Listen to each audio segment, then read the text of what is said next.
hands together for yourself, everyone? Can we please put our hands together for ourselves for conducting this so well? Thank you so much for joining us because your presence makes this event very, very special to us. So thank you so much for joining us in this event. Now, let's take it further with the most awaited and fun part of the day. As we all know, we all were supposed to take out three lucky winners' name. Okay, so who all wants to win? Take out. किसको जीतना है? Who wants to win? You have to make some noise. Who wants to win? शोर मचाना है. What is this? This is not a classroom. This is the live event. Okay. Who wants to win? किसको जीतना है? Who wants to win? Make some noise. Can you all make some noise? आवाज है या नहीं है? Can you all make some noise? Can I see कितना noise हो सकता है यहाँ पे? 3, 2, 1. Make some noise, everyone. Okay, so you all will say hello to me. Okay? Hello, everyone. Can you try again? 3, 2, 1. Hello, everyone. Much better. Okay, may I request Ms. Mohini to please join us on stage for the lucky draw? Can you please bring the fish bowl and let's take out the lucky winner name. Oh my God! So you can drop your visiting card right away. अगर आप भूल गए हो ना तो जल्दी से आके drop कर दो. I give you 15 seconds time. Quickly, भागते हुए दौड़ते हुए आना and just drop your visiting card. Okay, 10, 9, 8, 7, 6, 5, 4, 3, 2, 1. Okay, let's begin. Are we ready? No, we are not. Are we lazy? Are we all sleepy? All right, everyone, let's take it further. All the best. I hope you get a chance to win. And all of you, if you're outside, or अगर उनका नाम आ जाता है, तो they will not win. Oh my God! So if you are outside, we are doing the lucky draw, and if your name comes, you will miss the chance. So we really don't want all of you to miss the chance. So let's give them 20 seconds more, yeah. Let's give them 20 seconds more. So I request all of you to quickly settle down, everybody. अगर आपका नाम आ गया और आप यहाँ नहीं हैं, तो आप मिस कर दोगे आपका prize. So I request all of you to please जल्दी से आ जाओ. Quickly, quickly.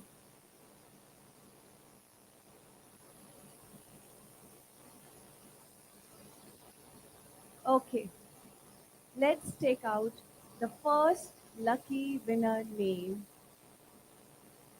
And the name is Anil Kaushik.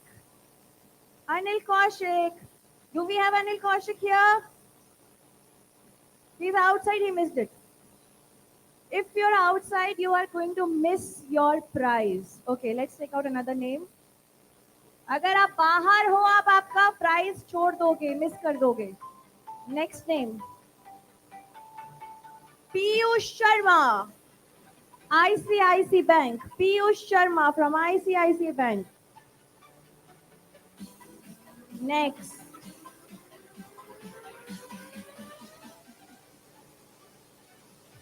Have you all participated? People sitting here? Dr. V.K. Sehgal. Dr. V.K. Sehgal, can we please have you here? Yes, come on everyone, let's give it up for Dr. V.K. Sehgal, our first lucky winner. Wow, congratulations.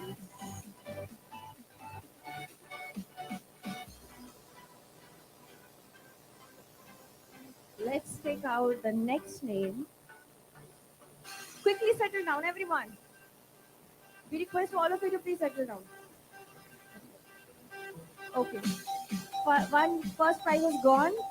Another one is Professor Amlan Chakrabarti.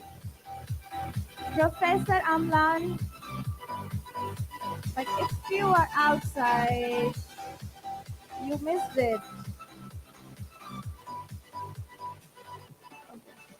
But rules are rules. Rules are rules. What you say? दे दे बुला के? Okay, rules are rules. Next name. And the name is Puneet Malik Hitachi. Puneet Malik Hitachi. Inspire the next. Puneet Malik Hitachi. All right, congratulations. Puneet Malik from Hitachi. Second prize goes to you. Don't try this yourself. It's extremely dangerous. Congratulations.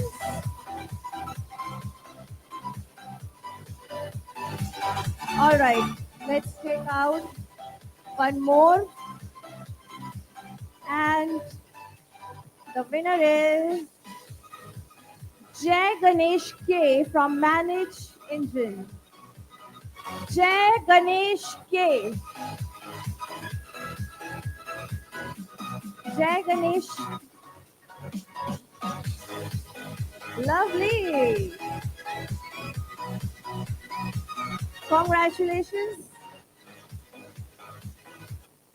बिल्कुल last में entry मारी है इन्होंने और prize जीत लिया. Congratulations, Jay Ganesh. Thank you so much, Ms. Mohini. I request all of you to please settle down. Everybody, please take your seats. Let's take it further with the next session. Are we ready? Are we ready for the next session? Yes, no? और खाना खाना है? You want more lunch break? खाना खा के energy I? Can I see the energy? Are we ready for the lunch, post-lunch session? Wow, what an energy. All right, everyone, please put our hands together as we welcome our guest of honor, Mr. Brijesh Singh. Mr. Brijesh Singh, I request Mr. Sahu, Dr. Sahu to kindly present a bouquet to Mr. Brijesh Singh, guest of honor, IPS. Is the ADGP and Principal Secretary to the Chief Minister of Maharashtra. A very, very warm welcome to you, sir. Thank you so much for your kind presence. I request all of you to please join us in welcoming our guest of honor, Mr. Brijesh Singh. Mr. Brijesh Singh, IPS, is a cybersecurity and law enforcement expert who spearheaded initiatives like the MH Cyber Project, CERT MH, and Predictive Policy. He modernized Maharashtra's Information and Public Relations Directorate and implemented AMBIS for biometric crime detection. As head of NCTCU, he led the takedown of 400 plus pirate websites, a digital policing advocate. He is also a published author and a thought leader. Everyone, please put our hands together for Mr. Brijesh. So can we please have you on stage?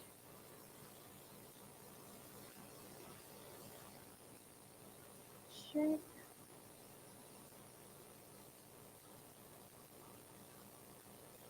All right. A very warm welcome to you, sir.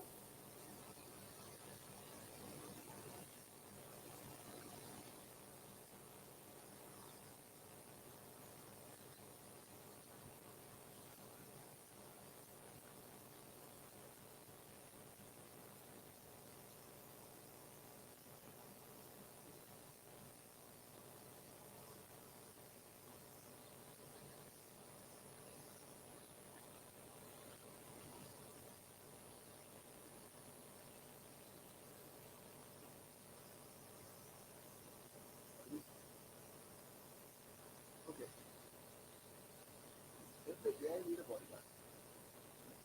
It can sing a song, take a picture, make a video, solve a complex math problem, but it is secure. Which AI can solve. And if AI is so powerful, it will be playing a very important role about that. Like, look at the facial recognition.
that one dam, that dam, what do you come out? There is a continuous thinking how to stop the body, ask the question, when it starts doing right, starts doing or starts wrong. So with this, what we started was called model analysis. And there was found that there was like a universe in Kenya. So it is your responsibility to say whether they are asking or not. And then we create models based on this that is given feedback is useful for the those who use the models more.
that is that part of society. So while these forces are so powerful, artificial activists like instead of fuel as a nuclear war. So imagine is that you are running this entire bank or loan or tomorrow there will come backward with bigger and there are papers written on this. These are all there is you know the backward life and there are serial attacks. So there is this there is a people and the gang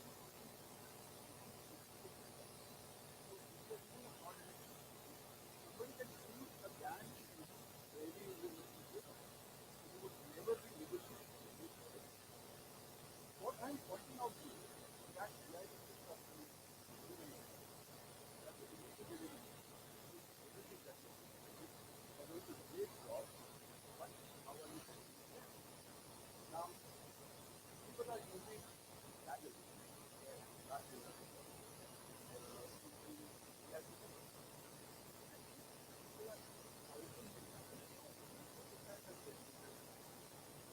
That you know that there is negotiation or there is some division.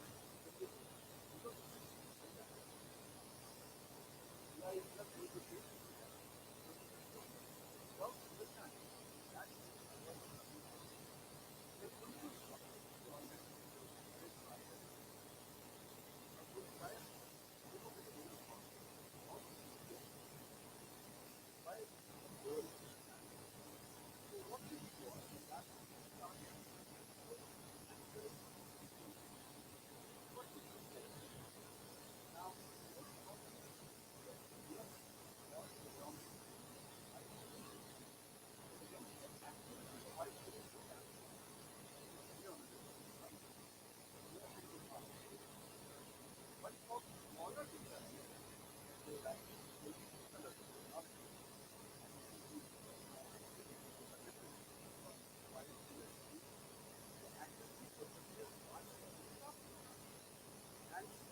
imagine this thing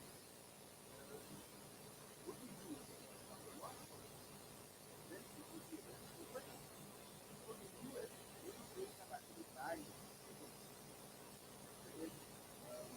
not violence. Let me go to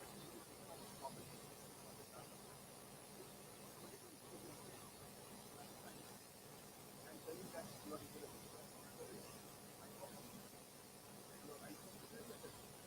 So have formed that you learn that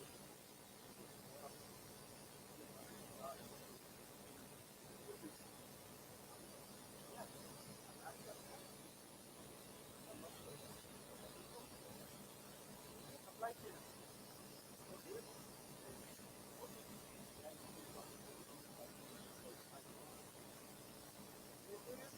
poison difference by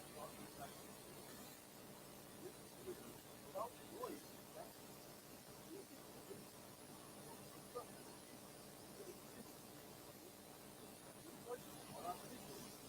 from there somebody hijacked what poison what is the backdoor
not letting anybody abuse your billion-dollar infrastructure with API calls or use it for nefarious purpose because they are going to be liabilities. Tomorrow, you see one of the chatbots, in fact, uh, it asked somebody to commit suicide and that chap committed suicide because it was acting as a consultant to that chap, as a psychotherapist, and that chap committed suicide, and there was a lawsuit regarding this. So it is essential that we understand that cybersecurity for AI is an absolutely different thing, and we have to learn how to secure right from data, sanitize it, understand red teaming of AI systems, and these all are skills which need to be developed, and these are new skills. And I would, urge upon industry and academia here to start these new things, to learn how to red team AI models, and to test this out and to secure AI systems. Thank you.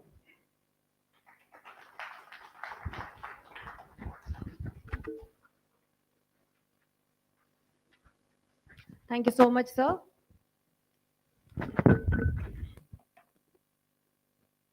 Well, thank you so much. All right. Thank you so much for sharing the insights. Let's take it further. Our next speaker is Mr. Akshay Garg, Senior Pre-Sales and Business Manager, Veronis Systems. Akshay Garg is a Senior Pre-Sales and Business Manager at Veronis Systems. He has over 20 years of experience in the IT industry. With a focus on cybersecurity and data protection, Akshay has a deep understanding of challenges that organizations face in protecting their data. He is passionate about helping them to find the right solution. Can we please welcome Mr. Akshay on the dais?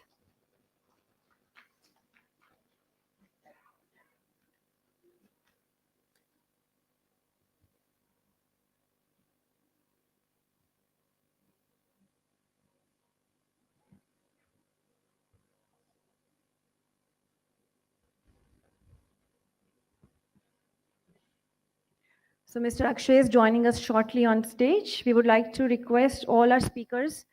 We would like to remind you that we have a timer at the left side of the stage. Please make sure that we end up in the time.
All set?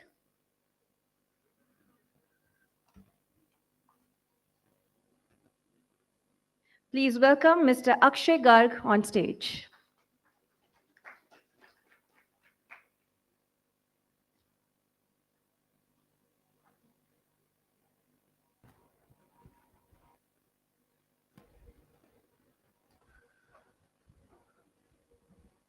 Yeah, hi everyone. Good afternoon.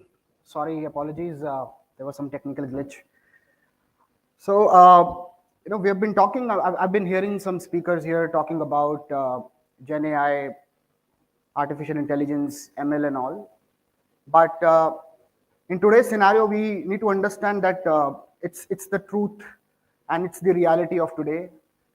Many of the enterprises have already adopted Gen AI in some way or the other, and many of them are going to adopt it in future as well.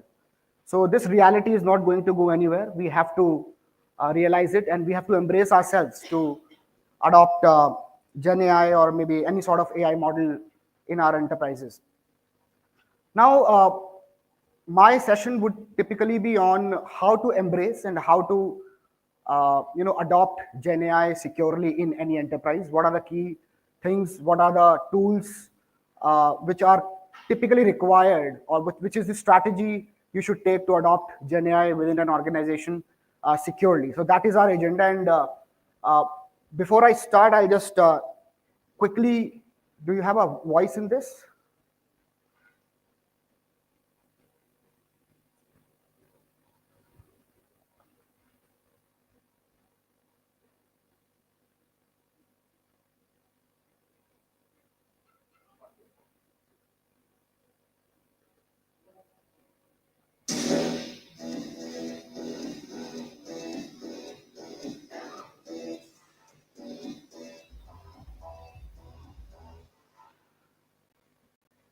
So I am from Veronis. Veronis is one of the leaders in data security. We have been there in the market since 20 years.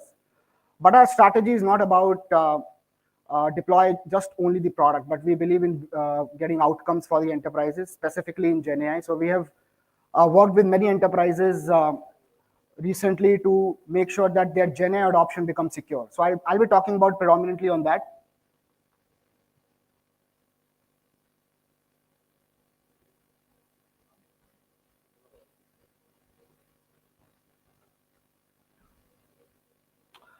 So we've seen that organizations have deployed multiple solutions in the past 20, 25 years. We all have got great firewalls, great SASE products, great EDRs, but still breaches are not stopping. In recent past, we have understood that in last 2 years, 80% of the breaches or 80% of the attacks which have happened on enterprises are data breaches. Even after investing a lot of money, a lot of effort, time, tools, technologies, data breaches are not going to stop. The reason behind that is we have been focusing on all the perimeter, all the security areas, but we have not focused on the most important area, that is data. Data is the most important thing on behind which every attacker or hacker is going. So either we understand that any attack starts from identity compromise and ends with data exfiltration. It's just the matter that how that identity is getting compromised is where we have all focused, but we have not focused that how our data is governed, how exactly the data is getting protected. So that is where Veronis focuses on. We focus on data. That is the most important crown jewel, and we'll keep our entire strategy around that, how to monitor, how to ensure that data, wherever it is secured and properly guarded with appropriate controls. Now, before I move ahead, I want to highlight a very important concept that is called blast radius. We generally ignore this area because we have not even put enough consideration. The blast radius is all about an access an individual holds within an organization. So today we tend to deploy a lot of DLPs, labeling, classification, all that, but we are not sure that how much data is exposed within our organizations and even our collaborators, business partners, clients, customers. So the blast radius actually translates into the attack surface within the organization, and this blast radius is increasing significantly in last few years. Reason being, there's an annual data growth which is happening within a normal enterprise by around 20-25%. That means the data which you're dealing with today will be almost doubled in next 3 to 4 years. So try to understand the humongous amount of area where we have to focus on. Then the unique permissions to manage.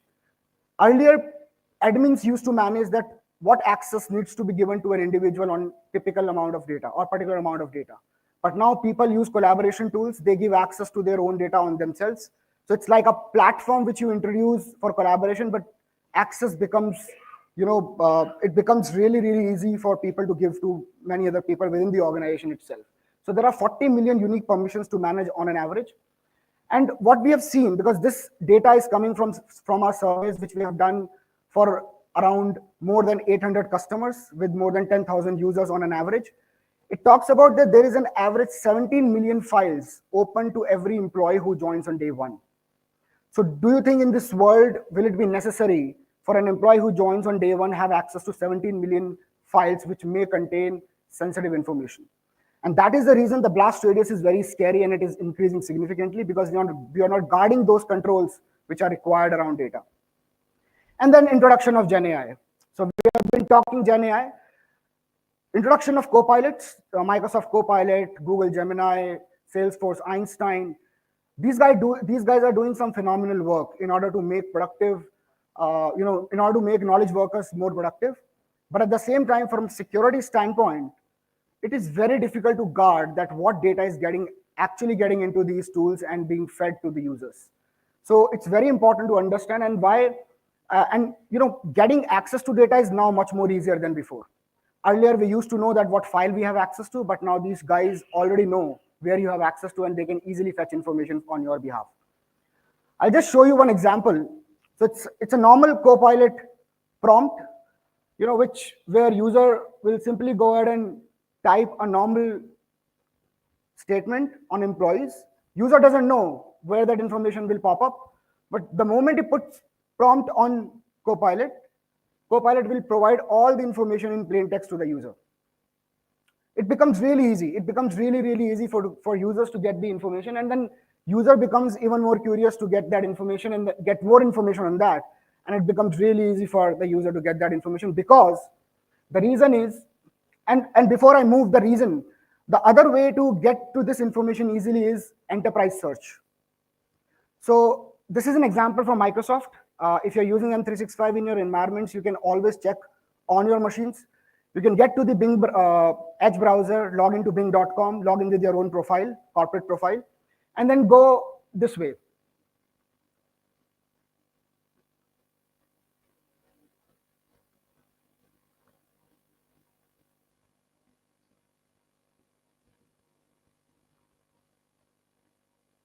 Can you please, yeah. So you can see that it's bing.com. It's just opening. Sorry. Can you please play the video from there if it's possible?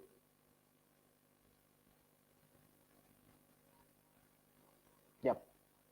So you can see the guy is opening bing.com on Edge browser, and you have a work tab there, right? You have a work tab there. It actually introduces an enterprise search mechanism for that user within the organization. The moment you click on work, and then you tend to search anything. You search about budgets, you search about finances, you search about profit and losses, you search about intellectual property, you search about PII, you search about your top executives. Anything which is exposed to you, anything on which you have permissions to, will automatically be published in the files. And the guy can easily open that file on his laptop without even knowing that where that file lies. So it will show the results from your own laptop or from your own OneDrive SharePoint, and it will show results from the people who have shared that data with you without even you knowing about it. Now, how does it work exactly? So Copilot actually uses a prompt, which user feeds in, maybe on any application in M365. Then Microsoft gathers all the information based on the prompt within the business environment. And then this entire thing works around permission. If a user has access or permissions assigned to data on which he is not authorized to, then also the Copilot will go ahead and fetch that information and give it to him, because the permissions are assigned. Permissions are there for that data. Then modified prompt, definitely Microsoft will process that prompt, process this response, and then send to an LLM, and then post-processing all the AHX, the response is published back to the user. So the key thing is understanding whether you have right amount of permissions assigned within M365 or be it any sort of SaaS on-prem cloud applications in your environment. It's a Microsoft Cloud Permission Report, which talks about that majority of the identities are over-permissioned, and it's a report published by Microsoft themselves. They also talk about that half of the permissions which are assigned on critical data are high risk, and 99% of the permissions are unused. And this is the area where we have to focus on.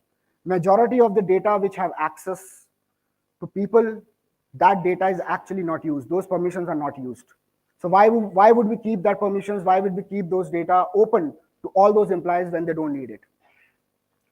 Now, this is how an AI blast radius will look like. So it will talk about how many folders an AI engine can access within the organization, how many links, how many stale files, how many total files are in purview of that particular AI model. So be it Copilot, be it Gemini, be it Einstein, any AI model can access this much amount of data. So we actually tend to provide this kind of blast radius scenario for any organization to understand what is their risk, where they are sitting on, whether they are ready to adopt Gen AI or not. Now, I'll quickly cover what Varonis is and how Varonis will address this particular problem. So we are a 20-year-old company already listed in NASDAQ since 2014. We understand this domain pretty well. We have skill set, we have people, resources to help organizations to attain, to embrace Gen AI within their environment. Plus, we have supported more than 8,000 customers globally. Many of them are Fortune 500, and 93%, more than 93% customer retention rate we are having within us. So we continue to deliver value year on year back to our customers while scanning their environments and giving real-time value to them. And we have recently launched industry's first managed data detection and response capability, where our team helps organizations to detect threats happening on data in real time. None of the vendors in the security market is focused on data detection and response. So we are the first one who actually understands what is the impact on data, what all files, folders are in risk within the organization, and in real time we help the organizations to come out of that. These are the primary offerings within Varonis. Key offering which we are providing from our platform, the single digital platform, we are providing DSPM, and all the other offerings come under it. So there are different use cases which we solve regarding AI security, regarding cloud DLP, data discovery, classification, Active Directory security, email security. There are a lot of things which we do from the single platform, but majority of the part or the major crux is coming from the DSPM standpoint. DSPM stands for Data Security Posture Management, where we help organizations to maintain the hygiene and policies around data security within their environment. This is our coverage. So we integrate with different platforms just to give you that visibility that what data is at risk. So from on-prem to SaaS to IaaS, all major platforms, all popular platforms are covered. So we can integrate with them, give you a consolidated view around your data and identities, that how they are behaving with critical information, so that you have a single pane of glass to look at that what is my data, where it is, who has access to it, and how it is being used. It's very important to have that today. And unfortunately, none of the security providers or data security providers are giving this kind of visibility. These are our partial clientele globally. You can see financial services, public sector, retail, consumer, transportation. A lot of customers in different domains, very big names like Coca-Cola, Toyota, L'Oreal. Then in NASA, US Army, transportation, logistics, we have Burst Systems. Many big names are using Varonis as a global data security platform for them. And this is our Indian partial clientele. Customers like Concentrix, TMF, SK Finance have recently adopted us. They have already deployed the solution and start getting the value coming out of the platform. Now, how DSPM helps in securely adopting Gen AI. That is the main important point. So this is the Gartner terminology, what Gartner talks about DSPM. So Gartner says that an organization should have a DSPM which should provide a proper visibility that where the sensitive data is, who has access to that data, how it has been used, and what the security posture of that stored data is. If you know what is your sensitive data, who has access to it, and how it is being used, you're actually solving half of your problem, because you know what you are trying to protect and what you are dealing with. Because the problem today is, if you ask the question yourself, do you know where your data is? Do you know how many people are actually accessing it? If I ask you a question, how many PII files were created in the last 15 days in your environment? Will you be able to tell across environments? That means be it IaaS, SaaS, on-prem combined together. It's not easy to get that information, trust me. And then if I talk about that, how many overexposures are there on the data, it is even more difficult. So creating that context around critical information is very important, and that's what Gartner mentioned. Now, DSPMs, there are a lot of DSPMs out there, and majority of the DSPMs actually stops here. They only do discovery and classification. They actually go ahead and tell you, you go to them with one problem, they'll end up with 1,000 more problems. Because when you see the data, then you are more accountable to solve the gaps and the risk around it. It's very important. So visibility is not just a thing of DSPM. DSPM's responsibility is to give outcomes which can derive business objectives, where you can actually go ahead and protect data. So analyzing permissions, remediating permissions, and understanding proper attack flows and paths for your data is very essential, which is the most important and hardest part in DSPM, which actually should be part of your DSPM strategy. It should not be only discovery and classification and identity misconfigurations, which majority of the DSPM does. Now, the key elements on based of Gartner, what Gartner says, what data is important, that is sensitivity of data, who has access to it, and how it is being used. These are the three important pillars on which Varonis DSPM actually revolves around. So Gartner has recently launched it, but we have been doing it for 20 years, so we know this field much more better than any other DSPM player out there.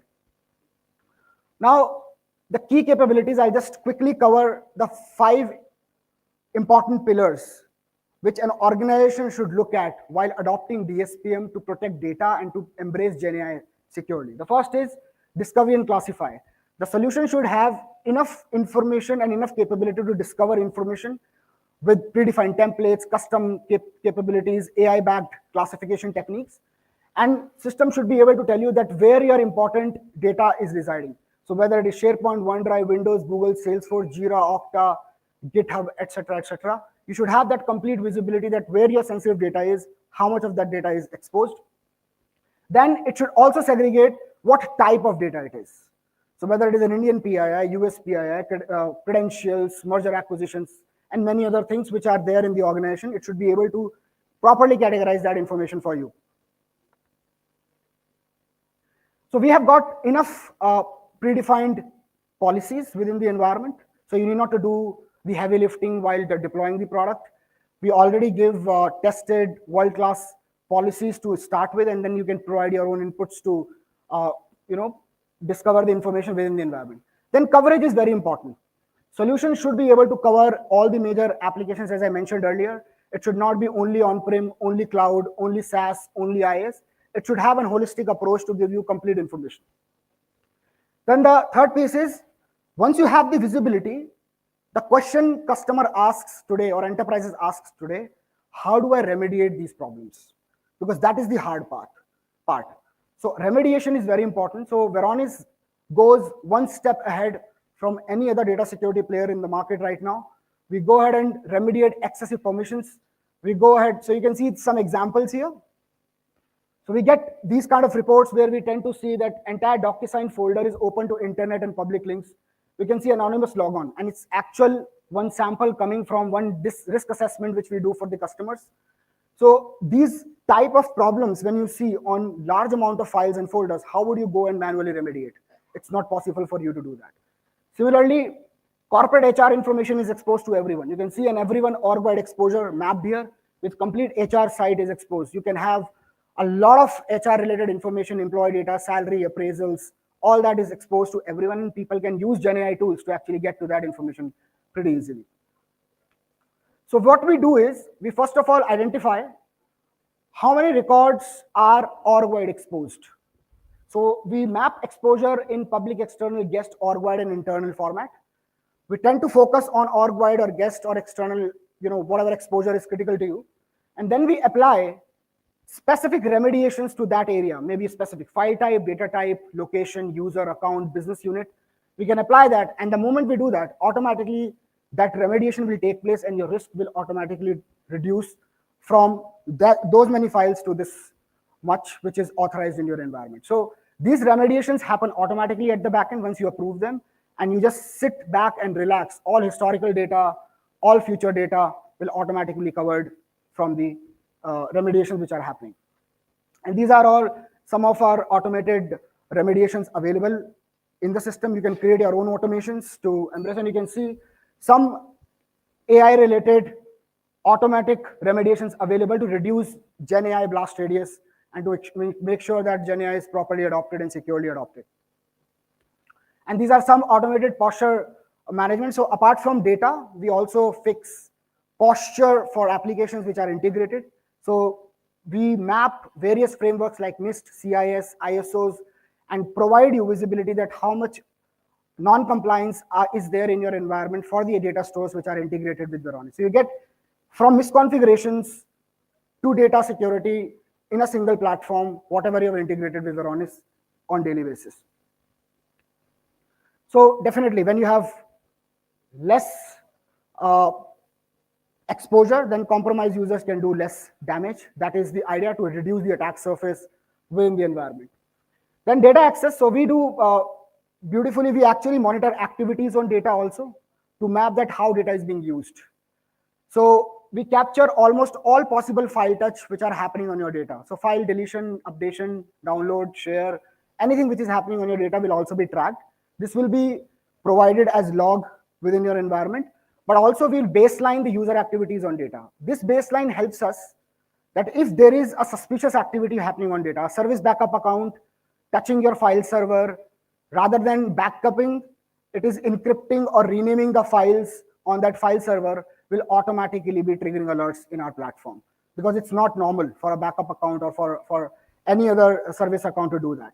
So we map all those, and we actually categorize this in different forensics format. You can investigate all those file activities within the environment.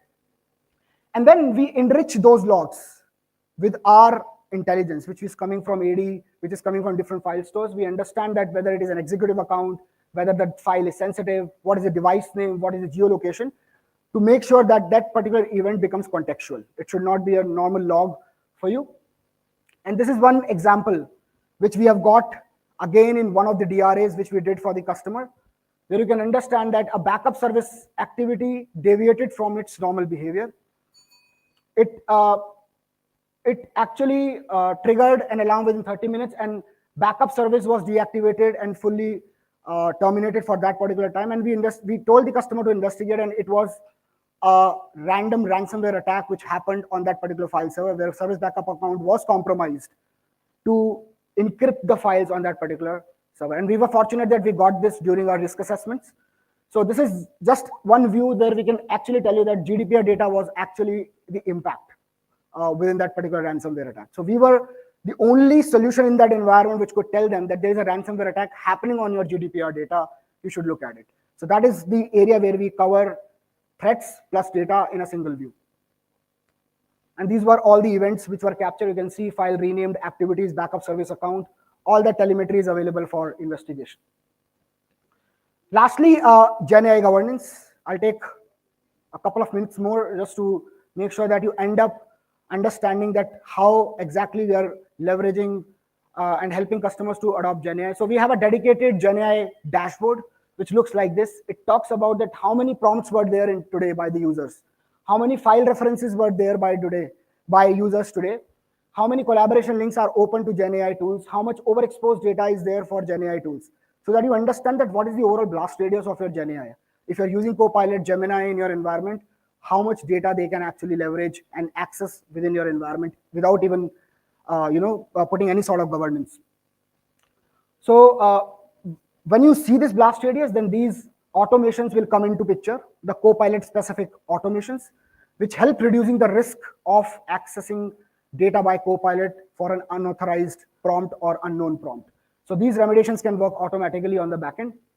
And we also are into monitoring exact conversations which are happening between the user and the Gen AI tool. So you can see, we can map the entire conversation for forensics. where you can understand that what user actually did on GenAI tool to retrieve sensitive information. Was it accidental? Was it deliberate? So all that can be easily recorded within the system. And you can see, we can check the files which were referenced by Copilot, what all data was that, whether it was sensitive data or intellectual property, whatever it is. So all that is recorded within the system from our solution. So thank you so much. I exceeded a little time, but yeah, it was important for you to give that understanding that data security is holistical. You should not look at a point solution. You should have single platforms or automated platforms to govern data access and data security within your environment. Thank you so much. We are here. If you're interested, we can talk and decide if you want something from within your organization. Thank you so much. Thank you so much, Mr. Akshay, for sharing an insightful presentation. Your expertise and valuable perspectives on data security and risk management has provided us with great takeaways. Today, sneaky malware is infiltrating popular software, and AI-powered scams are deceiving even the sharpest minds. Meanwhile, defenders are cracking down on secret online markets, shutting down shady chat rooms, and racing to patch security vulnerabilities before attackers exploit them. Next, we have a panel discussion. The topic of second panel discussion is mitigating security risk in emerging technologies. To moderate the session, I would request Mr. Deepak Maheshwari, Senior Consultant, Center of Social and Economic Progress, to please join us on stage. Can we please welcome him? I would like to request our panelists to please join us on stage. Mr. Pawan Chawla, CISO and DPPO, Tata AIA Life Insurance. Mr. Mayank Mehta, CISO, Bajaj Allianz Life Insurance. Mr. Amit Dhawan, CEO, Network Intelligence. Mr. Surjoy Brahmachari, CIO and CISO, Rose Meta Technologies. Mr. Manoj Srivastav, CIO, Ease My Trip. Mr. Rohit Raman, Managing Partner and APEC Head, eTech. Please join us.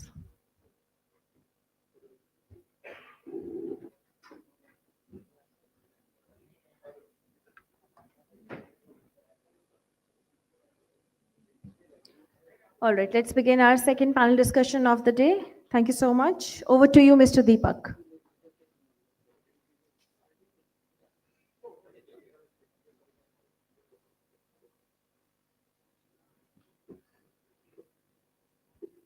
Thank you. And so when we are looking at this whole thing about use of artificial intelligence for defense, attack, etc., कहानी बहुत पुरानी है चोर सिपाही की. So chor as well as sipahi, they all use same technologies, same type of tools. It's just a matter who is ahead in the game. Okay. तो उस हिसाब से कहानी उतनी नई नहीं है. But at the same time, what happens is that the use of Gen AI or AI in general nowadays, the speed at which things are happening, the scale at which things are happening, that's something which becomes extremely important for us to look at. And from that perspective, we have a set of experts here to sort of take different takes on this particular domain and this realm as it is evolving. Now, since we have limited time and there are 6 of my co-panelists here, what we have decided is that I've requested each of them to sort of focus on one particular aspect rather than people getting into very generic stuff that way. And we thought that might be much more useful and meaningful here for everybody here. So let me start with Pawan. So, yeah, yeah. Now, we also have within this panel, if you see, so there are 3 people from the insurance industry, both life as well as general insurance. We also have a representation from travel industry, from others also. So from that perspective, let's start from the regulated sector itself. Now, wherever you have a sector regulator, for example, in case of insurance, we do have IRDAI. For banking, we have RBI. For telecom, there's a TRAI, etc. So the sector regulator, it's not that any industry is operating without any regulation, because inevitably there are regulations, at least horizontal ones that do apply everywhere. But these are, I'm talking about vertical sort of regulations here. So, Pawan, so how do you ensure cybersecurity and data protection both while you're deploying new technology? So obviously, I mean, as new technologies keep coming, we keep on sort of trying, deploying, and then of course scaling up. And how do the customers sort of adopt or do not adopt those type of things? So what's your take? And the other request that I have to all my co-panelists is to please limit their interventions to about 4 or 5 minutes, okay? And the timer is there, so for everybody to see, and because then we can have a little bit more of Q&A. Thank you. Sure. First of all, good afternoon, everyone. I hope people are not feeling sleepy. I will still be on time, so don't worry. Disclaimer first, all the views expressed here are own, should not be considered as an organization representation. So when it comes to cybersecurity and data protection, it goes hand in hand. Deepak already talked about it. चोर और बचाने वाले दोनों same ही methodology use करते हैं, but difference सिर्फ इतना है कि चोरों के पास पैसा ज्यादा होता है, सीसोस को उतना पैसा मिलता नहीं है आज की डेट में इंडस्ट्री में. So we can't play around with multiple tools. We have limited set of tools with which we need to work upon. और चोर जो है वो रीइन्वेस्ट भी करते रहते हैं. Yeah, आज की डेट में तो ये एक ऑर्गेनाइज crime बन चुका है, and that industry is much more regulated than any other industry, I would say, where there is a trust and there is belief that they will get something and they will distribute equally among themselves as well. तो कोई किसी की पाई खाएगा नहीं इसमें. So yeah, coming back to the topic on the data protection and cybersecurity, when it comes to looking at the new technologies and deploying new technologies, both goes hand in hand, because data is not only the fuel for the organization, it is the real-time fuel for the organization. आज की date में वो नहीं है कि data है आपके पास तो आप उसको एनालिटिक्स उस पर चला के आप कभी भी कुछ एक नया प्रोडक्ट निकाल दो और उसके अकॉर्डिंगली आप अपना बिजनेस रन कर सकते हो, न्यू मेथड्स या न्यू avenues बना सकते हो रेवेन्यू के. But this is the real time data, because market is changing so dynamically that you need to have real time data to change your dynamics as well of the business. We see the new startup companies which are there, and they have how they have changed or shaped the country as of today. So when it comes to adopting a new technologies, there are certain things which definitely need to be looked at. Is first of all identifying the vulnerabilities. Before adopting it, you should look at it that what kind of vulnerabilities the product has. First, it should fit in your environment. Second, you should look at the vulnerabilities which are there. It should be vulnerability free, and you need to adopt the practice of the least privilege when adopting a new technology. Because sometimes what happens is, even we buy the new product, अगर आप Cisco का firewall दे दो, router दे दो, we keep the default as it is. I remember there was an event I was attending, and there was one case study presented by somebody from a cement company. They had a factory. There was a firewall which was there for almost 10-15 years. Then they realized that it has to be changed. And when the time came to change that, nobody remembers the password, because जो administrator था वो तो कब का नौकरी छोड़ के जा चुका था, and nobody knew क्या है. But eventually वो password administrator ही निकला जब उसको change करने गए. But that's the world we are living in. We are too dependent on people. Sometimes we don't keep the data or change the default credentials, and that's where the vulnerability comes into the picture. Then comes the data encryption. The way the world is changing, the API is being created, the APIs are getting adopted. The data which is getting exchanged between two organizations or within your function itself, different functions within the organization, they need to be encrypted. You need to ensure that the encryption has been inbuilt and that has been embedded and that has been tested when you're adopting a technology as well. Because that, if it is not encrypted, man-in-the-middle attack or the side attack, which Brijesh talked about in his session, can lead to different kind of a scenario, and you may have a compromised situation. That need to be looked at. End-to-end encryption of the transaction plays a very important role, and that need to be kept sacrosanct. Then comes the software updates. We generally tend to see that people still believe that N-1, N-2, N-3 they can live up to, but today even the N is not safe enough. So ensuring that it is up to date, it gets the important, at least the security updates get pushed here on the systems, and whichever software has been getting adopted should have the latest patches installed on that. That plays a very important role. I talked about the least privilege, but accordingly, with that, there is a subset of access control. The role-based access control has to be clearly thought through and have to be implemented within that. Otherwise, you will have a situation where people have over access, which will lead to the data leakage, and that will leave it to you in a different situation again. The data minimization plays a very important role, because when you are even doing a POC while adopting a new technology, it is very important that you look at the data which has been given for the POC environment itself. It should not be the the real data on which you do the POC. You should do us on a sampling basis and use a different data, which is the POC data, not the actual data of the customer where you do the POC. Pawan, can you Anonymization and masking please is also quickly very wrap up? important.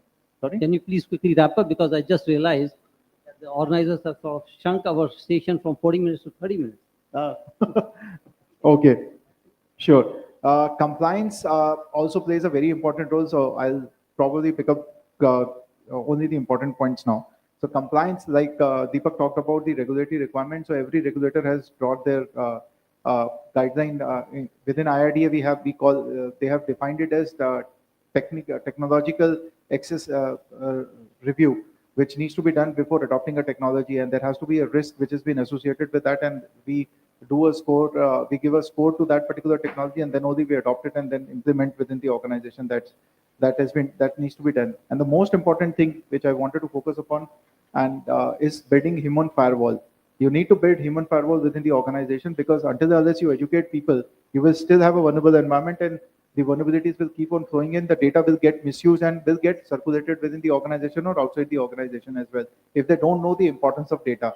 Why it is important? Because for finance data is important, but it is crucial for the organization. For HR, employee data is important, but for hackers, that's the fuel. For that, they will get money for that. And that's where people need to know that how that information can be stored here. So I'll stop here, Deepak. Thanks, Pawan. And let me move on to Mayank now. Yeah. So, for example, in the insurance sector itself, we have got, as I said earlier, we have got vertical regulator, IRDAI. At the same time, there are certain horizontal requirements. For example, under IT Act, then within IT Act, we have got certain rules, for example, for breach notifications, etc. And now DPDPA. In fact, earlier in the day, I was at a long discussion, which is, by the way, still continues somewhere else in Delhi, on DPDPA itself. And some of us have been sort of dealing with this whole thing about DPDPA, not since Puttaswamy, not even since 2010, actually since the 20th century. Because it was on 25th of July 1998 that the Union government at that point of time had said, and it was a proper gazette notification, by the way, which said that we shall have a cybersecurity and a data protection framework within 6 months. And if that had been the case, by the eve of 26th of January in 99, which was the Republic Day, we should have had a data protection as well as cybersecurity framework. Cybersecurity strategy has been sort of in the making for some time now. Controversy is not over here. Let's see where it goes now. And DPDPA, as I said, from 25th July 1998 till now, so it's been, a few days from now, it will be 18 months from the date of notification of the law itself. So, man, how do you sort of manage this whole thing around vertical regulation and horizontal regulation? So let me just ask you to address on that after. So, And and instead of 5 minutes, I would request you to limit it to 4 minutes, because we've got other colleagues Sure. also here. Okay. So, All right, thanks. good afternoon, everybody. So, again, a disclaimer: the views are my personal. It's not a. I think we should put that as a general disclaimer so that everybody in doesn't all the repeat. videos so that Okay, nobody, thanks. puts up there. Okay, so I think see, your point is right when it comes to the regulator staying across, or like say certain, for example, if I take certain requires 6 hours to report an incident, right? Now the DPDP Act or the DPDP rules draft which we have received, which says 72 hours to the board or whatsoever. Now again, there always remains a dilemma whether the rules that are there, I report need to report to certain to IRDA within the given framework, how that framework will now fit into the rules. So obviously that will go as an input. I understand to the regulator, but I think all these things has to be coming need to be unified so that organization can take a critical approach. Okay, what is it that I need to do as an organization so that there is no ambiguity, because most of the times because of this ambiguous nature, organizations who are ethical will always try always in the either side, and somebody will take a escape way out of it, like okay, it's everybody, I will take a call. So I think it's to the regulator also, like if they can give more clarity on certain sense, which they already will be doing. So I think it will help entire industry to follow it and do it. So that's my take overall, on the regulator side. And one last thing which I want to just mention in the interest of time, where see, regulator will put all the efforts, maybe it's IRDA, RBI, SEBI, or everyone, but it also depends on the organizations how they take that guidelines and everything seriously, because at the end it's a guideline and requirement, but at the end of the day is the organization who's going to implement.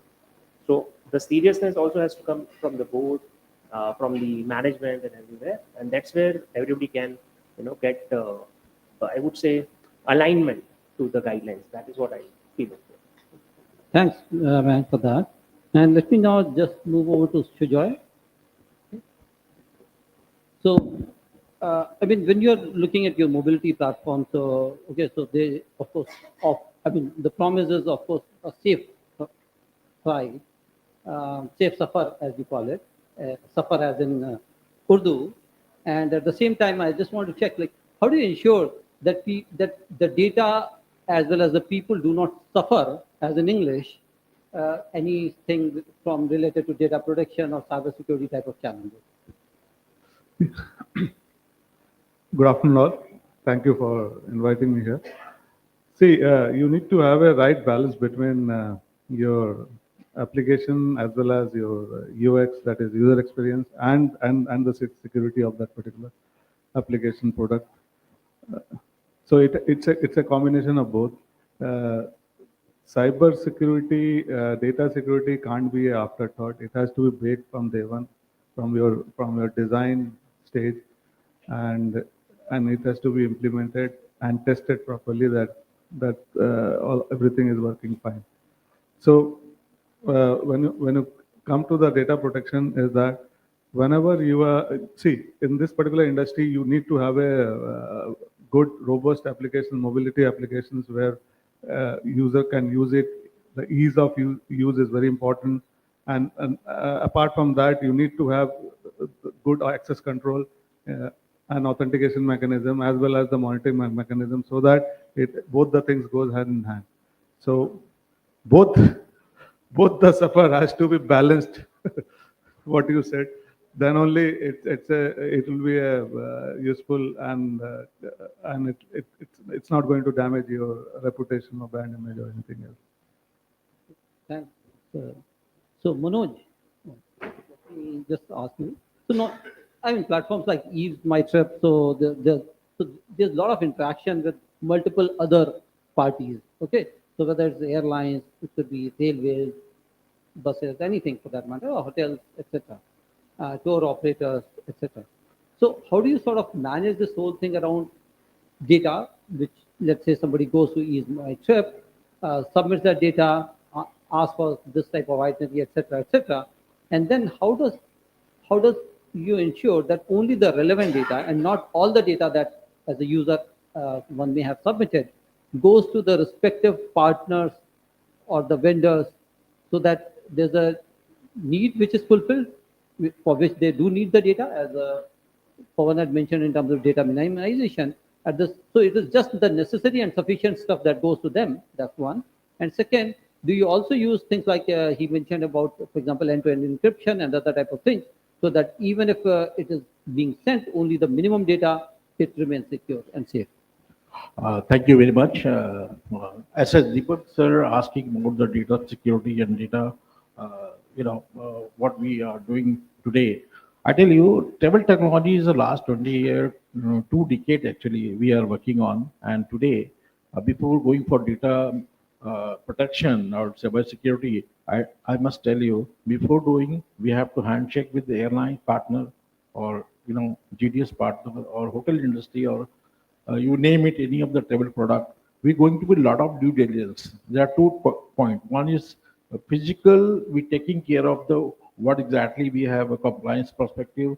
We have to share all the documents. Yes, we are handshake, a lot of due diligence we have to do that. Then come to the technical part. When we talk about technical part, basically we are connecting with the API and we have a lot of regression testing before going live. So that's we before going live, we take care of the data protection, cybersecurity, whatever we have sharing the data, online transfer. Those things is tested and then we can go live. Now, when we talk about travel, so whether it's the airlines or hotel industry, we are connected real time today. We don't have a chance to have any chance to get error. So let's say for example we are booking a flight or hotel, so we don't have a chance to because we are connected to the payment gateway. We cannot verify in second chance this payment is done or not. So that's more important. What we are doing right now, in the fraction of second, the transaction goes up and you get a ticket online. So is it more important what data travel from one cloud to another cloud? This is the one we have to take care of that before going in live. Now, second, which is very important, as far as customer information is concerned, what data we traveling from airlines to our portal and back to the customer. And back and forth data should be encrypted from whether in transit data or in whatever data we reside on server that should be protected and encrypted format. We have taken care of all those things. I would not name how do we encrypt it, but yes, we are doing that. And as why? Because every quarter we have to do a lot of due diligence and certification. Like say, for example, compliance perspective, we talk about GDPR. We have 27,001. Now we talk about DPDP. So these are things already in place because when you're going to be a handshake with any partner, with the airline, this document is required before going to live. So I would say, yes, my industry is very, very mature. I will take care of the customer data and protection of the customer data any point of time because we are liable to, pay a lot of encrypted penalty. Thank you. Thank you. So let me move to Amit. So when we are looking at, let's say, in terms of the topmost threats, okay. So what are those topmost threats and what are the top two most, let's say, what are the top two things that come to your mind in terms of responding and dealing with those types of challenges? So Threats are plenty since morning people have been talking about correct. So on a lighter note, the threats will never be technical. The threats will always come out of what Pawan mentioned, that the human firewall. You can have $1 billion equipment, but there's somebody who'll create a server or create an FTP server and send out data. Or in another way, on a little serious note, the ransomware companies are willing to pay percentage of ransom to people to click on an executable that will come to them, through some kind of means. So the human firewall element is one of the most important things. And even we can talk about users who are using it, but the security folks themselves are at fault at a lot of times. And I keep repeating very often, and in my organization and my previous avatar, a fool behind a tool is still a fool. You can get any amount of infrastructure in place, but if you do not have the right capability to manage it, it is going to fail. The second thing is what we are seeing right now with cloud AI. There is a rush in every organization to implement it. Everybody is jumping, and it becomes, kind of, unless your sales page or unless your product page does not say AI, you're not going to sell. So people are jumping to implement all the new technologies without understanding what needs to be done in managing them. In a very simplistic term, IT is nothing but a front end and a back end and a network in between. If you go back to first principles, you need to look at assuring that all these elements, through some kind of very simple threat modeling, that all these things are protected. And if you're able to protect them, your life will be very simple. But going on to the technology, AI, Mr. Brijesh mentioned a lot about that. Uh, Cloud computing is the second part, and the third part is the open source part, where people are creating malicious libraries. Everybody is going to GitHub, picking up something, using it, and that becomes, these three things. If they're more or less covered uh, in the present day threat scenario, most of them will be, kind of resolved, and companies would face less mayhem than what they are facing right now. Let me move over to Rohit. So, what are the unique challenges and opportunities in the healthcare sector? Now, healthcare, of course, a lot of places around the world, healthcare data is regarded as a sensitive personal data. In India, also, there was a proposal earlier, but we do not find that in the DPDPA. But nevertheless, it is still regarded as a sensitive personal data. And so there's a lot of digitization and digitalization which is happening in the healthcare sector. For example, you can see a lot of digital x-rays. Even government hospitals, you are getting, let's say, appointment which is online, payments online. So except that, yes, recently I saw at one particular government hospital that the appointment was online, but payment of 1 rupee had to be made at the counter. Okay. And that's what was creating an hour and a half long queue over there. But in this type of scenario, one of the major challenges is you got different vendors of equipment, whether it's diagnostic, whether it's surgical and other type of things. And they are, of course, using a whole lot of digital stuff. But how do you ensure that, number one, that these, what the data coming from one is talking to the other one, that's one, within the single organization or a single entity, but also across the system. So, for example, if somebody goes to Safdarjung Hospital and just across the road, if they have to go to AIMS, how do we ensure that they don't have to lug around all those heavy CT scans and X-rays and everything and all the prescriptions, etc.? That's one.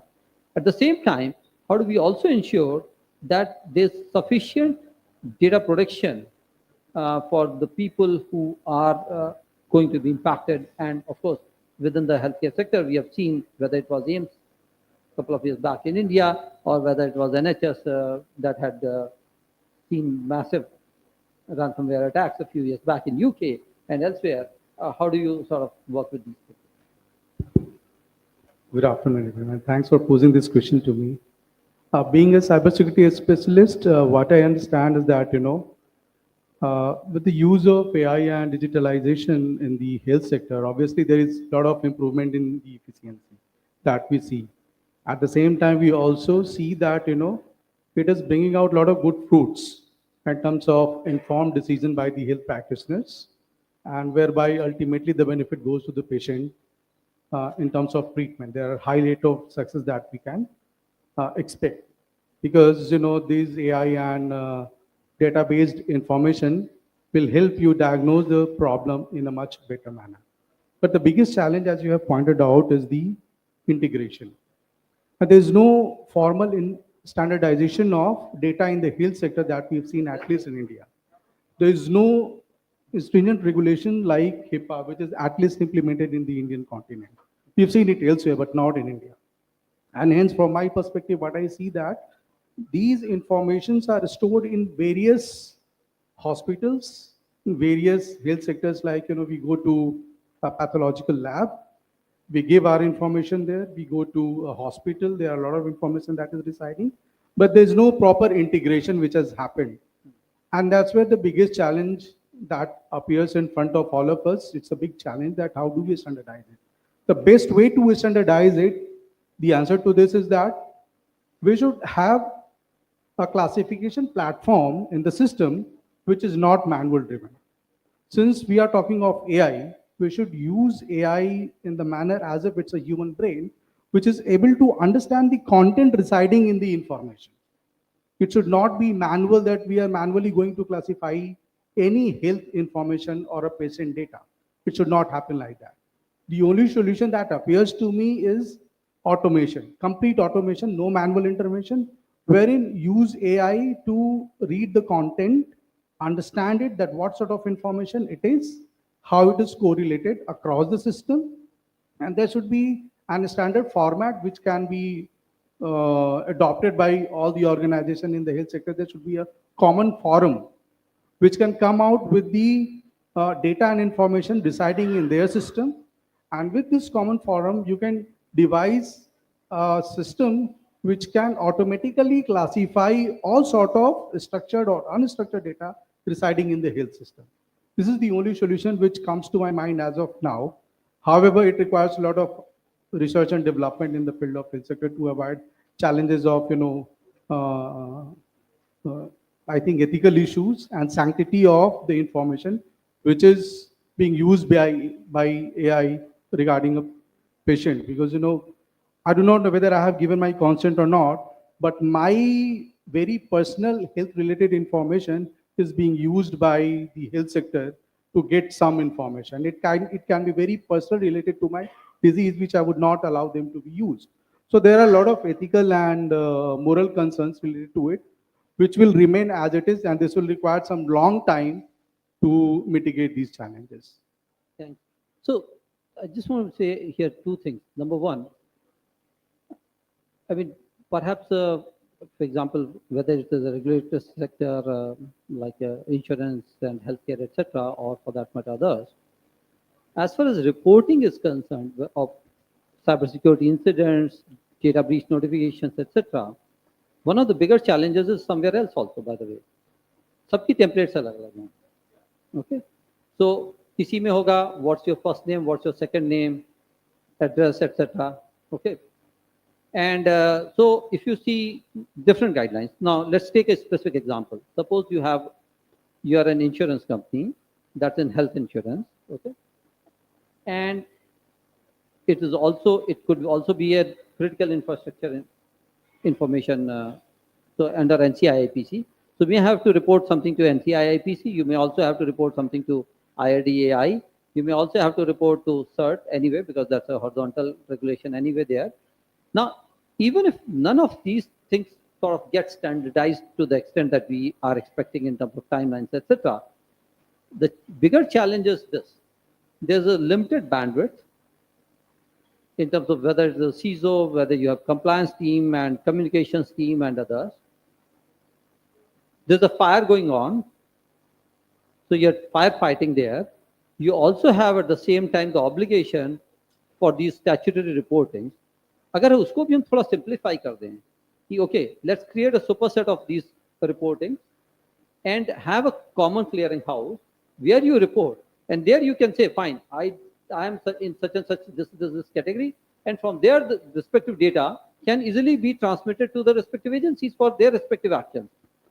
And this was something that I actually wrote a couple of months back in an article for Center for International Governance and Innovation in Canada.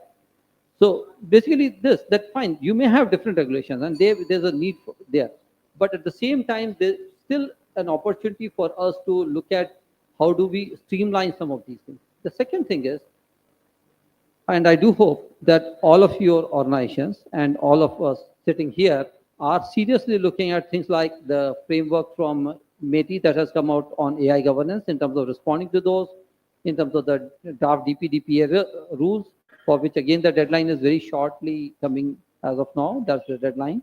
So because एक बार वो rules आ गए, then you can keep on crying that okay, this I can do, this I cannot do. I'm not saying even if you say that okay, this rule should be changed, they will be changed. But at least there's an opportunity right now to please look at those rules and participate in those discussions, because this investment will be much more meaningful right now than ruminating about some of these fallouts that might happen later.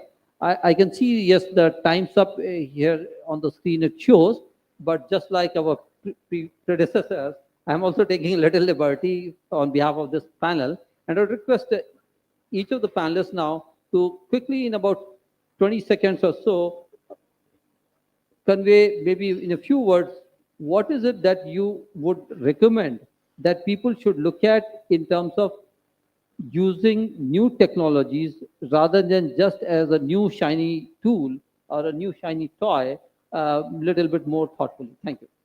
Let me start on this side this time. Okay. Okay. So basically, now we already implemented AI. I mean, Let's come very short responses. Okay. Yeah. To be honest, AI we using very effectively in terms of data security and privacy, and any kind of vulnerabilities find we entire the ecosystem, we identify and we mitigate those things. I would say keep it simple. Run a business impact analysis or a risk assessment before implementing, before adopting new technology. In case your assessment give any kind of risk, mitigate that and go live. I think I'll stick to what I said earlier. Don't be enamored by new technologies. Stay patient. Be part of the journey as to what needs to be implemented. When we build a house, we look at security as well. We do not just build a house. So implement or embed security from grounds up. Otherwise, the house is going to collapse. Or at least buggered. I think use technology, but well managed by a skilled workforce. I think it's if it's technology from the partner, I would say have a partner thoroughly checked from the supply chain attack, and if it's in-house built, have all the mechanisms to identify this. So Thank you. सतर्क रहें, सुरक्षित रहें. That's what I say. Thank you. And with this, let me call an end to this particular session. I hope that this was useful to all of you, as it was at least useful to me. Thanks a lot. Thank you.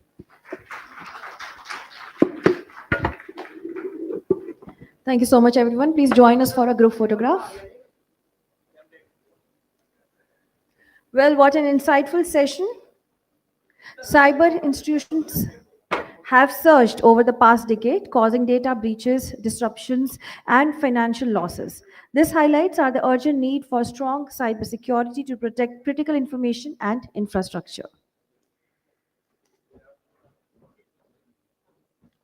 Let me now introduce the last speaker of this session, a leading cybersecurity evangelist and risk advisory expert with 20 plus years of experience. He consults for CID Haryana Police, IAMAI, and state cybercrime cells while training law enforcement at CBI Academy and NIA. A UNODC consultant and European Commission non-EU expert, he has educated 7 million plus young minds on cyber hygiene. A TEDx and Google speaker, he has received numerous accolades, including an honorary doctorate in cyber security and Haryana Garima Award. Please join me in welcoming Dr. Rakshit Tandon, cybersecurity evangelist, as he presents his talk on AI in cybersecurity. Please welcome Dr. Rakshit with a round of applause.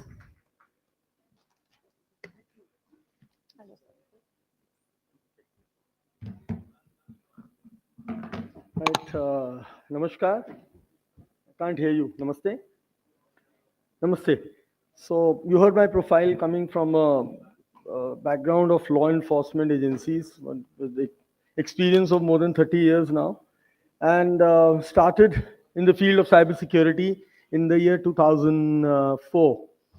And with law enforcement, 2008, when I started the first cybercrime cell of Uttar Pradesh Police in Agra. And since then, I've been working very actively. I'm an eminent faculty to BPR&D right now, Bureau for Police Research and Development. And the last 3 years, continuously, I was working as a consultant to CID Haryana Police, training the law enforcement officers and helping them investigating crimes. So as per the recent data of I4C, Indian Cybercrime Coordination Center, there is a figure which came out in the newspaper, which said that in the first 9 months of 2024, we had 12 lakh complaints of cyber threats and cyber crimes, which means that every 1 minute, 3 crimes are happening in the country.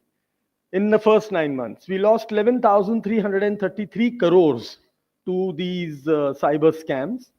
And there were 3 top prominent scams which were measured. One was fake stock trading scams.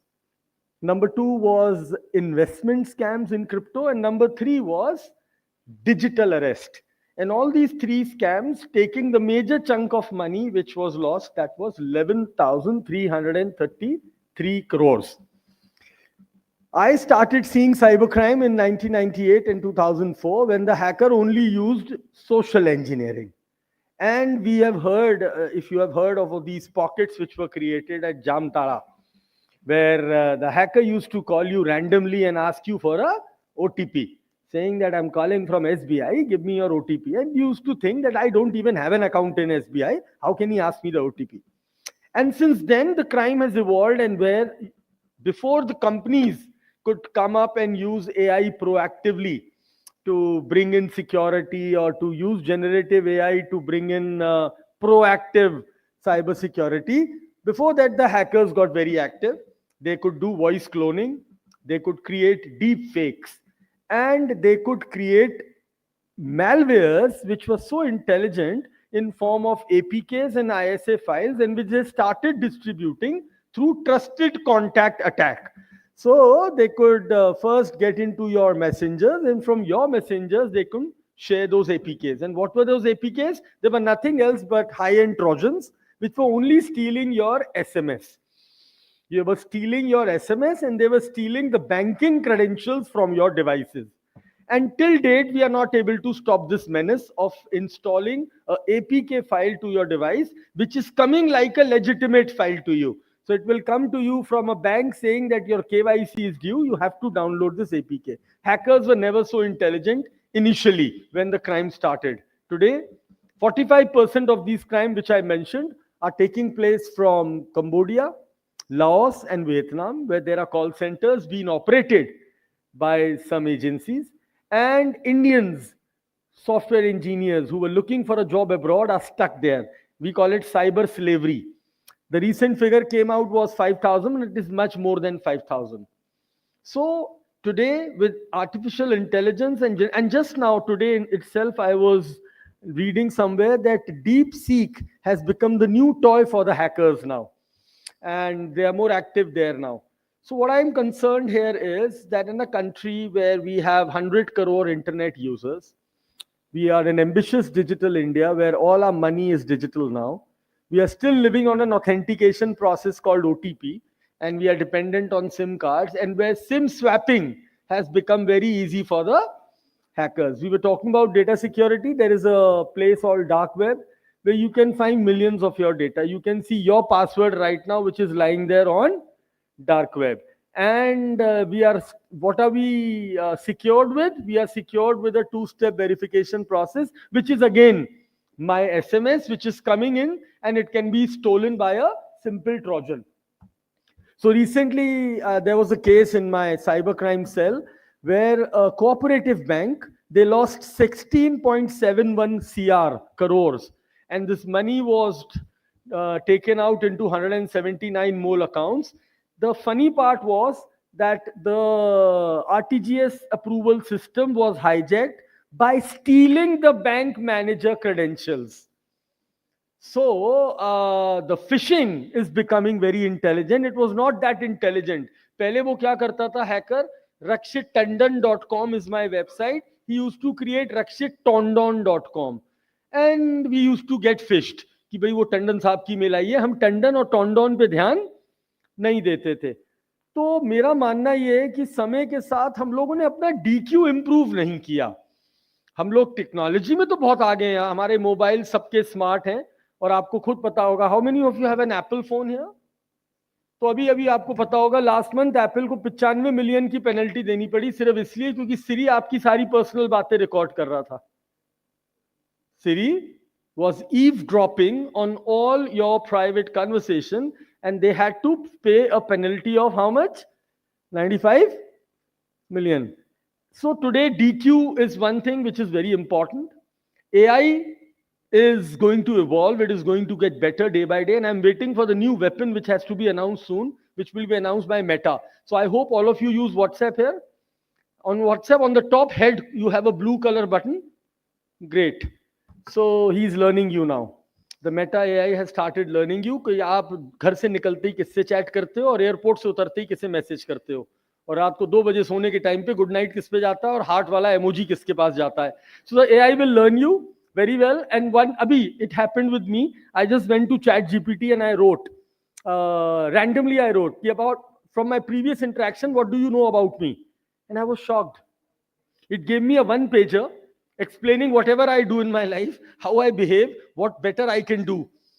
And he could also took the inputs. I don't know how he got the inputs from.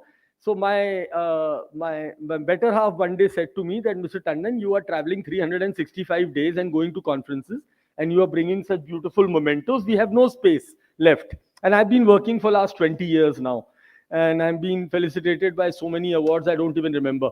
So I said, okay, I'll write a mail that don't give me planters, and just plant a tree in my name, and don't give me mementos. That chat GPT told me this. So I hope my point is clear. We are all talking about data security, but all of our data are breached, and the hackers are weaponizing data. Have you heard about the digital arrest crime? So recently, a techie in Bangalore, 39-year-old, he works in a software company. He lost only 11.8 crore in digital arrest. He got an automated call that we are calling from Try and your number is being misused. And the only thing he knew was your Aadhaar number. Why? Because the data is breached. It is available, easily available. So today, data has been weaponized. And if you're looking at these products which we are listening since morning, you really need to implement before the DPDP rules are enacted, and you have to pay a penalty of 50 to 250 crores. It's high time that the organizations who are into startups and consumer services, their priority has to be data security. I am very positive about AI, where I can use AI for predicting crime, for predicting the data which we already have. We can use it, and there are also many products coming in. I am doing a project. I can't disclose it here, but it's a little classified kind of a project for government, where I am using AI to act as a VAPT hacker for me. So rather than I using tools for VAPT and it will give me a report after 10 or 15 days, I want AI to get trained for all the top 10 OS vulnerabilities and immediately give me a result on which server and which IP, what are the loopholes. So I think AI can be used very well in this as well. And fighting the challenge of deepfake, this is high time that like UK recently has passed a law and they are criminalizing those applications which are causing deep nudes for children, for CSAM. In my profile, if you learn, I have spoken to 7 million young minds in the country. And I talk to them about cyber hygiene. I talk to them about digital diet. And I talk to them about DQ. And just day before, I was very occupied because we received a bomb threat in 4 top schools of Noida, where the schools were evacuated. They're all top 4 schools, very good schools. We had to send in a bomb squad. Proper protocols were followed, and every child was checked and sent back home. Exam, sab khatam. And when we tracked down to that email, it was sent by a VPN. And finally, when we did digital footprinting, it came out that it was done by a 9th grader, 14-year-old child. And the reason he gave was कि मेरा मन नहीं था school जाने का. So this is becoming scary now. 11th grader is hacking his father's phone and asking for a ransom of 10 CR. And he's in 5th grade. And he said that I learned it from YouTube. So we have brilliant young minds, and I started doing this internship with Gurugram Police for last 11 years now, and now I am doing it with other stakeholders of government, where I'm finding these young minds and we are using them for doing something very good. So few of my interns are now posted in Army, they are with Navy intelligence, and they're doing brilliant jobs because we are the best resource in brains. The only problem is they are not getting the right mentorship. And I think with AI, this is going to create both opportunity as well as threat, whether it's a deep nude or a deep fake video. I don't know how many of you have heard that a Bangalore resident recently lost 95 lakh rupees because he heard Mr. Narayan Murthy and Mr. Mukesh Ambani promoting a stock application. Our official stock is called Kotak Security Neo app, and the hacker has created Kotak Neo.top. Same design, sab kuch same.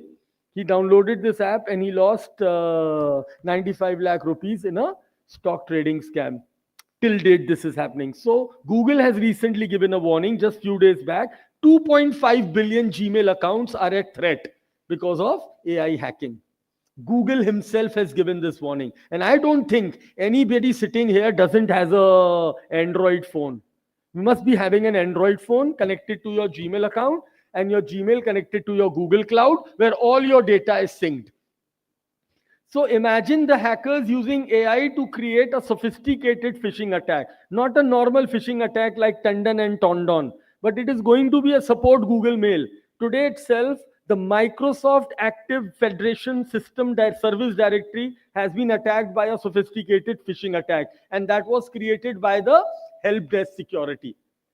And if you look at the mail, I can challenge any technical guy who can make out whether this mail is real or fake. And who has done it? A few codes on AI has done it. So generative AI has increased the threat level. So it's high time that we all as cybersecurity companies start planning. And you know, in 2025, what I'm going to see, I'm also going to see the hackers getting into your AI algorithm and hacking it. So they'll be making your AI engine dysfunctional or giving false records by getting into your code.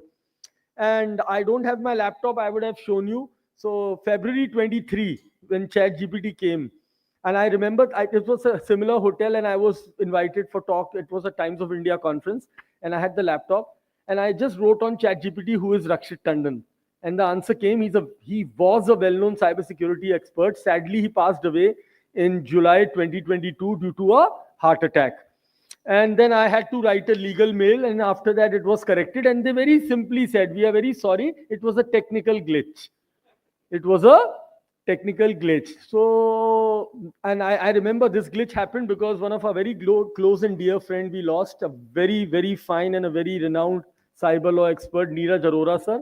And Neeraj Arora sir also used the same hashtag, cyber law expert, cyber expert. And we normally use these hashtags when you write something on in LinkedIn or Google or Twitter, hashtag cyber expert, hashtag cyber law expert, and it was a glitch. But 2025, I can warn you now, you are trying to protect AI tools from hacking.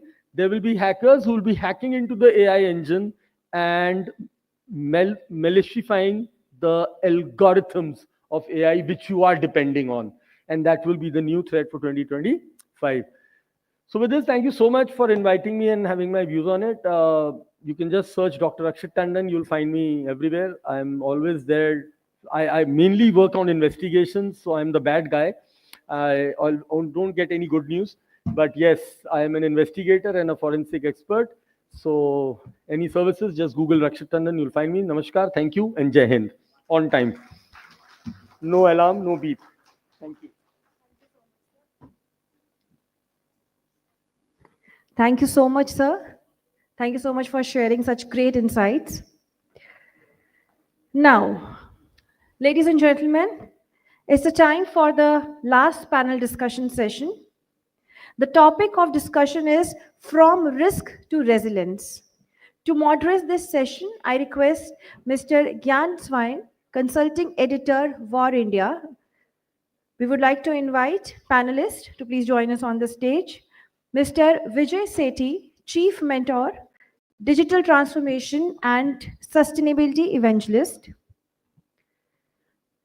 Mr. Bharat B. Anand, Group Chief Information and Technology Officer, Connect Global. Mr. Bhaskar Rao, CISO, the Bharat Cooperative Bank, Mumbai Limited. Ms. Khushbu Jain, Advocate, Supreme Court of India and founder, ARC Legal. Mr. Bhavesh Kumar, CISO and DPO, SK Finance Limited.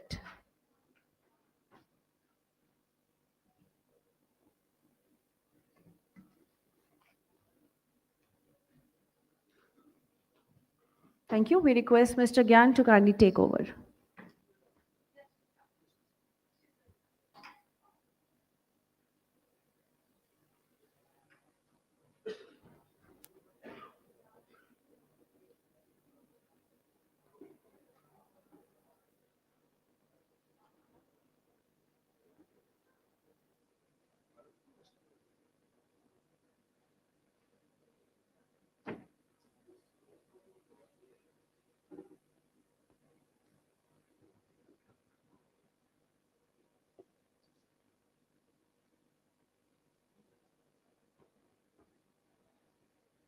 We are just, we're waiting for a couple of more panelists. They are there.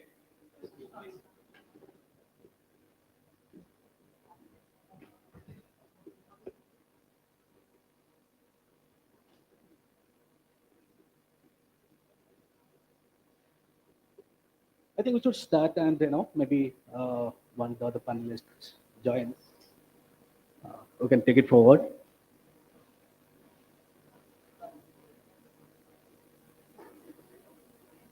Well, so since morning we have been discussing about cybersecurity and AI and various vulnerabilities.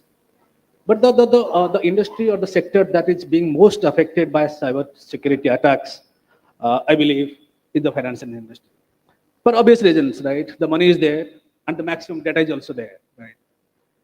So I was reading a report, the RBI says in the last 2 decades, 20 years, we have lost more than 20 billion to cyber attacks and this kind of bad actions. Another report says more than 2,500 cyber attacks happen in the BFSI sector every week. I'm a little surprised with the number 2,500 per week. I believe it must be much more than that, right? 18, more than, I think 18 crore transactions happens a day. And out of that 2,500 attacks, it's just minuscule, but I do not believe that data. So well, to talk about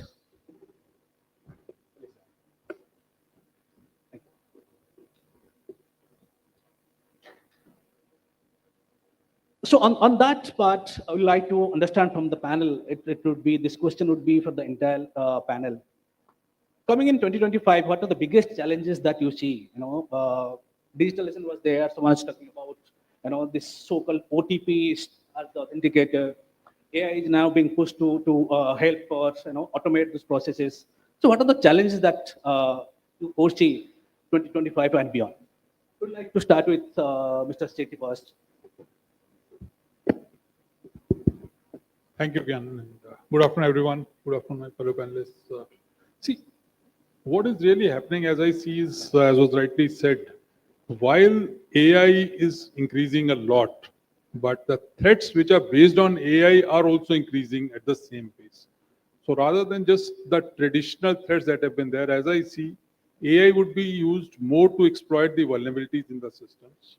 Also, all these phishing attacks and the ransomware attacks, which have been there for quite some time now, would but become much more sophisticated because of AI. And I am convinced that the attackers know more about AI than any of the defenders or the organizations, or any AI that organizations are using for their own value creation is way less than what attackers are using. And that is the biggest thing. And the second, instead of taking too much time, the second major risk that I see is the third-party risk. Now, BFSI sector is one sector which has a huge population of the stakeholders which are beyond their own organization. Those also become a huge entry point for threats into BFSI. So while one can get into the zero trust and all those, but the reality is most of the organizations are not working on that. So this, whether the third-party risks or the AI, using AI, exploiting the various vulnerabilities, risks, and getting into various issues in the organizations is becoming a major thing for BFSI sector, as I see.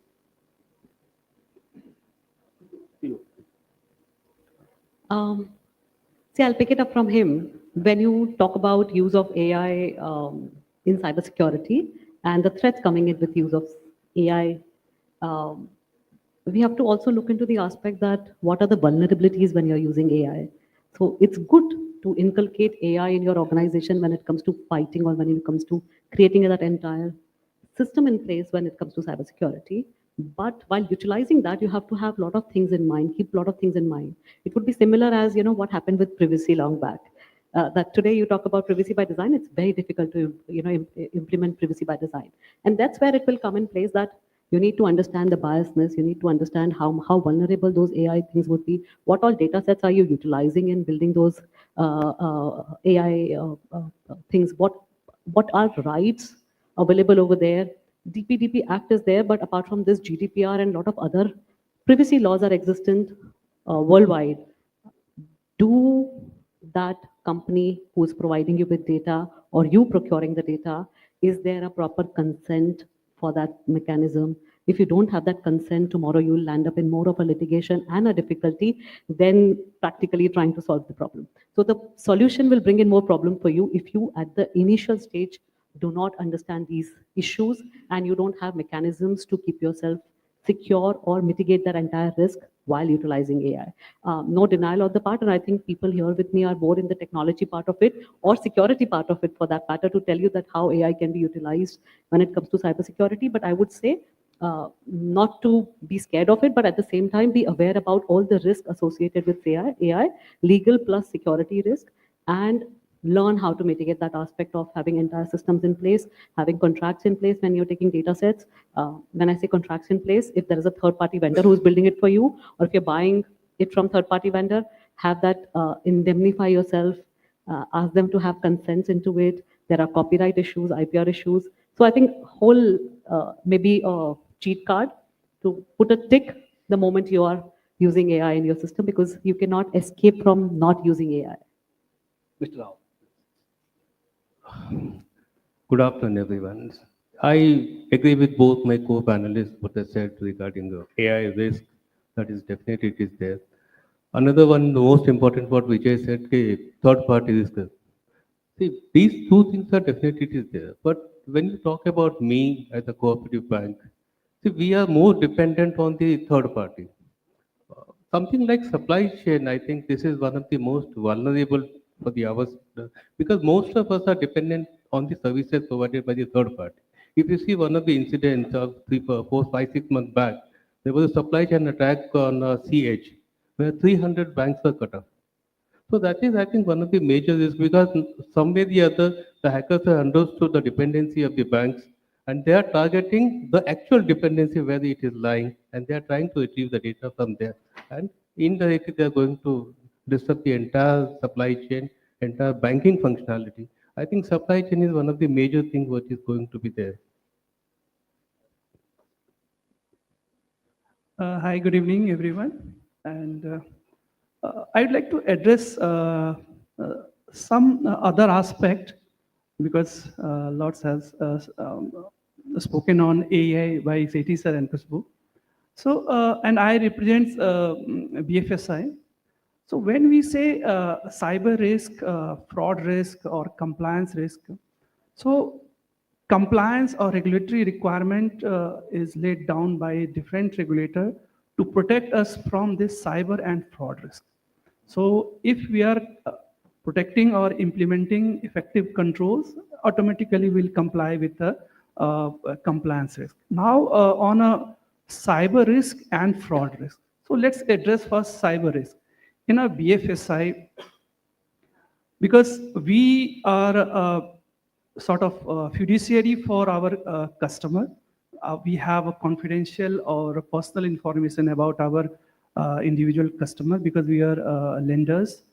And so address the risk, first thing we should fix our basics also. So when we say basics, we must implement effective technology, effective process, and effective awareness mechanism in our organization to disseminate each and every regulatory compliance related information and cyber related information. Let's start with cyber risk. Few controls like vulnerability management, access control, and third party risk. These are the three basic controls every organization must address. And fourth, that is on top of that, the testing of all these controls. These three controls are main pillar to protect from cyber risks. And test of all these controls periodically. That is the effective way to counter your cyber risk. Now, second risk, that is fraud risk. In our industry, fraud risk is rampant. Every organization in a financial institution having certain percentage of fraud reported either at directly to the organization or to the regulator. We have we should implement an effective mechanism through technology. That is very important to address the fraud risk.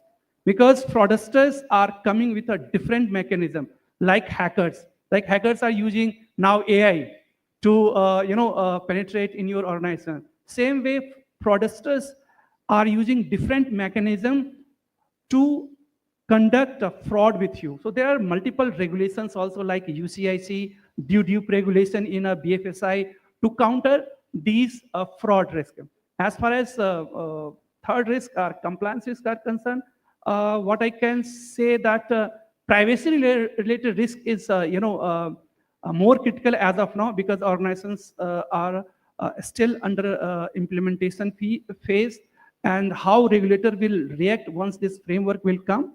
And so that is the regulatory risk that need to be addressed in a 2025. Yes, Anna. Hi, thanks.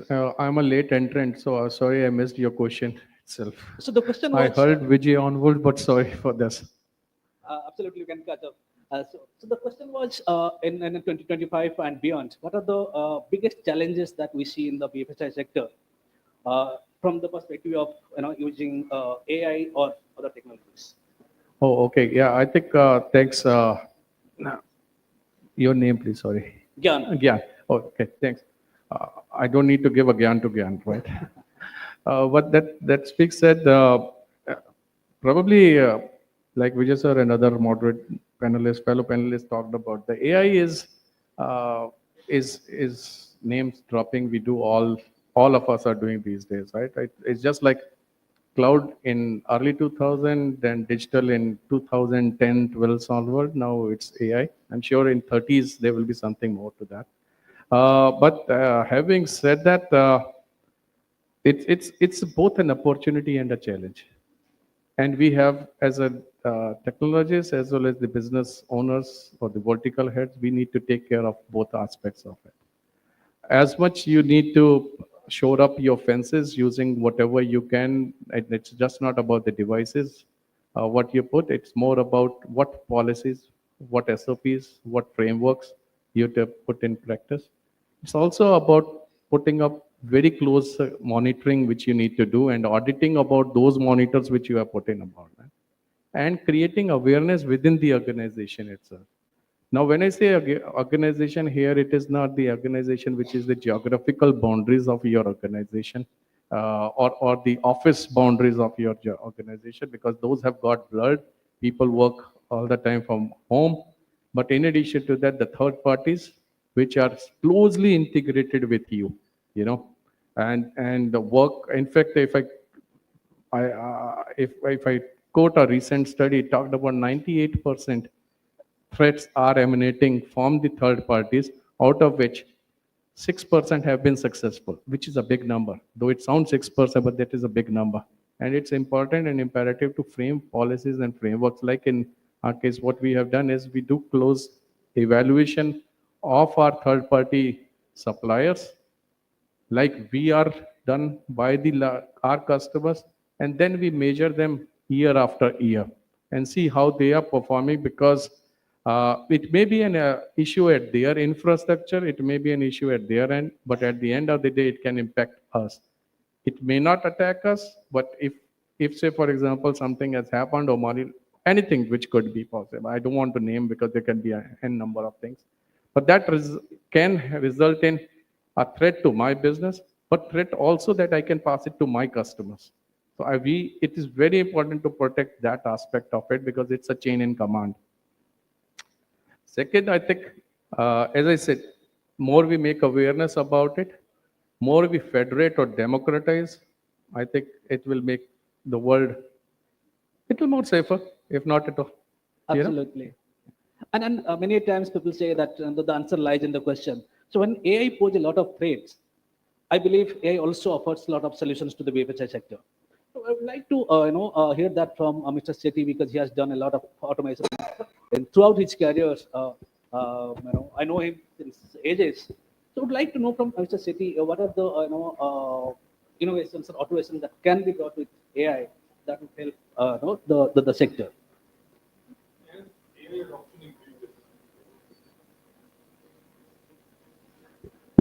Yeah. So as AI adoption increases, one thing that we need to keep in mind is one of the biggest threat could come from the AI itself, the adopted AI, which would mean what? Your data poisoning and the model poisoning. The model that you are using or the algorithms that you are using in your organization and you are thinking that they are helping you out, or even whether to do a fraud detection or to do any other activity, they could be poisoned. They could be attacked themselves and you could be getting either wrong answers or your data could be going out. Similarly, the data itself could be poisoned in the entire thing. So one of the biggest things that companies need to take going forward is, as they say, that you use diamond to cut diamond. So you have to use AI to ensure that the AI related risks are taken care.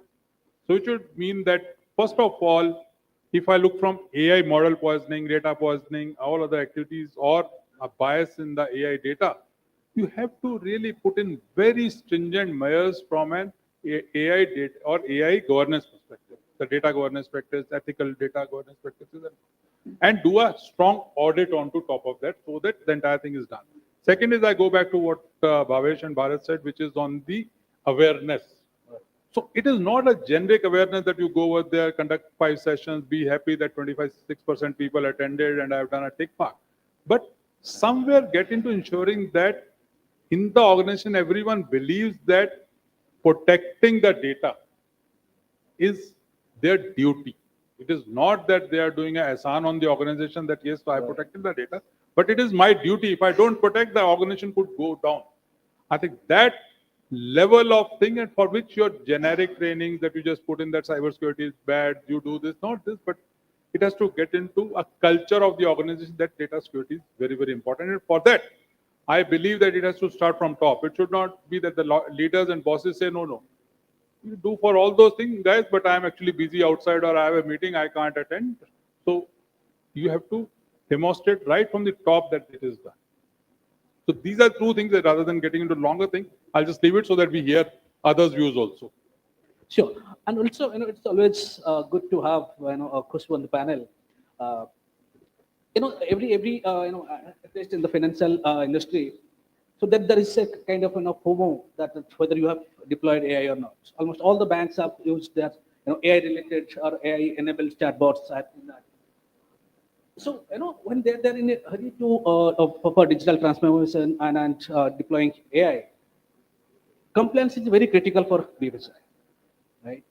So how to ensure that balance between the regulatory compliance and to keep pace with that rapid transformation? First and foremost, you need to have that strong governance policy so that it is being driven, it's been adopted very strictly. From that, you start put in every aspect. When I talk about right from data poisoning to an aspect of biasness to an aspect of privacy, vulnerabilities from third-party infiltration to wrong data sets, inadequate data sets, to copyright and trademark issues, the ownership aspect of it.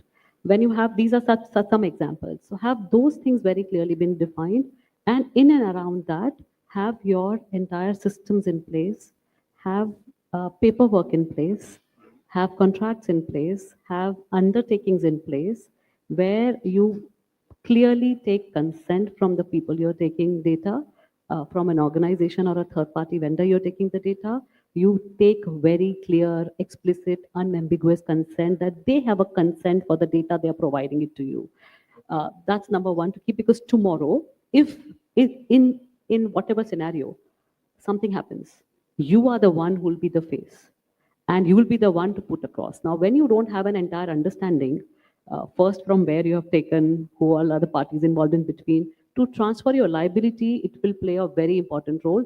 And if you're not in a place to shift that liability or transfer that liability, you'll be paying you'll be paying the price for the things you have not done it.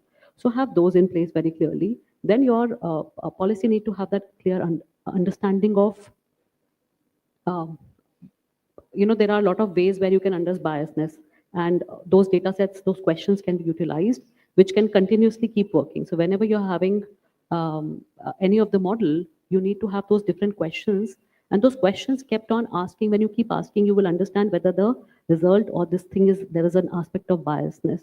When it comes to security, then also you can start continuing. It's a continuous process that you have to keep doing it. That's what I said, that you need to have that governing policy in place, which will define when, how much, what all has to be done continuously. It cannot be a one-time activity, as somebody was saying, that, not that one lecture or a two lecture or one session or one outsider comes and tells you things. No, it has to be, when we used to talk about privacy by design, security by design, when you talk about AI also, you need to understand how you're getting it, what you're getting into, what is the result, and for that all purpose, where all places you can strictly put in that there's no infiltration, plus you have all the rights of things you're doing in place.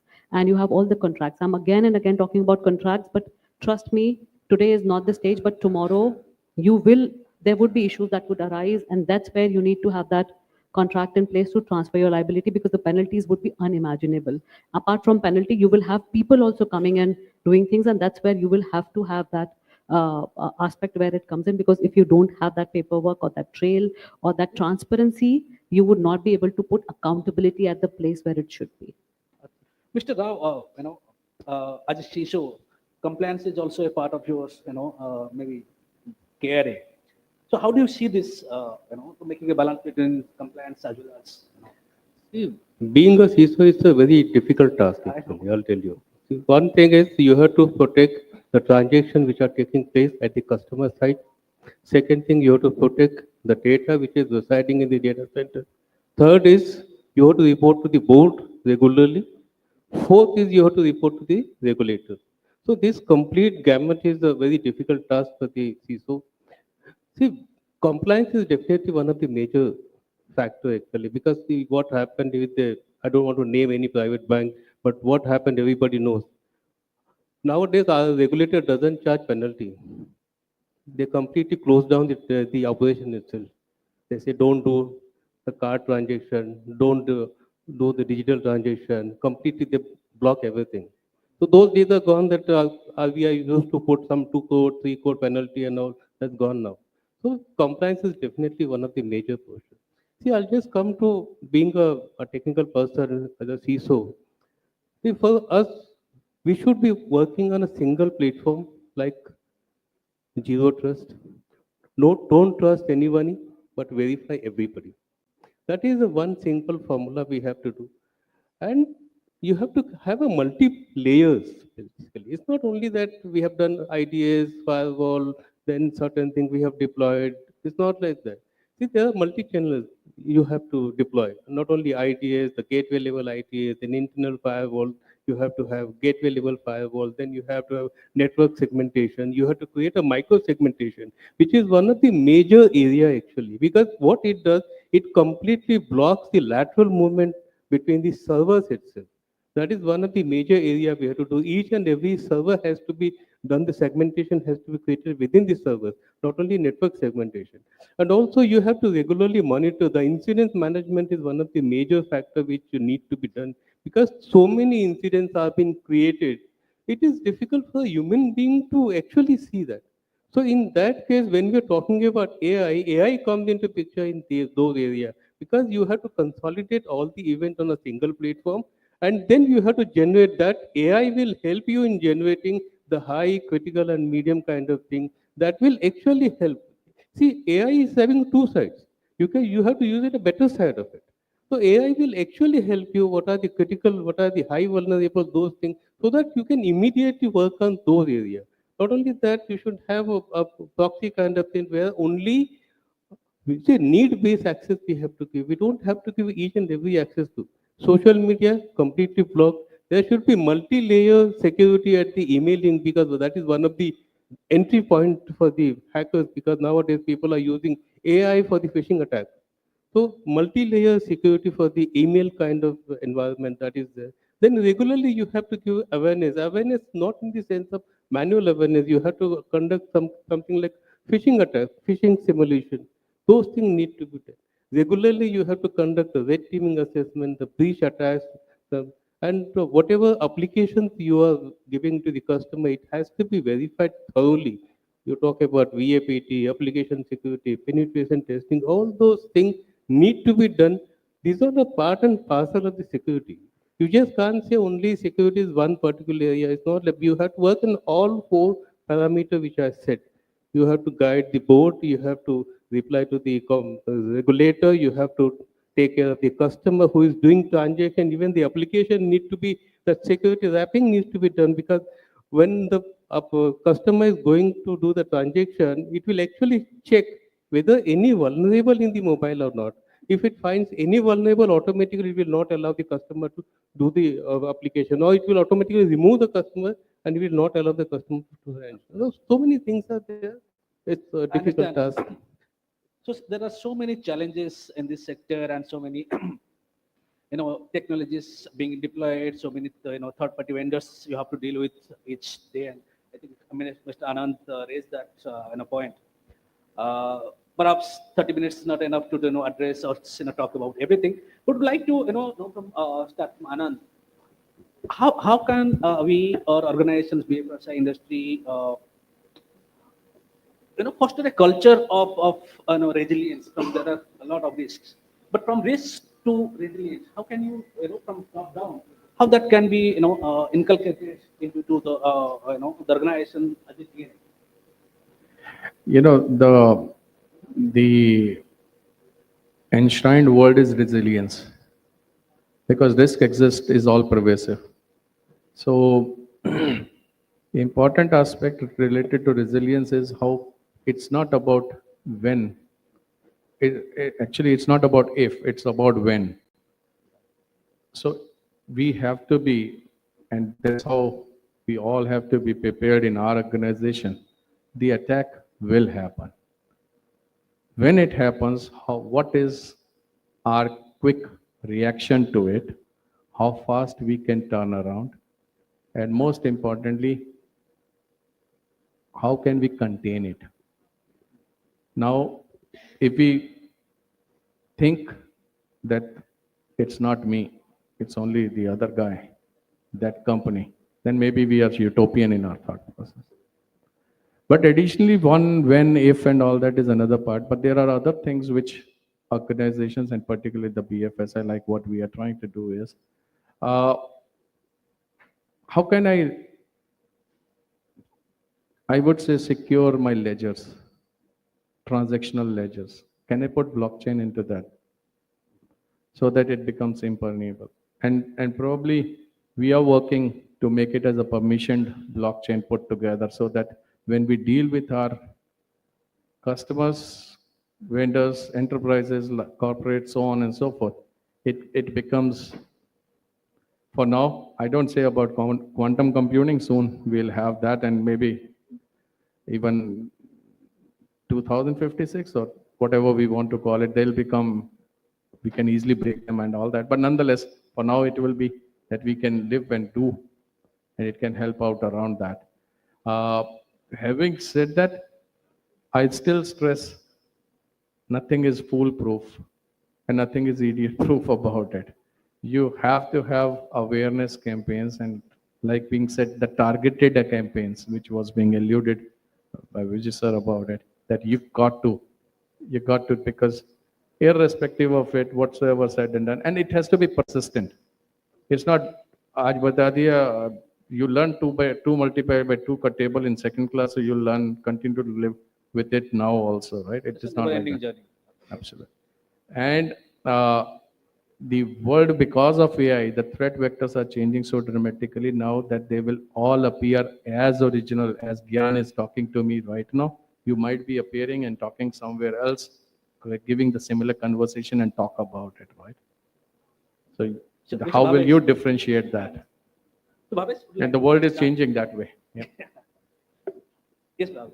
Yeah, when you say risk to resilience, so my opinion is we should have a complete start to end framework to contain our risk, from risk identification to risk mitigation. An entire journey to containment lies between these start identification to a mitigation. So we should have a robust risk framework to identify the risk in the organization, and it should be a continuous process. I have seen that many organizations put like once in a year risk assessment. That is for the tick box for compliance.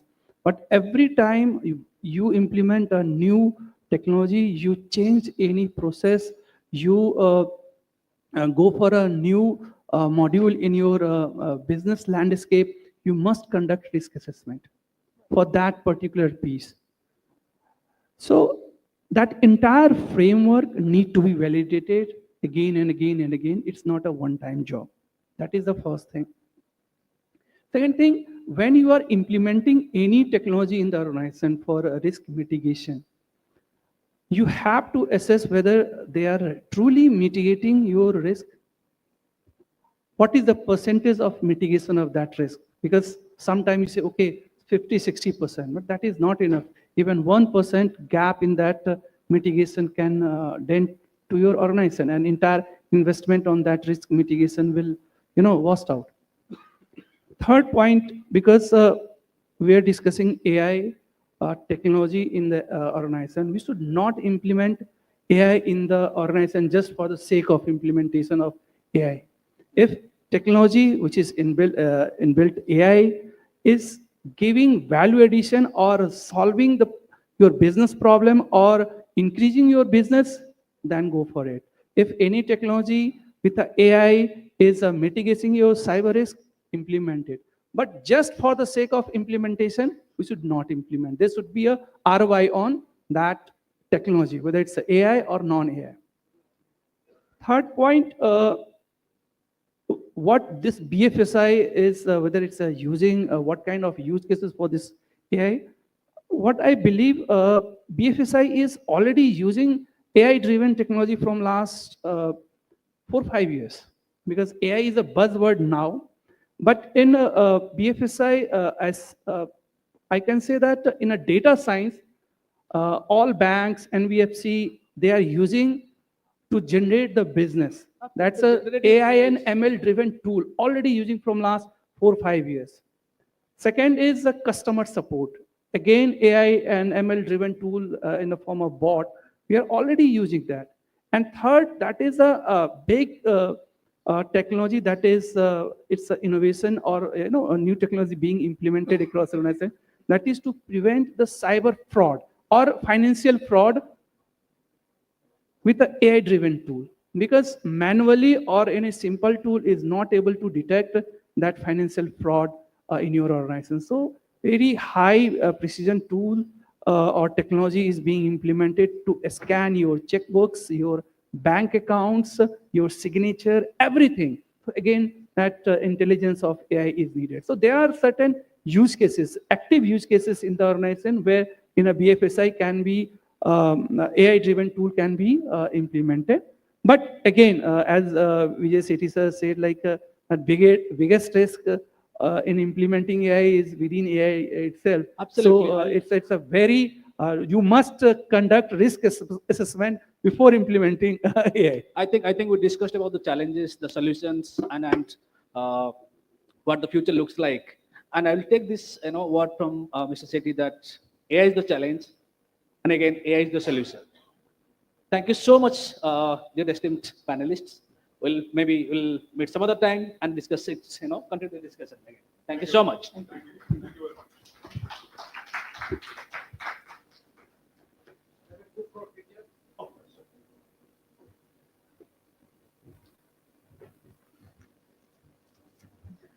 Thank you so much to our panelists for sharing their insights. Let's have a group photograph. Can we please have a round of applause for the wonderful session? Now we have a very short tea break. We request you all to please join us in 10 minutes. Thank you.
be at the center of the room.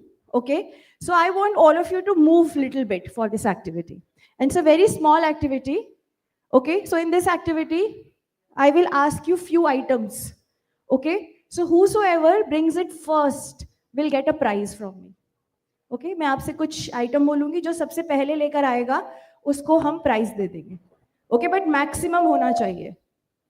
For example, I say water bottle. So water bottle is all around. But जो सबसे पहले लेके आएगा. If I say any color specs, so all of you are wearing specs. And if your partner or if your neighbor is too lazy, you can snatch their specs and come and get the prize. ठीक है? But you have to get the prize. Purse, कुछ भी. Like whatever item I ask. Okay? So I'll be standing at the center. Okay. So first, are we ready? Can we do this activity? Are you all ready to move little bit?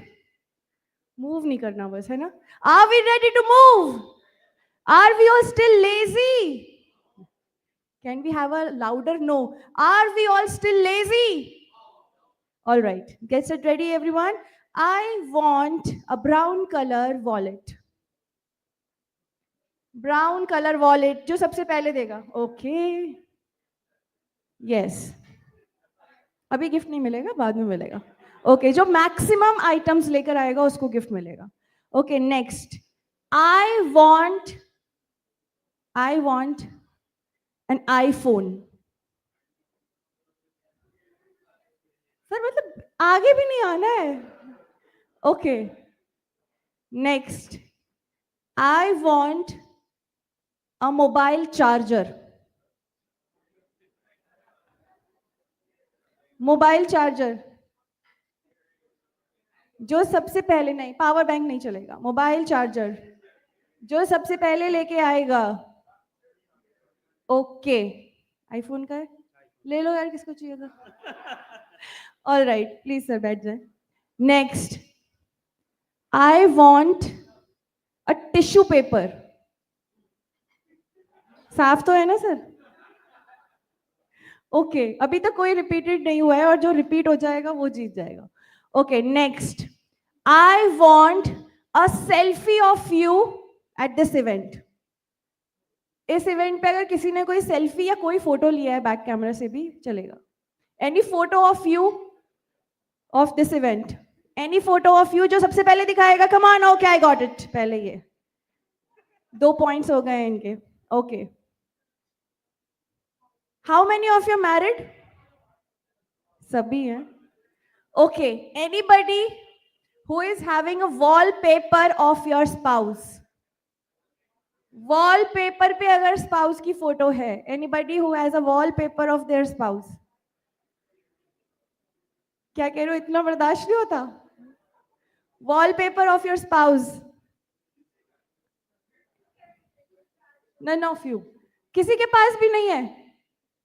इतनी देर में तो खुद भी लगा लेते यार. अभी अभी लगाया. ओके, शो मी. बहुत जल्दी लगा लिया यार, अभी लगाया आपने. बोल भी रहे हैं अभी लगाया. और देखो जरा, करवा चौथ की फोटो सीधा कॉपी पेस्ट. ओके, ये 2 बार आ चुके हैं ना. 2-2 का टाई चल रहा है. Okay, next. I want a debit card. Debit card पहले जो देगा. डेबिट है क्रेडिट है?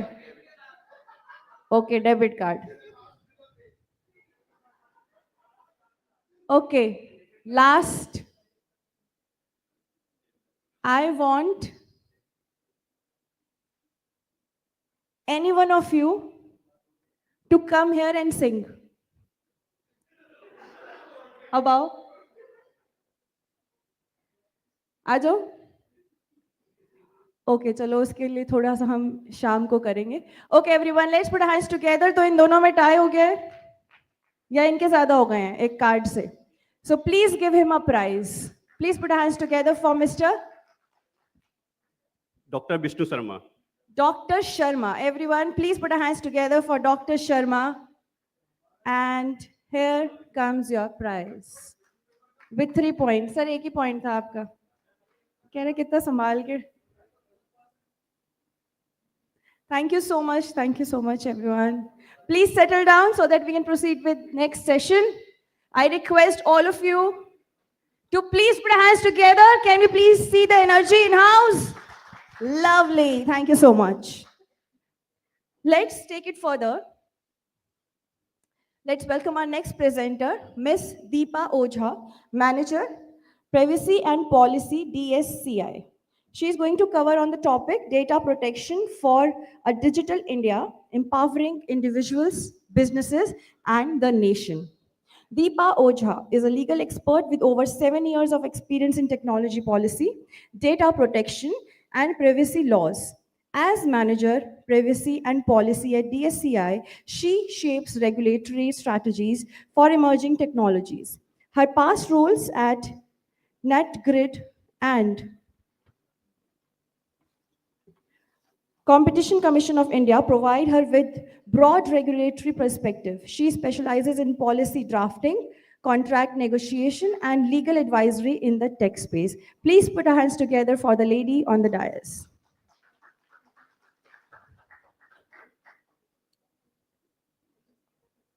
All right. Yes, ma'am. It's not on. You take this. Hello everyone, a very good afternoon to all of you and a huge thanks to MC of this event who brought every one of you in energy again in the room so that I can start my interventions here. And I see I have 10 minutes to cover what I have to cover, so I'll see how I can cover within the given amount of time. So the topic for today which I have chosen is data protection for digital India, empowering individuals, business and the nation. And within this limited period of time, I'll try to cover that how the given regulatory framework which is existing in India can help all these three categories of people in the country to embrace the benefits of digitization.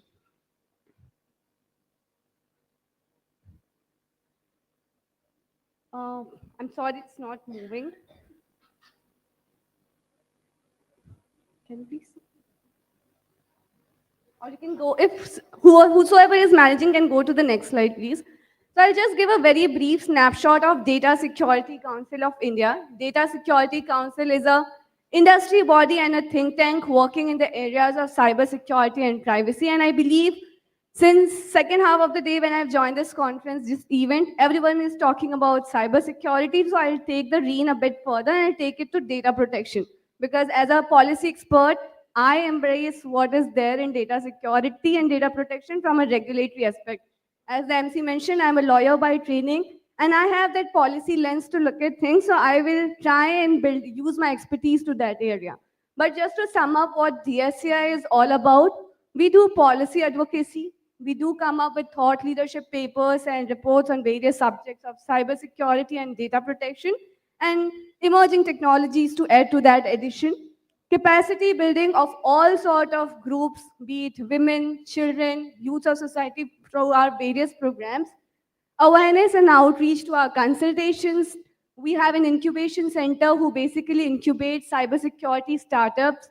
We do research and collaboration. We also help in industry development. And we have a specialized team within our team, Cybercrime Investigation Training and Research Center, who look into the specifics of cyber crimes and investigation and digital forensics. Can you go on to please next slide? You can put the entire slide here. I don't think that animation is going to work here. When I say digitization, what it comes to your mind? All these icons which you can see on the screen depicts different forms of digitization. Artificial intelligence, IoT, OT, web technology, smart devices, all of these are one or the other aspects of digitization. And how do they bind together? Through architectural framework and stacks, protocol, technology standards, interfaces. Can you please click enter so that I'll get my main content here? Again, please.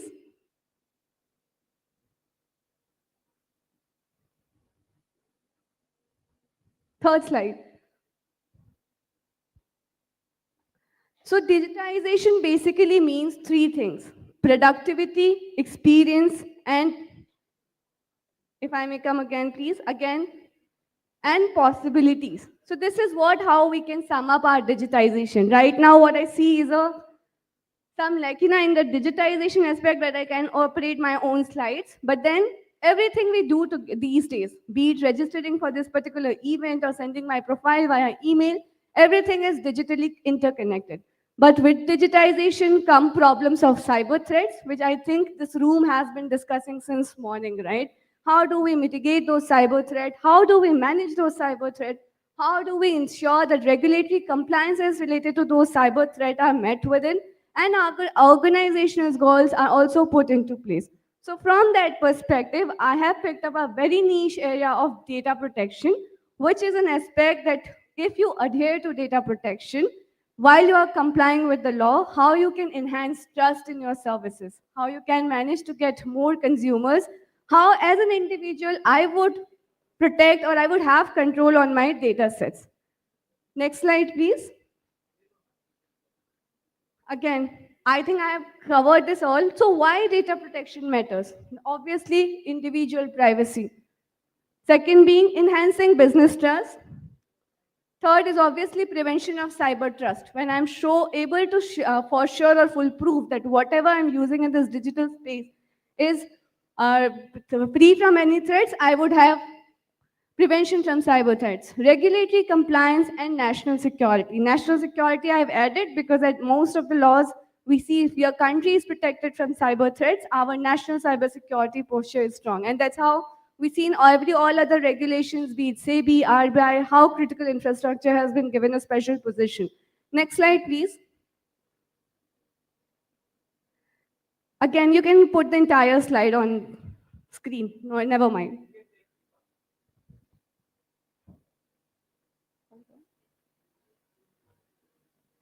So this is a slide which I have tried to depict in a manner that be it a data protection legislation of any country, how you can have interpretational regime on how you should look at a data protection regulation. So when we come to this, we have to see country's position, that whose privacy they are trying to protect. What is the applicability? Who on it is applicable? What are the processing methods they are looking at? Definition of processing. What is the definition of processing? So that it's easier for you to understand and comply with various laws. What are the different types of data they are looking at? Is there a categorization of data? What are the processing conditions? Under what circumstances you cannot process data at all? What are the different privacy roles? I was asked very recently that do you think CISO's role getting stronger with DPDPA coming into existence? I said no, maybe you have to hire a new DPO because the law wants that a person should be specialized in data protection roles. Cross-border data flows, extraterritorial provisions, localization, exemptions, how are they going to be enforced, etc., etc. Now, from a content standpoint, what are the principles the law would adhere to, right? Like we vouch that Indian DPDPA is a principle-based legislation. How and why it differs from GDPR? Because we may not be that prescriptive as GDPR is. Or what are the obligations and liabilities set forth on various players of the ecosystem? And what are the enforcement mechanisms? So this slide will help you analyze and interpret any kind of data protection regulation you may have on your table to understand and comply with. Now I'll come to evolution of data privacy in India. I don't want to make it a monologue. Can I have someone in the room who can tell me that whether data privacy was only a right in 2017, how do we exercise this right before 2017? Or so to say 2023 of this year?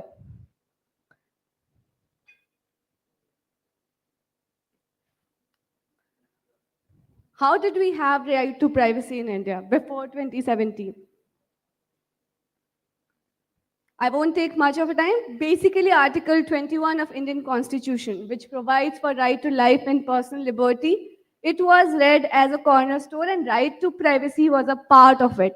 But it was dependent on whims and caprices of the court, and a whole lot of judgment says that under what circumstances it could be right to privacy or not. 2017 is remarked as landmark here only for the reason that in that particular judgment, case Puttaswamy judgment, Supreme Court categorically hold that right to privacy is a fundamental right. And in that point in time, they appointed Justice B.N. Krishna committee to come up with a draft version of the law. And as DSCI, we take pride in the fact that DSCI was integral to that committee, and we have taken firm stance on certain things. The committee came up with a 2018 bill. This bill was revised, and we had 2019 bill introduced in the Lok Sabha. This bill had lots of comment from the Joint Parliamentary Committee, and the Parliamentary Committee came out with its own form of a bill in 2021. This bill, you all will remember, that was revoked in the year 2022 in the month of August, saying that we will come up with a new bill. And then in 2022 November, we had a very crisp version of data protection law of the country, which was vouched as the principle-based legislations, because whatever the privacy principles are, purpose limitation, data minimization, storage limitation, accuracy, transparency, was all enshrined in various provisions of the draft bill. This draft bill again underwent a lot of consultation, and finally we had DPDPB 2023 introduced and passed in both Houses of Parliament. And the recent past is that DPDP Rules 2025 is under consultation, and Ministry is going to receive comments and feedback on it till February 18, 2025. So as DSCI, we are all working actively on getting industry feedback and inputs on the rules.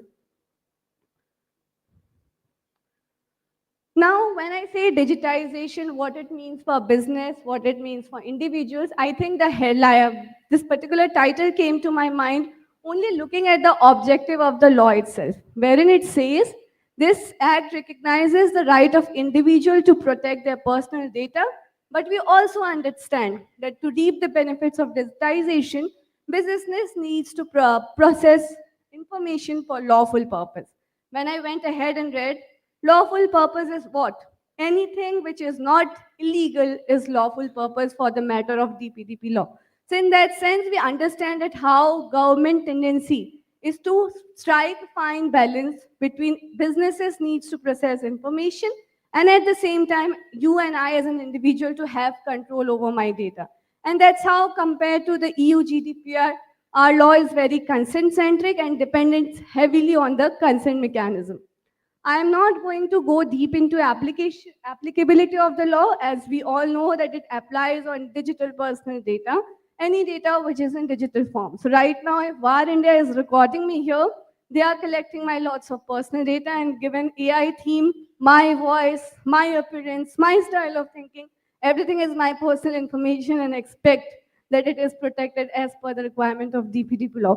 On a lighter note, it doesn't apply to processing personal data for any personal or domestic purposes or made publicly available. Now, the theme of the entire room is AI and cybersecurity. This is something that we have to be careful about. And from an awareness standpoint of view, if we are putting something publicly on the internet, it is not protected by the DPDP Act, or it is under legal disclosures. And I think that's how AI mod developments is going to take place in the country, because PAPD is currently not the subject matter of the law. Now, I would come to key features of the law I would have talked about. It's a principle-based legislation. So whatever privacy principles is there across the globe is also enshrined within the letters of the law of India's DPDPA. Again, recognition of both individual rights and business needs.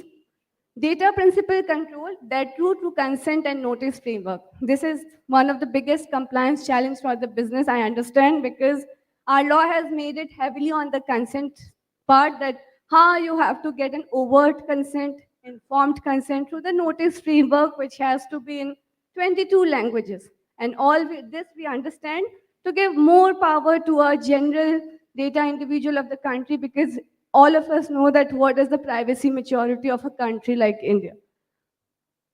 But this again gives rooms to a lot of innovation, that how industry can figure out their own means and ways to figure out that this particular compliance requirement. Rights of data principles, obligations of data fiduciary, and then again I can relate to this VAR India particular event theme, that reasonable security safeguard is one of the huge expectation of DPDPA. And rule has further clarified that what are the 6-7 elements of reasonable security safeguards, including encryption, obfuscation as data security measures, and minimum provision of 7 or 8 requirements that you have to have while you are doing compliance with the law.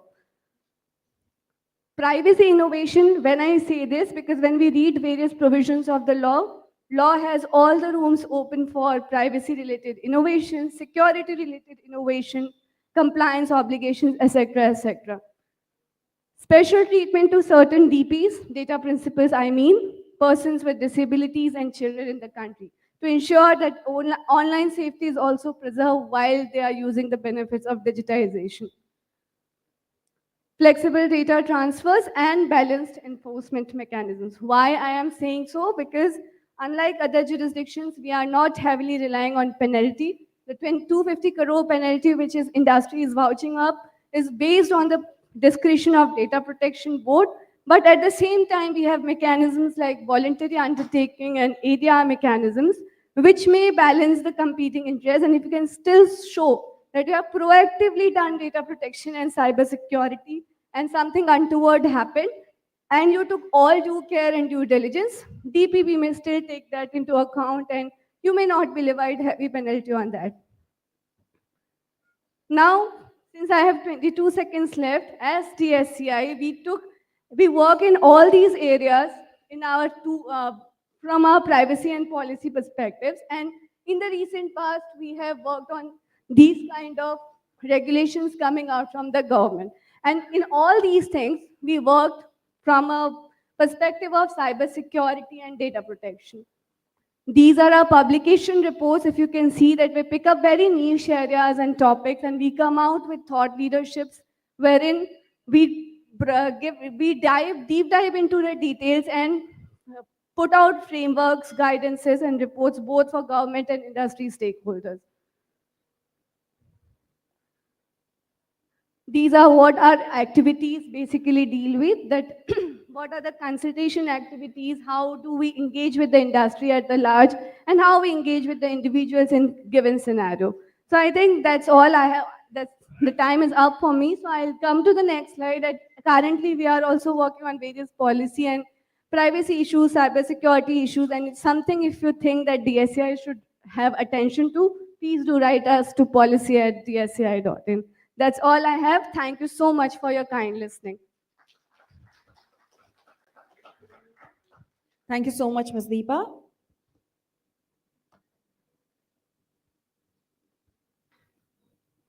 All right, everyone, please do not forget to tweet at #CDS2025. Now, I request Mr. Rajaram Venkatesan, Geo Lead India, South and Sri Lanka, to address the session as an expert on next-gen mobile workforce management. Mr. Rajaram Venkatesan is Geo Lead for India, South and Sri Lanka at SOTI, a global leader in mobile and IoT management solutions with extensive experience in enterprise mobility and digital transformation. He plays a crucial role in driving business growth, customer engagement, and regional operations. His expertise spans across strategic planning, market expansion, and delivering cutting-edge mobility solutions to the enterprises. Please put our hands together for Mr. Rajaram. Thank you. A very warm welcome to you, sir.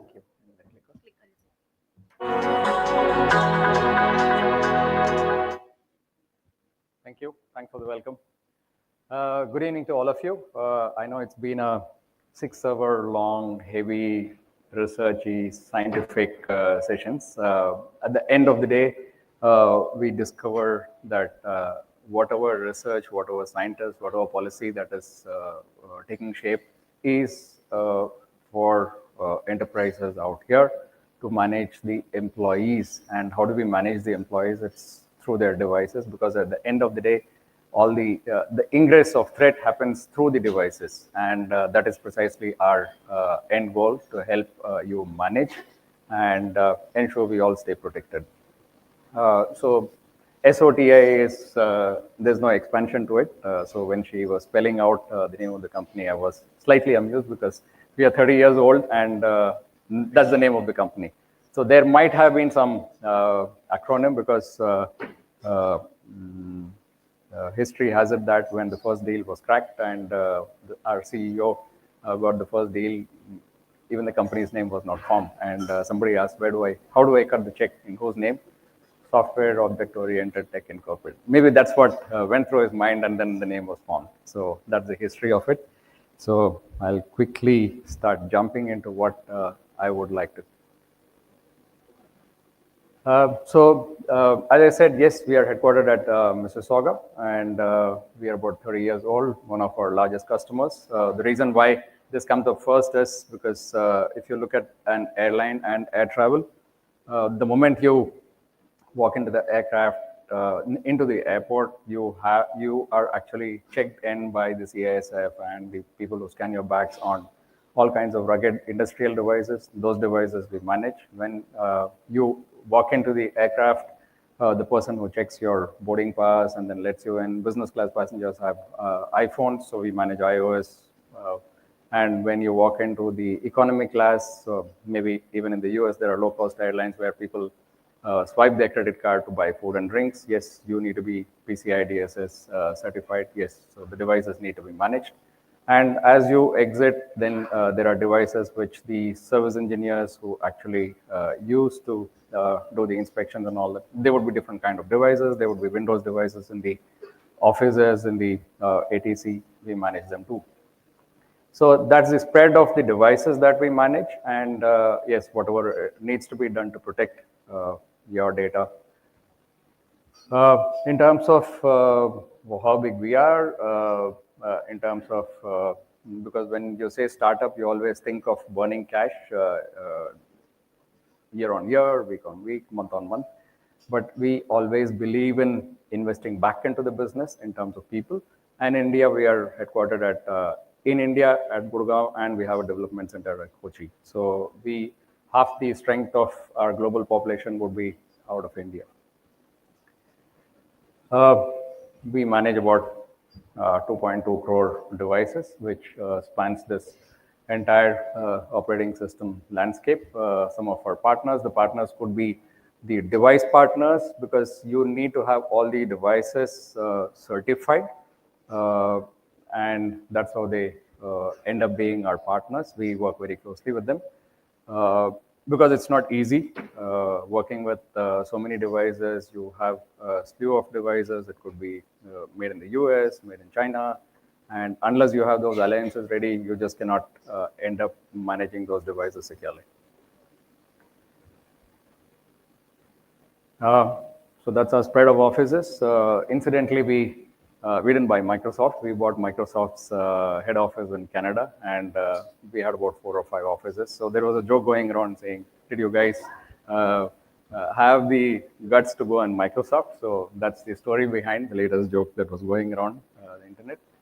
And incidentally, Cochin, you might be asking why Cochin, because Cochin is not the tech hub. It's not Bangalore, Chennai, Hyderabad. Why is it that we have an office in Kochi? Kochi also, incidentally, like our Mississauga experience, it went through, we started as recently as 2019. And in 2024, we are already in the 4th office, and we bought our own space, and then we are trying to make a big facility out of it. So some of our customers, just for the sake of referencing, it could be anybody from the SMEs to the Fortune 100. So we have them all. India too, we have customers in BFSI, e-commerce, quick commerce, government, retail, you name it. BFSI is pretty large. I have some points to make. I don't know if people in the industry would really sync with me on that, more of that. Yes, in terms of government, because we had quite a few folks from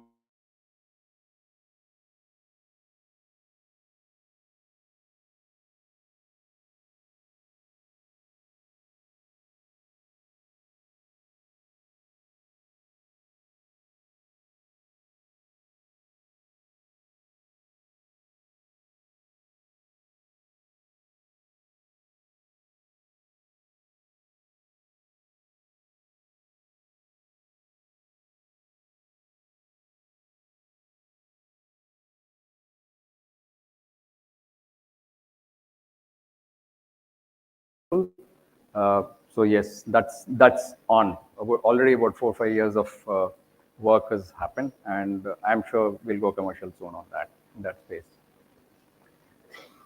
Yeah, some more ideas in terms of where government can possibly use devices, because when it comes to using devices, because there are only two things that we do. One is we help you build applications, and applications we use all the while. Without applications, without apps, without devices, our life just doesn't exist, just cannot run. Whether to come in here, stay here, or exit from this event, we are always dependent on them.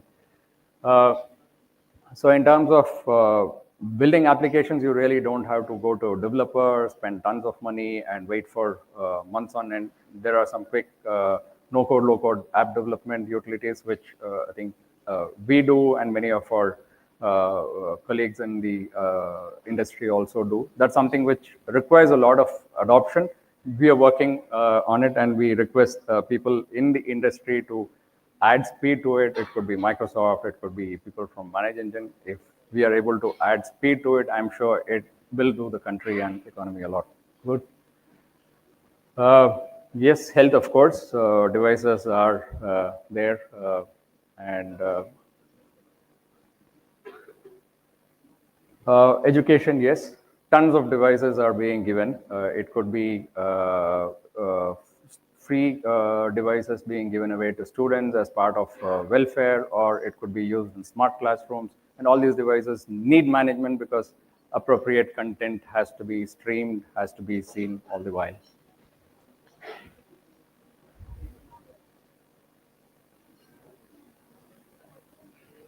Yes, postal department is one more. So I'll just rush through this, because some of it would be commonsensical. All of us would have seen devices being used by the likes of Amazon and Flipkarts, and apps being used. So similar functions in government too exist, and we can add value to them, and we have been continuously adding value. So maybe I'll just go the reverse way. When I said we help enterprises build applications, these are no-code, low-code app development utilities. So we do that, and we help manage devices, and we add heft to just managing devices by giving deep analytics. So this is what I was talking about, which we help enterprises and government build, which is build apps in a jiffy. It could be something as simple as HR. It could be in any function of a business. It could be in sales, because we are all in business. You need to capture leads. I meet 10 people here. If I want to capture, you walk into an event, maybe even the visitor management, when people are getting into offices, if they have to be allowed in. These days, people buy apps, and then they keep it in the reception, and then people just key in their name, entry credentials, get their photo clicked, and then, so that could be placed out here. So that's something which people can think of when you go back to your businesses. So it could be used by sales guys. We get a lot of inquiries where the sales guys like us, we keep traveling. So there are some organizations which want to micromanage, and they would want to find out where was this sales guy, what was his routing. So in case there is a need for that, or there could be people in healthcare, hospital who are gathering data. If their presence in a particular place is required, and they can just enable their GPS, or if they are company-owned devices, you can mark your attendance and it can get captured. So we were talking about ChatGPT and DeepSeeks and all that. So we do use a lot of generative AI, and we call it SOTI GPT internally. So you really don't have to do really a drag and drop. You just say what you want. Okay, this is a sales lead capture app. Just make a form and then send it to me, and you could get stuff like this. This is the basic management, and there are quite a few people who provide this as a service, but we do call to fame. We are deeply devoted only into the mobility space, and so though we are closely held, the kind of profits that we make, it keeps coming back to, it keeps getting reinvested and it keeps getting invested in people. These are two things where our profit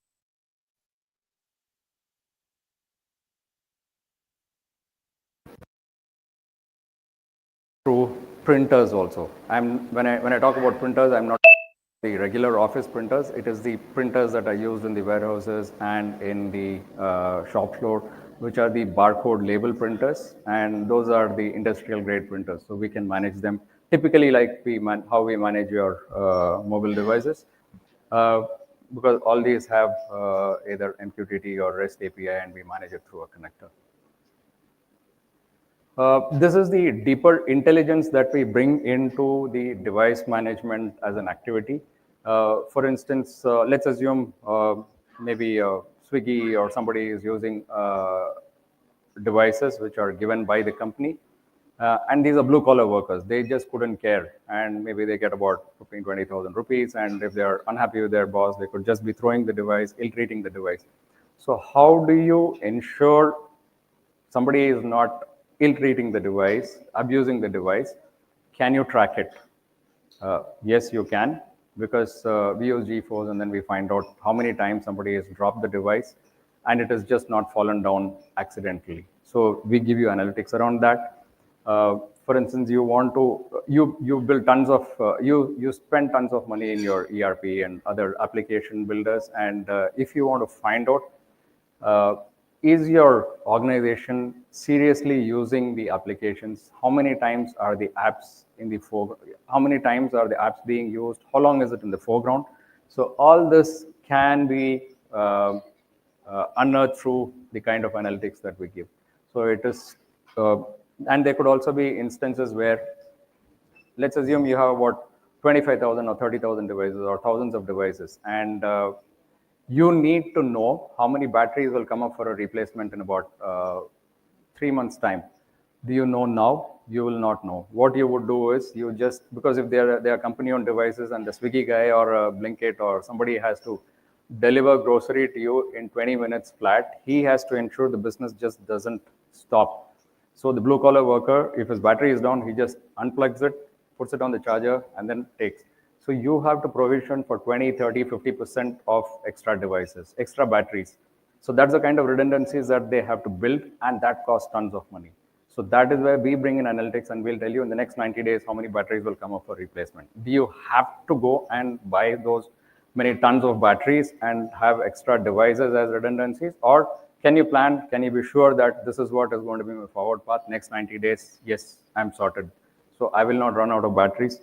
I can tell you how long you've been charging a device, because you know the sweet spot for a battery to stay good is 20 to 80%, because we always sometimes leave the battery on charge overnight and all that, which is not good. Though there are some smart batteries which cut the charge at about 80% or whatever. So you can actually analyze the pattern of the user in terms of how he charges, how he treats the device, how he uses the app, what is the signal strength. If there is a Coca-Cola route agent traveling from point A to point B, can he change the route because his apps are crashing because the signal strength is not good in that area? So you have a choice to change the telco. If the telco in India, of course, you don't have too many choices. You have A or B. But yes, so we can give you deep analytics in that in that sense. So that's the kind of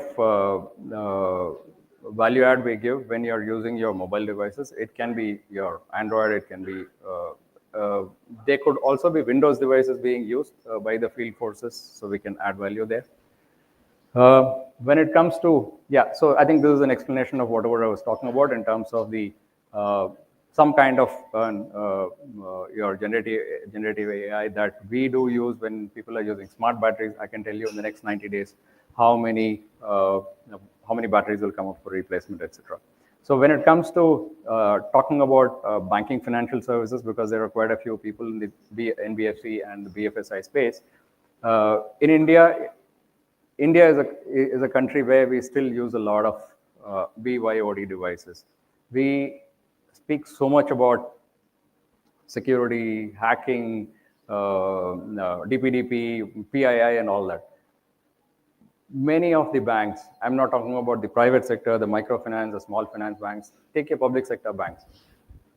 Is it a fact that the government doesn't have money to buy mobile devices and give it to its own employees because they are dealing, most of the guys, at least who are dealing with customers, they're dealing with customers' data. We are talking about Aadhaar card data breach happening.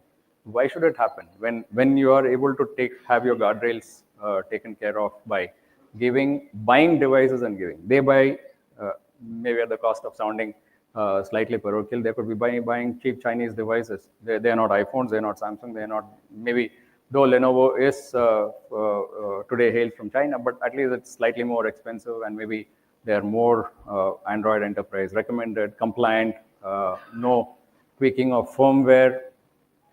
So are we being penny-wise and pound-foolish because you have the low-cost Chinese devices being used in BFSI, which carries customer data, and then we cry foul and we go back, and are we ready to pay the penalties of 25 crores or 250 crores, which maybe once your DPDP kicks in, your cyber resiliency index framework and all that kicks in. So instead of paying that penalty, why don't you at least buy devices and give it to the employees who are interacting with customers and carrying customer data? So that's something we should seriously think about, because there are some industry leaders from in the BFSI space. I thought I'll take the liberty of talking about it. Yep. So I was speaking about this app usage. When you spend money on apps, do you know how many times your sales guy is opening your Salesforce app? How long is it kept open? How many times? Because in an 8-hour work window, how many times does he open? So all that analytics will come handy. So that's the, I think I'm almost running neck and neck with time. So I think we can.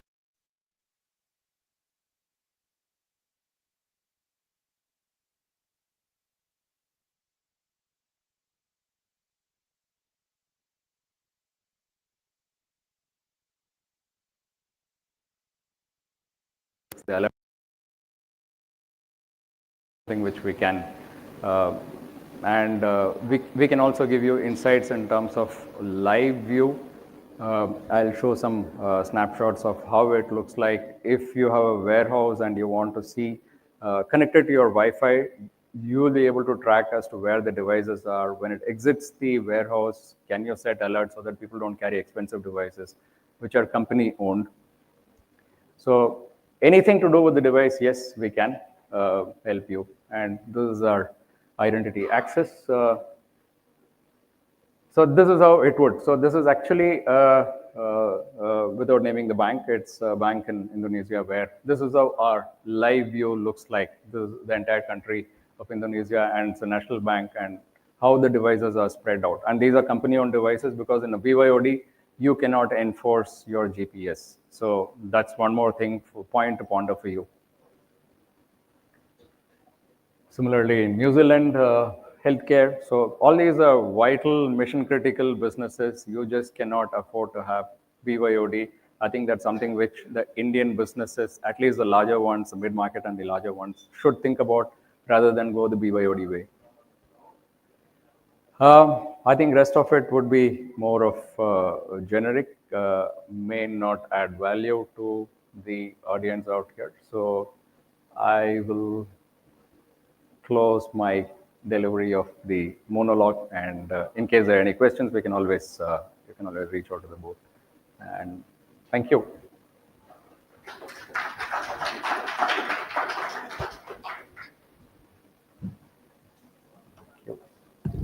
Thank you so much, sir. Now I would like to invite the next speaker, who has over 22 years of experience in the IT industry, excelled in client and partner-facing roles. As a former associate director at PwC, he has led key initiatives in both Indian and global markets. His expertise spans cybersecurity consulting, auditing, and assessment, solution architecture and implementation, and managing security projects for global clients. Please welcome Mr. Tarun Pratap Singh, Associate Vice President, Cybersecurity Practice at Hitachi Systems India.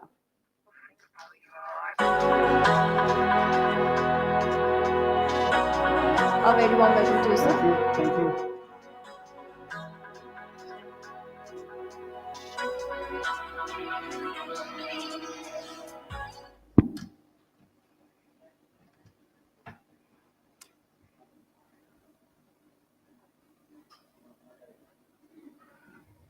Good evening, everybody. My name is Tarun Pratap Singh, and I'm a Vice President in Hitachi System India Private Limited, and I'm heading the pre-sales team over there.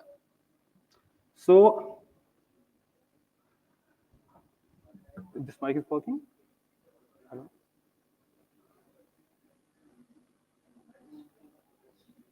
Check. This is okay? Thanks. Yeah, thanks. So here I am discussing the topics next-gen authentication platform. And the slogan of this, beyond password, the future seamless security. That is passwordless we are talking about. Everyone knows about the authentications. When the people are entering in any company, they need authentication. When they will go to the system, they need authentication.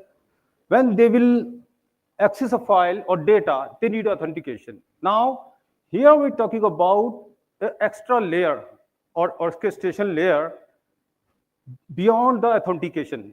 So we are talking about a next-gen authentication platform. So before starting my topic, I just want to describe about a Hitachi group over here. In the last 1 century, Hitachi is in the global market. And as you know, that it has 368,300 employees globally, 835 companies, 100 countries. And in India, we have 122 companies and almost 53,000 employees working in Pan-India. Hitachi aims to help and support people's well-being and achieve sustainable future for them. And the area, the working of Hitachi is in 4 areas: digital system and services, green energy, connective industry, automobile system. The heart of all 4 areas is Lumada, which is advanced digital solution for Hitachi and connect each other, all the entities together. Now, I am a part of Hitachi System India. This is one of the subsidiary of Hitachi Group. And as you can see, the Hitachi System India Private focus on the cybersecurity practices, and the whole practices is divided in 4 pillars: IT infrastructure, cloud security, cybersecurity, and APM, that is application performance monitoring. Hitachi India services work in all the industries: BFSI for banking, a lot of solutions we deploy, manufacturing, education, healthcare, logistics, retail, public sector, IT, and telecom. And for the numbering point of view, Hitachi has 10 plus offices in Pan-India, 2,000 employees, 1,000 customers, 100 services. So as you know, Hitachi is a system integrator, but recently it is impaneled with a certain. Now we can do an audit for the companies and we provide the certificate. So previously we are doing a type 1 assessment. Now we can do a type 3 assessment. Now, because my topic here is a next-gen authentication, so I want to connect the topic. Hitachi has exclusive partnership with One Cosmos that provide the capability of next-gen authentication.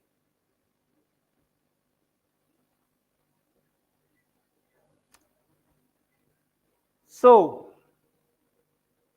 before discussing the topic, I want to describe the problem statement of identity and password theft. So, the story started from the IDM.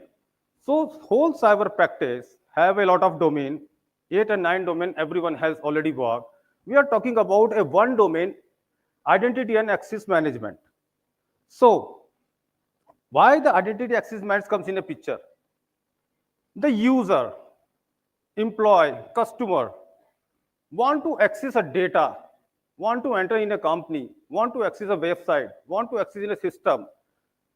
They need a security, authentication security. Whereas IAM, identity and access management domains comes in a picture. So if I am not strong, unauthorized user can access the data, the website, can enter your company. A lot of phishing attack, a lot of man-in-the-middle attack comes in the picture. Now, the IAM should be strong for the company. That is the first way. So to be strong in a company, but IAM has multiple problem statement that we are describing here, and that is a solution is a next-gen authentication platform. The first is breaches due to 2FA password theft. We have seen that password story, that password started 65 years back. And last 2 decades, we are working on the multi-factor authentication. And as you know, the passwords categorized in 3 categories, type 1, type 2, and type 3. So the meant of that password is who you are, and you have, and you are. So type 3 is you are, and type 2 is you know. That is a you know means that you already know that the OTP we receive in a mobile and we put somewhere in the system and the system is open. So the breach is also done into a factor like the hackers is bypass the 2FA authentication. Second is user identity spoofing. So as we are working on 3 pillars, users, IAM, and the data.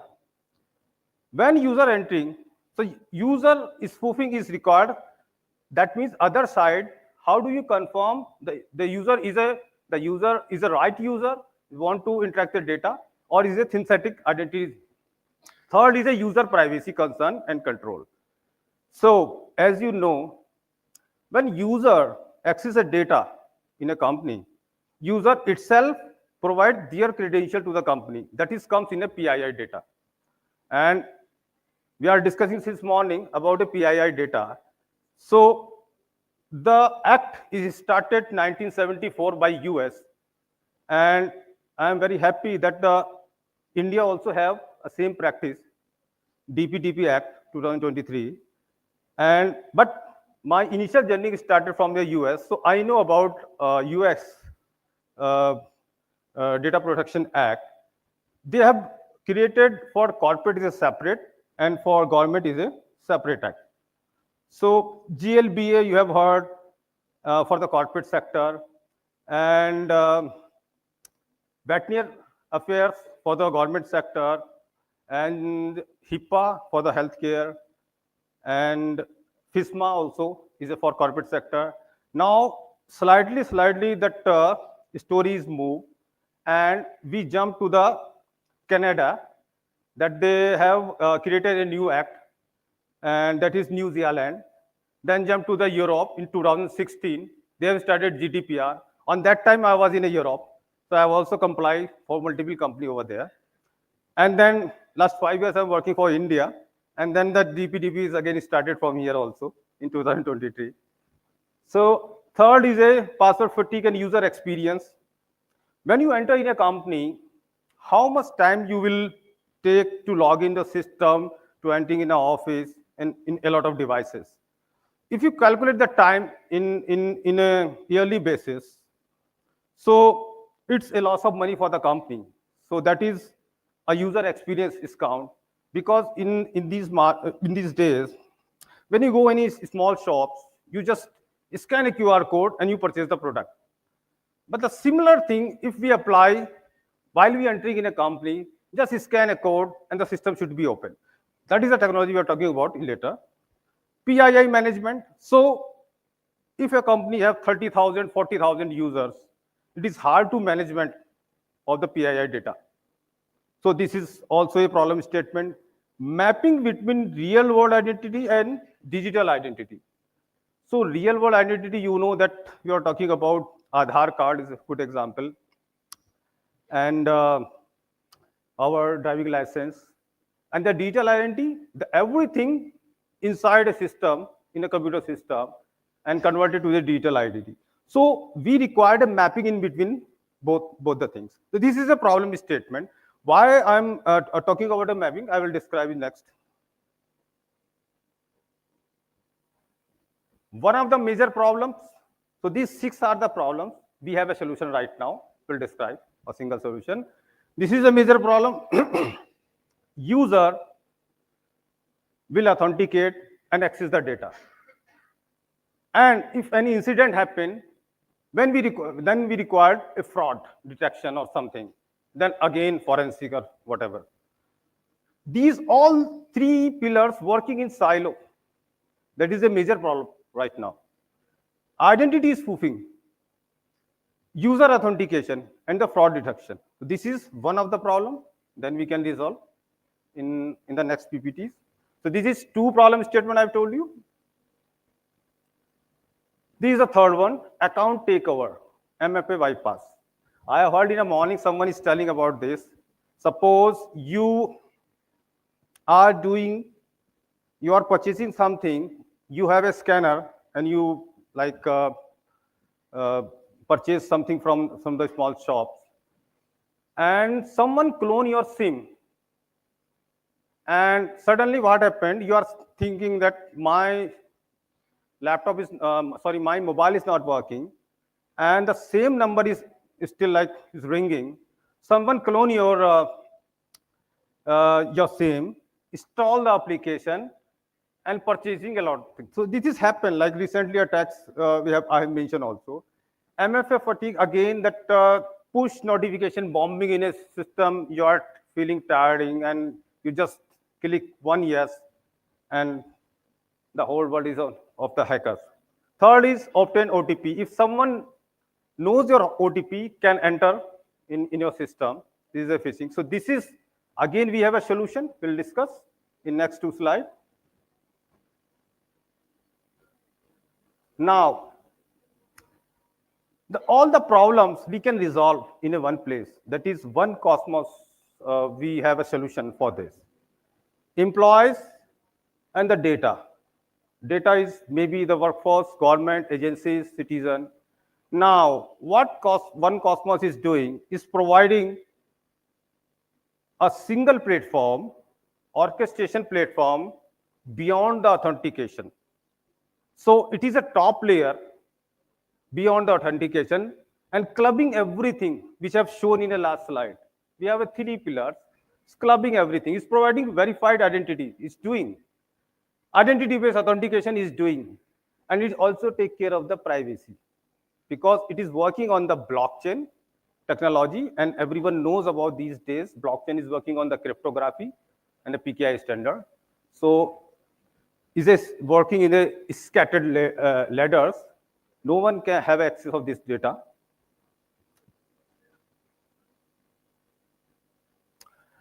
This is, I have divided the password journey.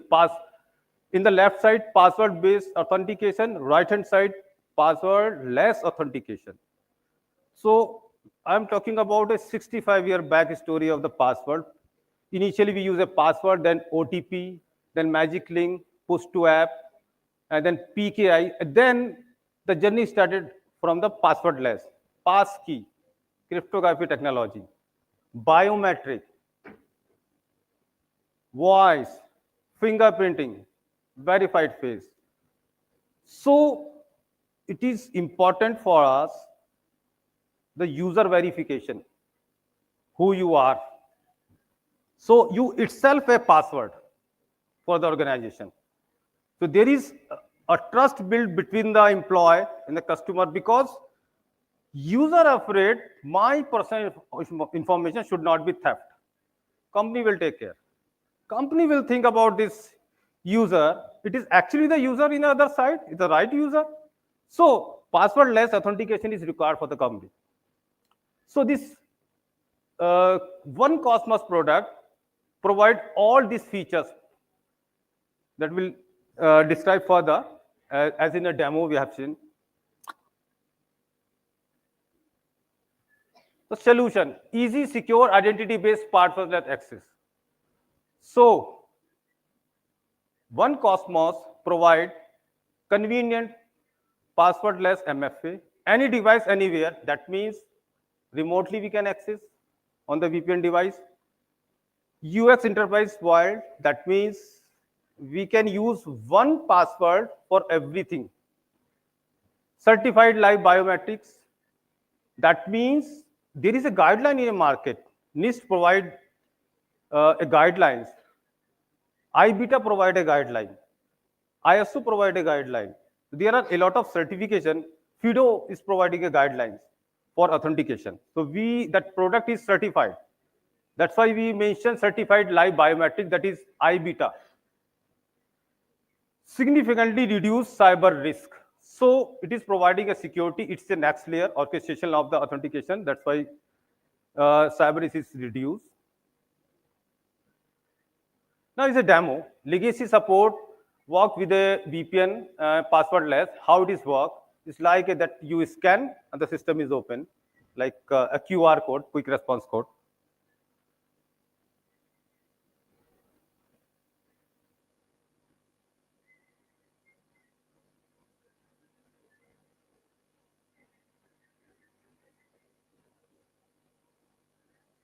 I think you will just a scan in a system.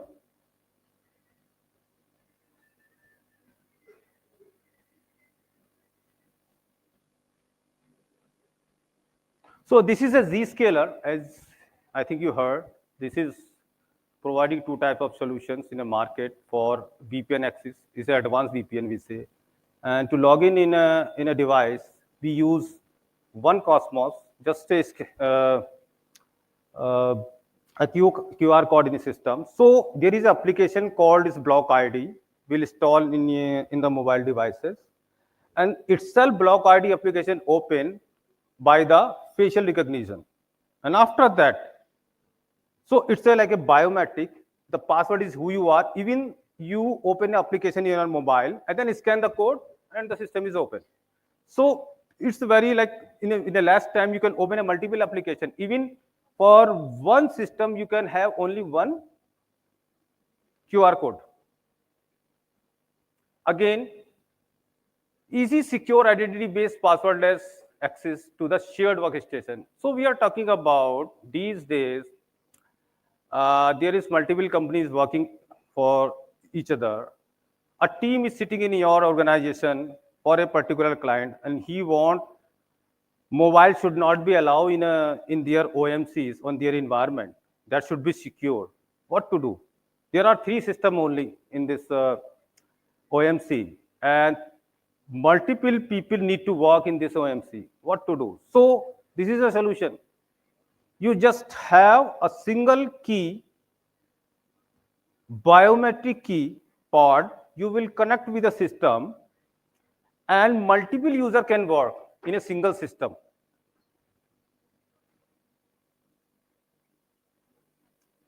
This is a showcase I have shown scalable, interoperable, passwordless approach for workers who are dynamically assigned a workspace, because multiple people working in a shift, and this key you just need to install. So one key for one workstation, and multiple people can work in OMCs.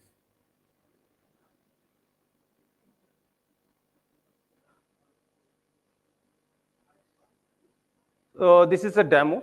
I just want to show. Yeah.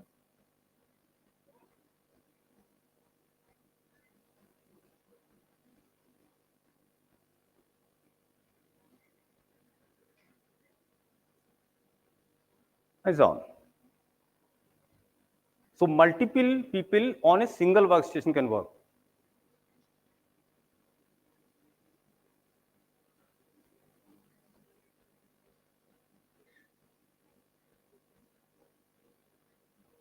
Again, one more demo. I just want to show you login with just user face live ID.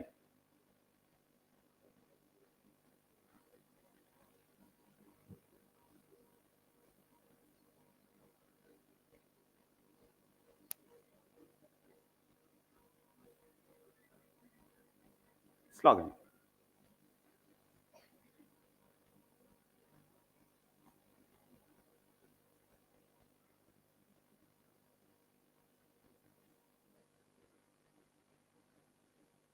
So about a product line, because block ID is an application we install in the mobile device where we can scan and open the system. So this is work in a 3 phases: verify, workforce, and the customer.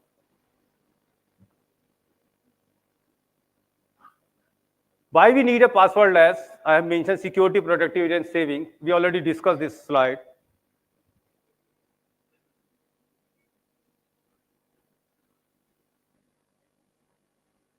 So this is like how this one Cosmos is work. Enrollment, we can use existing account, corporate and government issue card.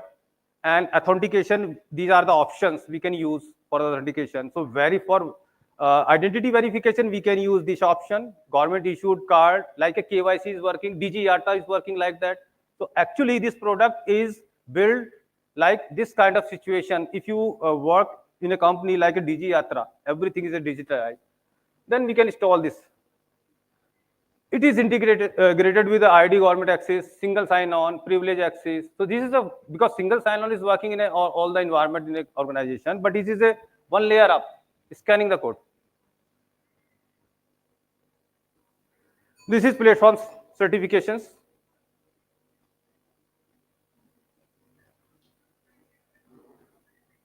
This is use cases we have mentioned. We already discussed this one. And this is a success story. We have implemented for Rockwell automation for 29,000 employees. This is for Vodafone. We have deployed this one. For Kotak Mahindra, we have deployed this one. Recent Gartner research you can see here, and the guide if you want to through further in details. So thank you all for giving me a chance to describe these things. Okay.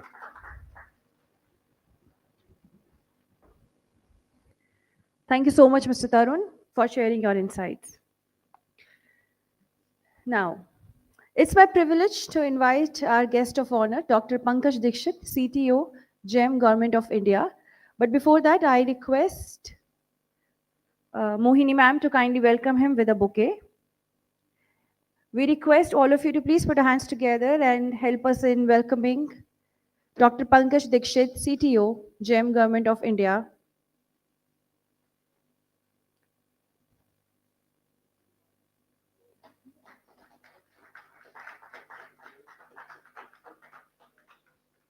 He will be sharing his insights on crucial security systems against AI-generated attack vectors. Dr. Pankaj Dixit, CTO at GEM, Government of India, leads digital transformation, cybersecurity, and IT infrastructure. An expert in AI security and risk management, he strengthens IT systems against cyber threats and contributes to policy development and innovation in India's digital space. Ladies and gentlemen, please welcome Dr. Pankaj Dixit on stage.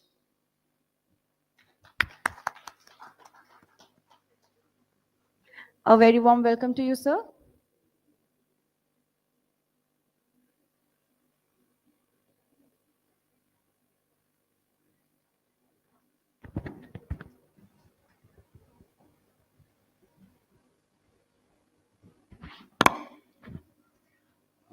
Thank you very much, Wire India and Dr. Deepak Sahu and Mohini ma'am and all the ladies and gentlemen present here. We've been going through a very challenging time in the last 2 years. And when the chat GPT came on the scene, it changed the entire IT world. That was more than 2 years back. And last few weeks have, complete been earth-shaking for the AI world with the release of DeepSeek AI. Now, between these two itself, there have been so many changes. Like, for example, agentic AIs. Then there are agents which are made for your HR work, agents for your document creation, document scanning, agents for HR resume screening, agents for conducting mock interviews for yourself, and efficiency that is being sought by the business enterprises. And everybody is exploring how AI can be used to make your business processes more efficient, as well as how to get better ROI for your investments. Now, the lurking danger is what we all have to be aware about, and what it comes with. So, as I say, there's no free lunch, and whatever comes with the AI engines from ChatGPT or Anthropic or the Claudes or the Llamas of the world, you will have to understand the risks that come along with it. And that risk has to be understood as far and in the context of the business that you have. Now, let's take the example of agents being employed for financial purposes, right? The moment you have AI engines or AI agents look at your data, if you're using the backend LLMs and you're using all the engines from the cloud itself, you risk that that data would be landing up somewhere else. And you would have probably been aware of the instructions from US itself and from the Indian government that certain types of AI engines will not be used for any purposes which expose your sensitive information to the AI engines. Now, in such a scenario, you would like to use the power of technology, but you have to use it for caution, with caution. Why? Because just like you use it for improving and bringing efficiency to your processes which have a business interest in mind, there is somebody with a negative bent of thought who is using the same engine for the negative energies. So the way that you write code for your particular systems, similarly, there are people who are using AI engines to write code for threat vectors. Now, the power of AI is such that what you used to write in weeks or months can be done simply by a prompt or by using a UI. Now, the script kiddies of yesterday, whom we used to call, who used to write code and trojans and threats and malware, they have the power of the entire AI engines behind them to create new vectors. You will have to encounter threats which poison your systems, which do the password hacking, and which use script injections and cross-site scriptings at a much faster rate and more frequently with more scale and volumes than you used to encounter earlier. So your SIEMs and SOCs, which used to be having an EPS of whatever X, would need to be having EPS of multiples of X to be able to detect those threats. Otherwise, the capacity itself will be outrun and your systems will not be able to cope up with the number of threats that you'll have. With the availability of AI, the landscape of the threats itself has increased and it becomes much vast. The power that one coder used to get, and after months and months of training, he has that at his fingertips now. And hence, what we are doing at GEM, where we have also deployed the AI engines, we have tried to ensure that whatever data is exposed to the AI engine is completely focused on the GEM's publicly available information. So the model that we have followed is we use the power of the AI, but we give it a very restricted and very curated knowledge base, so that we use the LLM and the AI for the contextual language understanding and context understanding and to curate a response in normal English language. However, the question which comes and the knowledge which it has to get comes from a database that we ourselves scan and curate. Now, in that, what happens is that there can be no, firstly, exposure of sensitive data from our system. So we know what we are putting in the knowledge base for the AI engine to use. Secondly, in case someone manipulates the AI engine or uses AI vectors to attack our databases, we know that the information which is there that's going to be attacked is very, very limited. In fact, it's all public information. In addition to that, we have used the power of the cloud and ensured that our queries are ring-fenced. So the moment input is given into the AI UI, we firstly scan that for any scripts or codes or special characters so that we know that it's going to be a simple English query that goes into the AI engine. The response which is curated and output by the AI engine, we scan that also, and we provide that response only after the output has been scanned. By way of these few measures that we have adopted, we are able to ensure that our data is able to be protected, and we are able to thwart any nefarious designs of people using AI vectors. However, this is the first use case we have deployed. It is not the complete be-all and end-all, and we have to go further. The further use cases that we have in mind are post-login. So we want the users to be able to query the chatbots and use their login and post-login information to query deeper databases. That's where the challenge will come, where we'll have to ensure that the information that is being accessed by the particular user through the AI engine is restricted to only his particular boxed information as far as he's concerned. These are going to be bigger challenges as we go forward. Why? Because that will mean exposing our production database to an engine. And what we are doing right now is actually working out which is the information which we'll put in a data lakehouse, data warehouse, or data lake. And there are products like Lakehouse available from AWS, where we will curate and put this information, make it available for the AI engines to query and give responses to the users. Now, we are all also on the peripheral, on the website, we have to take into account the larger landscape and the threat landscape that we have because of AI. And we have strengthened our security in hand with our cloud partners as well as our IT partners. So we have increased the EPS of our systems. We increased the number of SOC resources who sit in the SOC, and they are increasingly encountering increasing number of either attempted DDoSes or attempted script injections or attempted cross scripts or poisoning attempts or user ID password hacks and everything that can be done through an AI engine.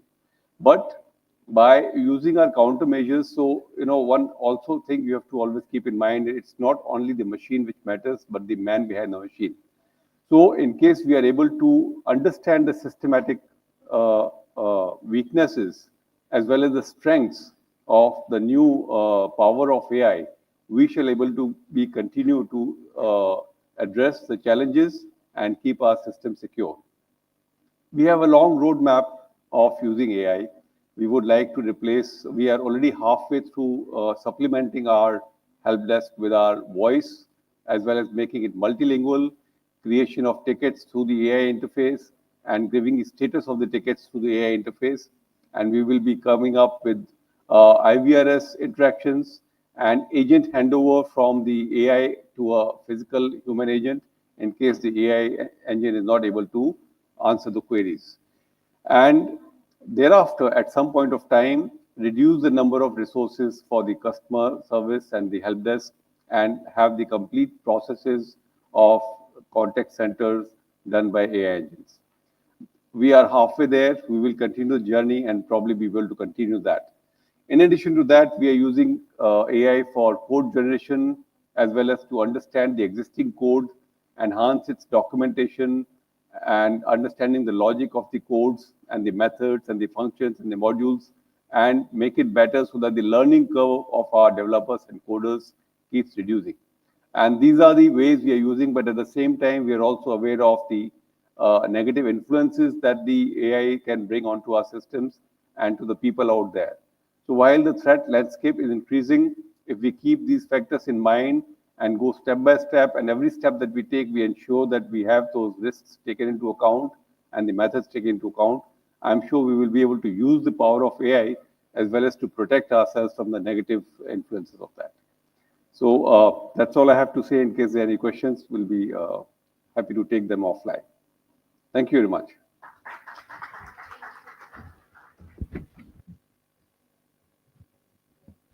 Thank you so much, sir. Please stay back on stage with us. Please stay back on stage, sir. Ladies and gentlemen, now is the time for the awards. I request Dr. Pankaj Dixit to please stay back on stage to present the awards. May I request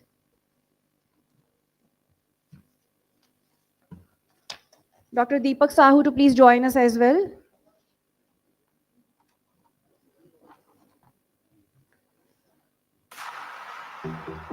All right, so now we will start the awards. Before we begin with the awards, can we please have some energy in house? Everyone, are we ready for the awards? Please put our hands together.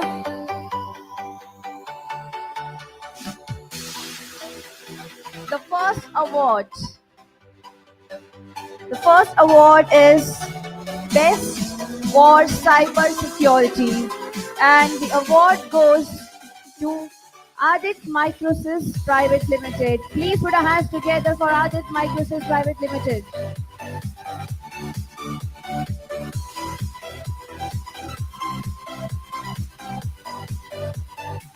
The next category of award is Best Cloud Security Partner, and the award goes to Intensity Global Technologies Private Limited. Intensity Global Technologies Private Limited, please join us.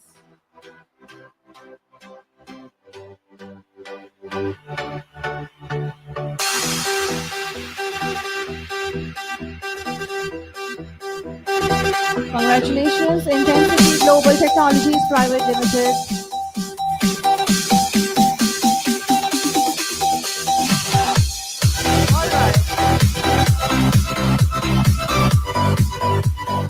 Moving on, the next category, Best Managed Security Service Provider, and the award goes to Estonia Consulting LLP.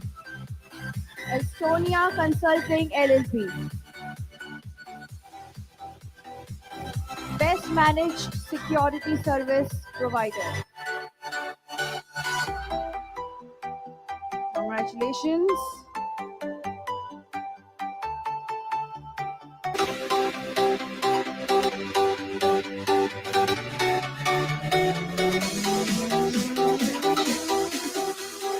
Don't try this yourself. It's extremely dangerous. Congratulations. Next, award for Best Partner into Providing Data Privacy Solution. Best Partner into Providing Data Privacy Solution goes to Hitachi Systems India.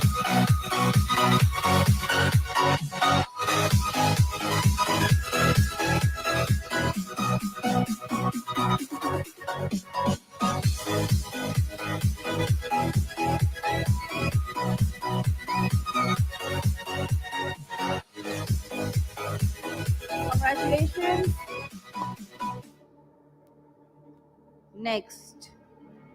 Next category is Fastest Growing Cybersecurity Partner, and the award goes to ACPL Systems Private Limited. Can we please have ACPL Systems Private Limited on stage?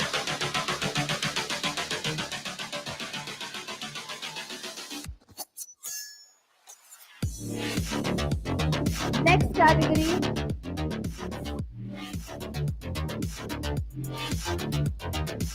Best Value Added Distributor, and it goes to iValue Info Solutions Private Limited. Best Value Added Distributor, iValue Info Solution Private Limited. Here they come on stage. Everyone, please put our hands together for iValue Info Solutions Private Limited, Best Value Added Distributor.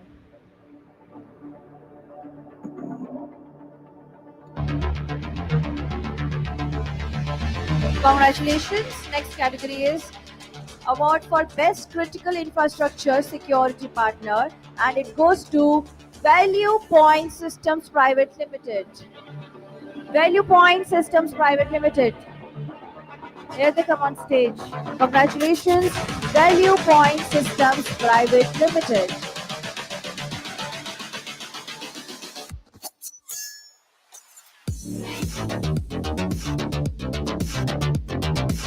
Congratulations. The next category of award is Best Next Gen Cybersecurity, and it goes to Black Box Limited.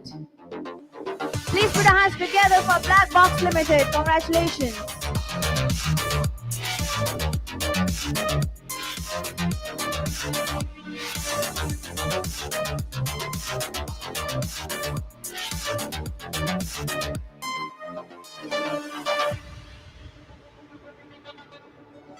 Congratulations, Black Box, for Best Next Gen Cybersecurity.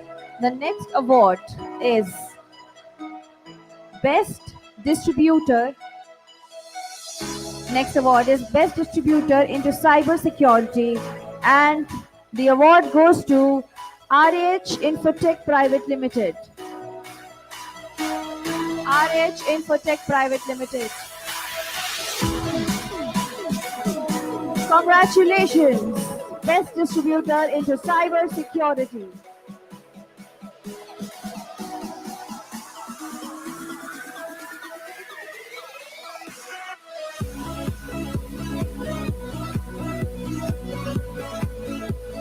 Finally, the award for Emerging Brand in India goes to Frux Technologies Private Limited. Everyone, please put our hands together for Frux Technologies Private Limited. Emerging Brand in India.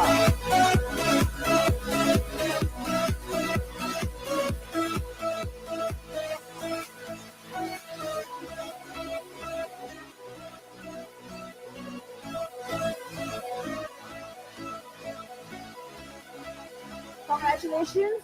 Sir, please stay back on stage. Sir, Frux, please stay back on stage. We request all the winners to please join us on stage. Can you please have all the winners with your trophies to please join us on stage for a group photograph? All the winners with your trophies, please join us on stage.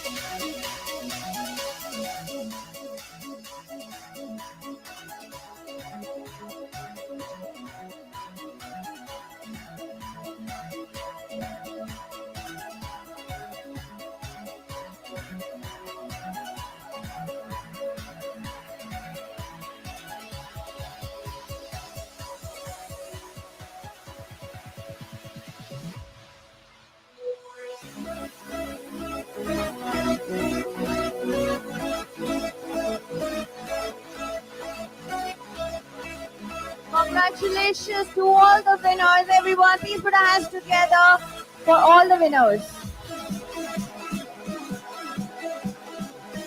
Thank you. Well, ladies and gentlemen, now we will break for 10 minutes. But please do not forget that after this tea break, we again have our lucky draw. So we request all of you to please break for 10 minutes and please come back on time so that we can begin with the next lucky draw. We request all of you to please participate in the next lucky draw. Looking forward to see you all again. Thank you. Please enjoy your tea break.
And like any other business risk, you need to be able to rationalize and quantify your cybersecurity decisions, spending, and budget.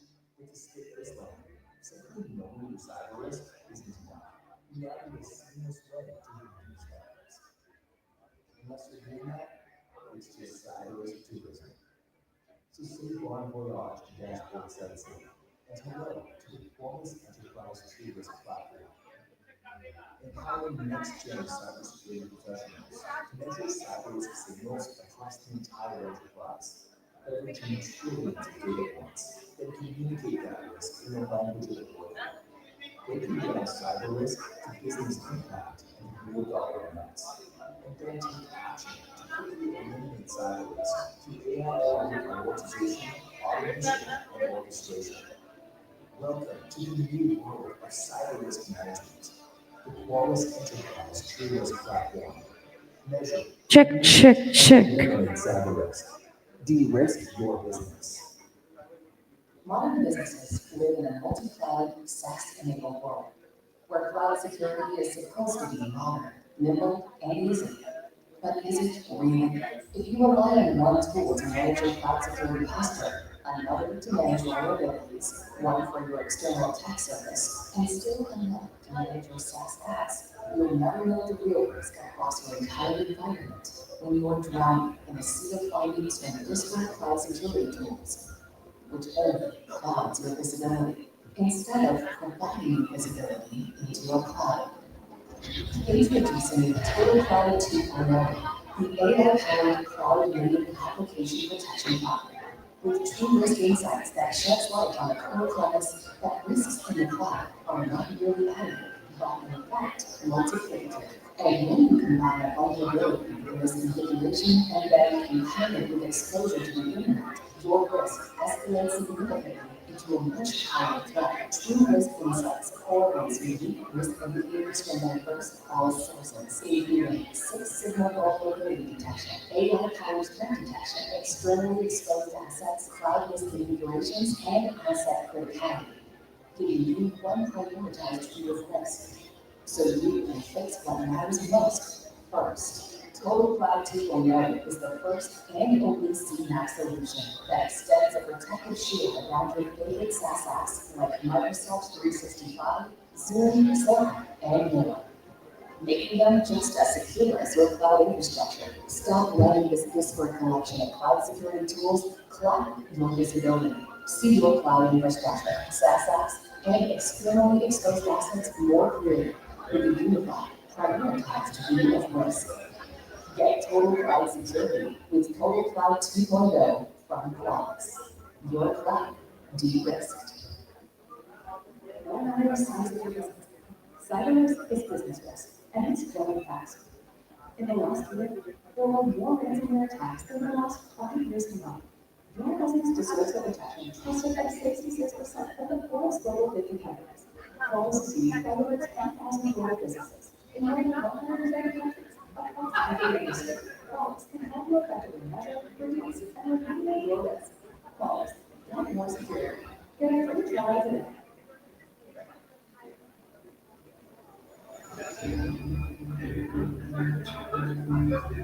In today's world, cyber risk is business risk. And like any other business risk, you need to be able to rationalize and quantify your cybersecurity decisions, spending, and budget. But to skip this line, simply knowing your cyber risk isn't enough. You now need a seamless way to reduce that risk. Unless you're doing that, it's just cyber risk tourism. So say bon voyage to dashboard sightseeing, and hello to the Qualys Enterprise True Risk platform. Empowering next-gen cybersecurity professionals to measure cyber risk signals across the entire enterprise, leveraging trillions of data points that communicate that risk in the language of the workload, breaking down cyber risk to business impact and real dollar amounts, and then take action to quickly eliminate cyber risk through AI-powered prioritization, automation, and orchestration. Welcome to the new world of cyber risk management. The Qualys Enterprise True Risk platform. Measure, communicate, and eliminate cyber risk. De-risk your business. Modern businesses live in a multi-cloud, SaaS-enabled world, where cloud security is supposed to be modern, nimble, and easy. But is it really? If you rely on one tool to manage your cloud security posture, another to manage vulnerabilities, one for your external attack surface, and still another to manage your SaaS apps, you'll never know the real risk across your entire environment when you are drowned in a sea of findings from disparate cloud security tools, which only clouds your visibility instead of providing visibility into your cloud. Introducing Total Cloud 2.1, the AI-powered cloud-native application protection platform with true risk insights that sheds light on a core premise that risks in the cloud are not merely additive, but in fact multiplicative.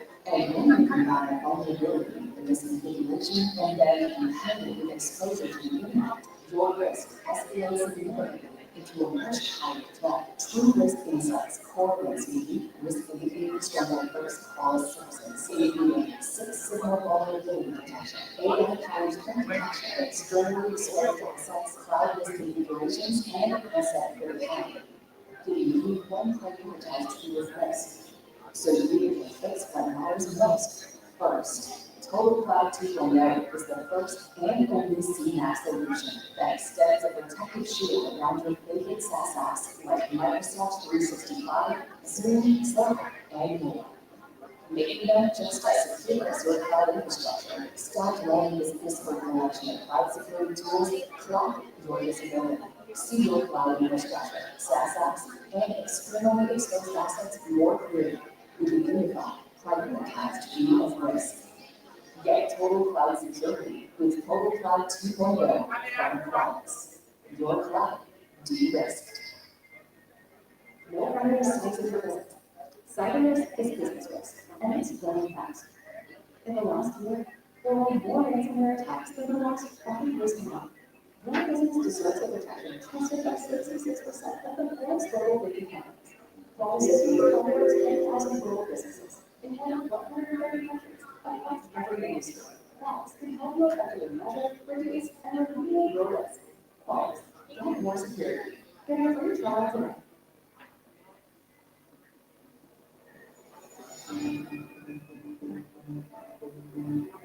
In today's world, cyber risk is business risk. And like any other business risk, you need to be able to rationalize and quantify your cybersecurity decisions, spending, and budget.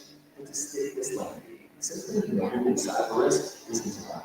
You now need a seamless way to reduce that risk. Unless you're doing that, it's just cyber risk tourism. So say bon voyage to dashboards like Zillow, and hello to the Qualys Enterprise True Risk platform.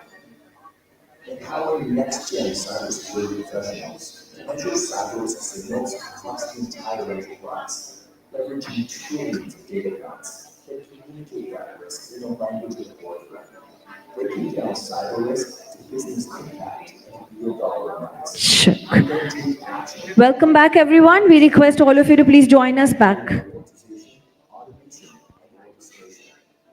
Welcome to the new world of cyber risk management. The Qualys Enterprise True Risk platform. Measure, communicate, and eliminate cyber risk. De-risk your business. Modern businesses live in a multi-cloud, SaaS-enabled world, where cloud security is supposed to be modern, nimble, and easy. But is it really? If you rely on one tool to manage your cloud security posture, another to manage vulnerabilities, one for your external attack surface, and still another to manage your SaaS apps, you'll never know the real risk across your entire environment when you're drowning in a sea of findings from disparate cloud security tools, which only clouds your visibility instead of providing visibility into your cloud. Introducing Total Cloud 2.0, the AI-powered cloud-native application protection platform with true risk insights that sheds light on the core premise that risks in the cloud are not merely additive, but in fact multiplicative.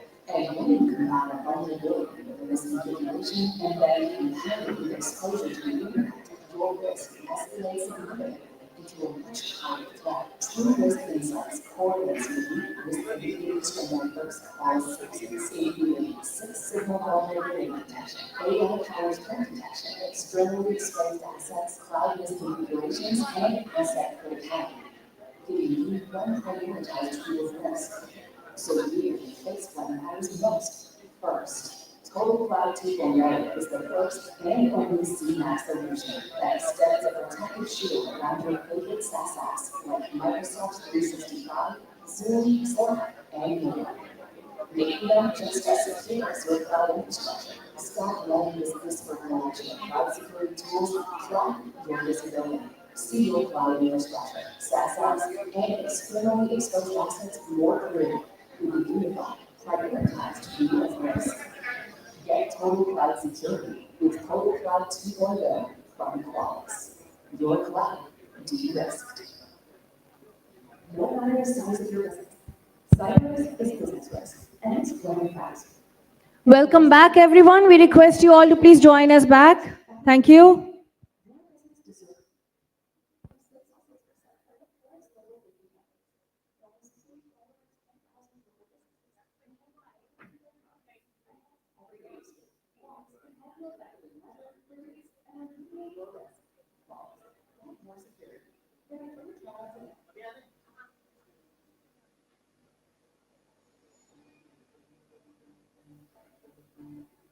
In today's world, cyber risk is business risk. And like any other business risk, you need to be able to rationalize and quantify your cybersecurity decisions, spending, and budget. To state this line, simply knowing your cyber risk isn't enough. You need a seamless way to reduce that risk. And the best way to do that is just cyber risk tourism. To say bon voyage as both sites say, let's hello to the Qualys Enterprise Trios platform.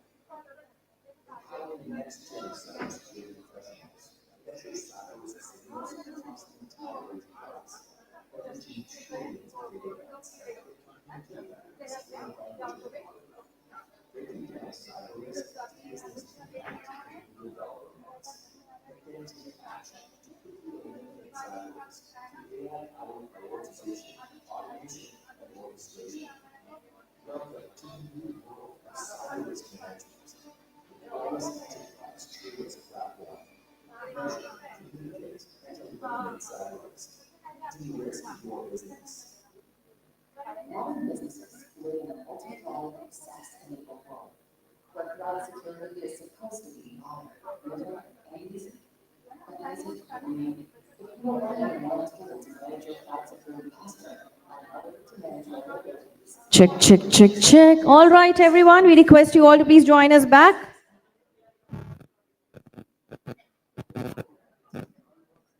In a sea of findings from disparate cloud security tools, which only clouds can Everyone, we request you all to please join us back. We request you all to please grab your cup of coffee and please come back to your seats.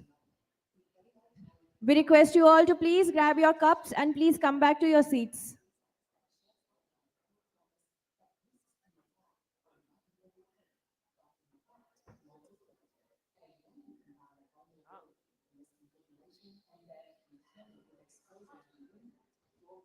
ऐसा हो जाएगा ना ऐसा हो जाएगा ना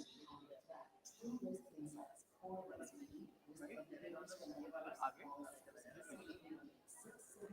और वो तो नहीं चाहिए ना जो लगाते हैं एक कुछ होता है ना कमर पे लगाते माइक उसको बोल किससे बोलना है नहीं वो दूसरा वाला लगा लीजिए ना आपको अभी बोलेंगे आप हाँ अभी मेरा Total Cloud 2.0 is the first and only CMAX solution that extends a protective shield around your favorite SaaS apps like Microsoft 365, Zoom, Slack, and more. Ladies and gentlemen, we are starting our next session. We request you all to please come back. See your cloud infrastructure, SaaS apps, and externally exposed assets more clearly with a unified, prioritized view of risk. Get Total Cloud Security. We request you all to please settle down. Everybody who are still outside, I request you all to please, you can have your coffee inside. Thank you.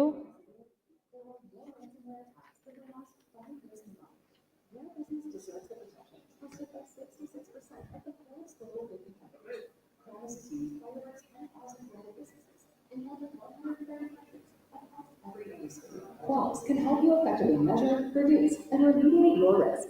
Qualys, get more security. Get a free trial today.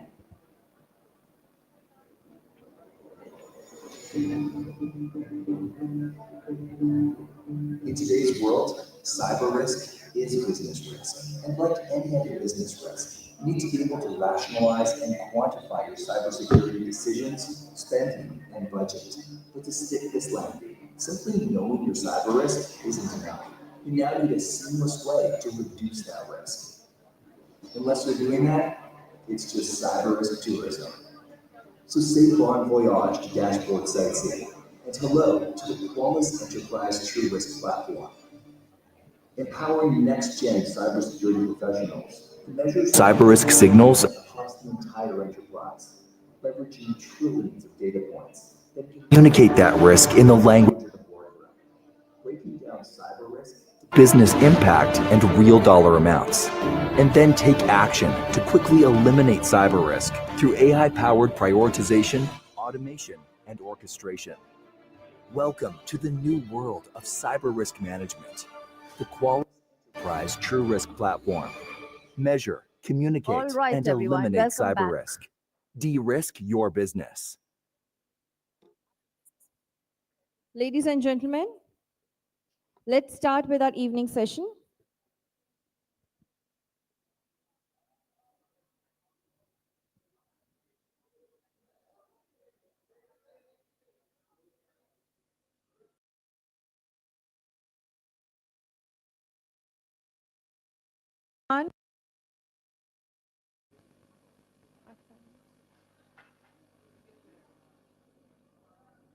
All right.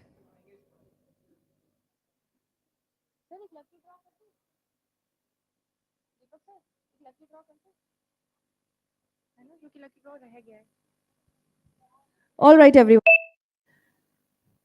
So till the time you all are coming in, taking your seats, we request Mohini ma'am to please join me again on stage. And let's take out another lucky winner name.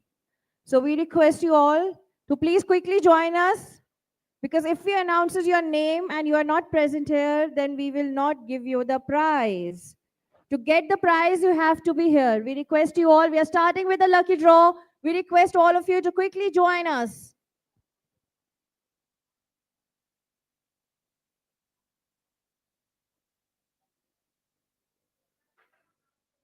We are starting with the lucky draw. We request all of you to please be present, because if your name comes and if you're not here, we will not give you the prize. We want you to be present. We want you to be seated. Thank you.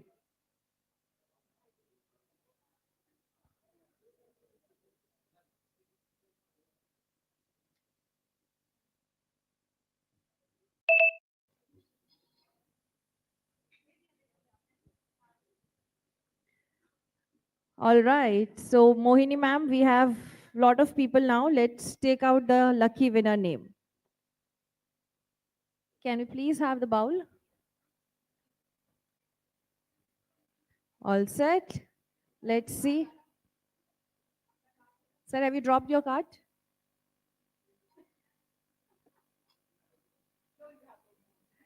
Okay. Let's shuffle it. Let's take out the name. Here we go. Kanika Mehta Digital Track. Kanika Mehta Digital Track. Can we please have you here? Not here? Next name. And the next name is Sanjeev Bakshi. Sanjeev Bakshi, Estonia. Sanjeev Bakshi is right here with us. Please put our hands together. Congratulations. Lucky winner, Mr. Sanjeev Bakshi. Lovely. Thank you so much. Thank you so much, Mohin ma'am.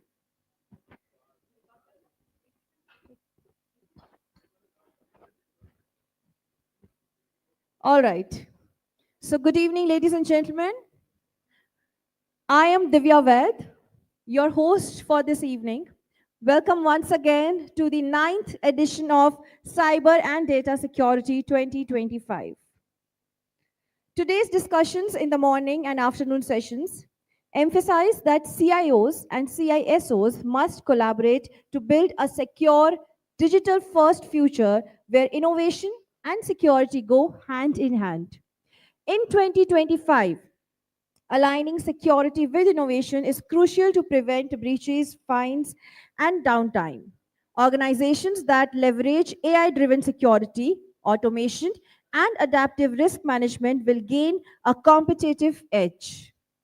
This session features cybersecurity and data privacy experts, keynotes, tech presentations, and corporate insights with major announcements lined up throughout the event. The Make in India initiative is accelerating India's rise as global manufacturing hub, strengthening IT, hardware production, semiconductors, and fab industries. India's IT industry is projected to reach US $350 billion by 2026, contributing 10% to the country's GDP, solidifying its role as a global technology powerhouse. To support this unprecedented growth, a dedicated India specific survey report is crucial for 30,000 plus partners and 1,000 plus OEMs, hardware, software, and services in the IT industry.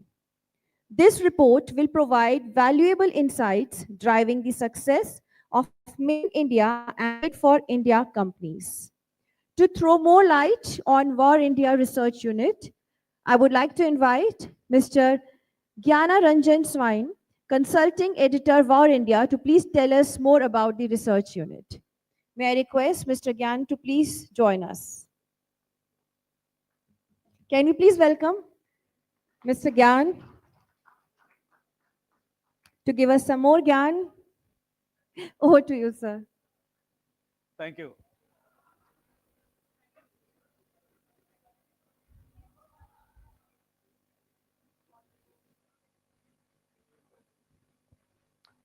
Good evening, ladies and gentlemen.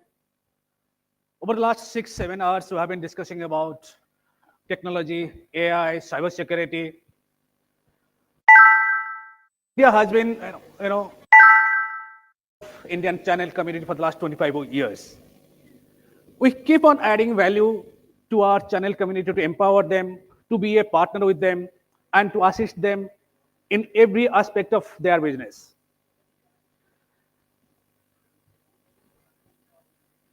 Besides the media platform that we write on print as well as digital, this is one of our annual brand book. It's considered as a Bible of for the channel community. The guidelines, the policies, and how the companies have fared in the last 1 year in terms of their businesses, their challenges, the regulatory compliances that they're facing. So everything about a company's book. The channel policy handbook. Policy also talks about the channel communities, their policies to go to the go-to-market policies. Similarly, the channel leadership survey. Every year we do a survey to understand what are the challenges channel community facing, how we can assist them, and what are the best practices they do follow. And then while we do this, and over the years we have been adding more value every year, but we wanted to add more value as we grow. And commemorating with our 25 years of existence, this is a new product that we are launching, whether it's a product or service. We'll see to that. But before that, before I jump into what we are going to announce, I'll quickly throw some numbers here. The Indian IT industry, it's a 245 billion industry now, which is expected to touch 350 billion by 2026. Hardware market, 19.8 billion. By 2027, expected to 27.9 billion. Public cloud services, 8.9 billion now, and expected 17.8 by 2027. Cybersecurity market, 11 billion by 2028. Software products is expected 100 billion by 2025, this year. IT services exports 199 billion. Apple's, couple of years back, they started their manufacturing here and it's touched 14 billion now. And we have a huge target, and I believe it's achievable, that's 500 billion electronics manufacturing under Make in India concept by 2030. And I'm sure these numbers are not unknown to you. But why I'm putting this here, why it's a repetitive task, just to recapitulate that Indian IT industry is poised for growth. And to take this forward, the challenge that we faced or we realized, we spoke to around some 800 channel partners in the last year to understand what is the key missing link in the whole ecosystem. This is what we felt and gathered from them. India lacks a dedicated, unbiased IT service, IT research service. Current research is global-centric and overlooks India's unique opportunities. We felt there is a need for India-centric research. But why the global research falls short? Western firms prioritize multinational vendors, leading to misrepresentation of Indian businesses. Indian IT partners and vendors need insights tailored to local market conditions, which are many times being overlooked. A dedicated research service will provide accurate, region-specific data to help Indian firms to grow. And why this matters?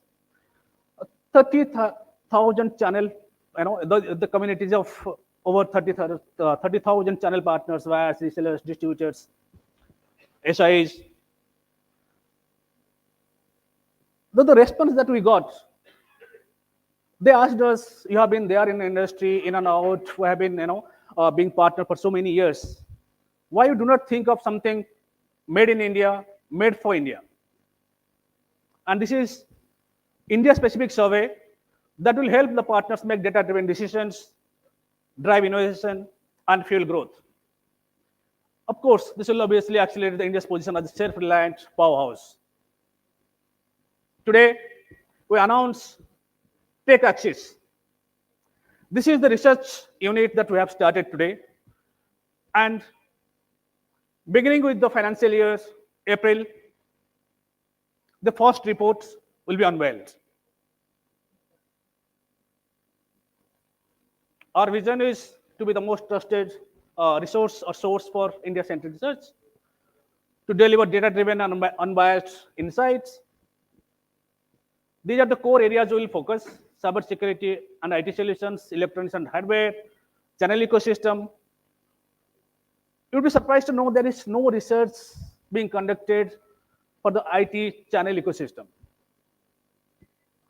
Enterprise IT and cloud, custom research and consulting. Obviously, the methodologies include the primary research, talking to CIOs, the surveys, expert panels, secondary research from their financial data, their shipping data, market data, vendor reports, and industry trends.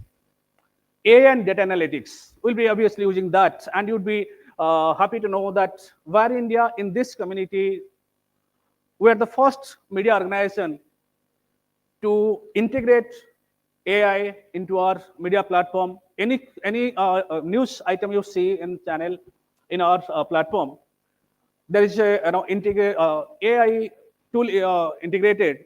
It will throw up some background to that story. You can raise your questions and you will get immediate answers. You do not have to search relevant information from that side. Market forecasting, basically. So what we are positioning? Market focus, global firms are basically global centric, or will be India focused. Vendor bias is felt by the community, so they prioritize MNCs, or we will be unbiased for Indian firms. Subscriptions are quite expensive. This is what the input or response that we received, ours will be affordable and accessible. Key offerings should be market research and reports, white paper and case studies, annual market reviews, workshops and webinars, consulting and advisory. Our TG would be, technology vendors, CIO and IT leaders, channel partners, consultant and analysts, investors and policymakers. These are the ways that you can access our research reports. And so I would encourage our community to be a partner with us, join hands with us to get early access to the reports. And if you have any topic that you want us to do research, which is called customized reports, we'll do that. And of course, we'll be expecting your interest in collaboration and sponsorships. So I believe India's future of IT research starts now. Thank you so much.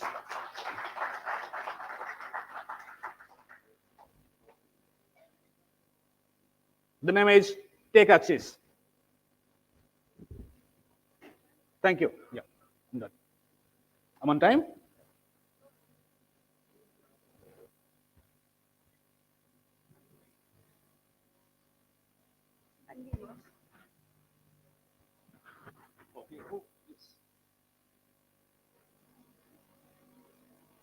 Let's book lunch.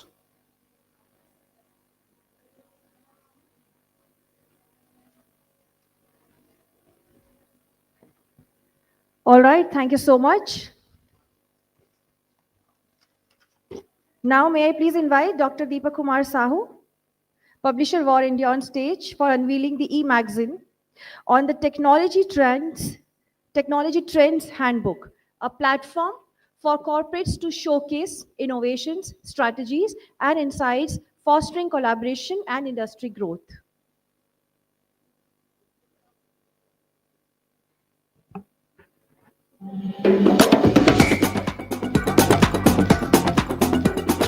All right, everyone, please join us in this unveiling. We request you all to please put our hands together.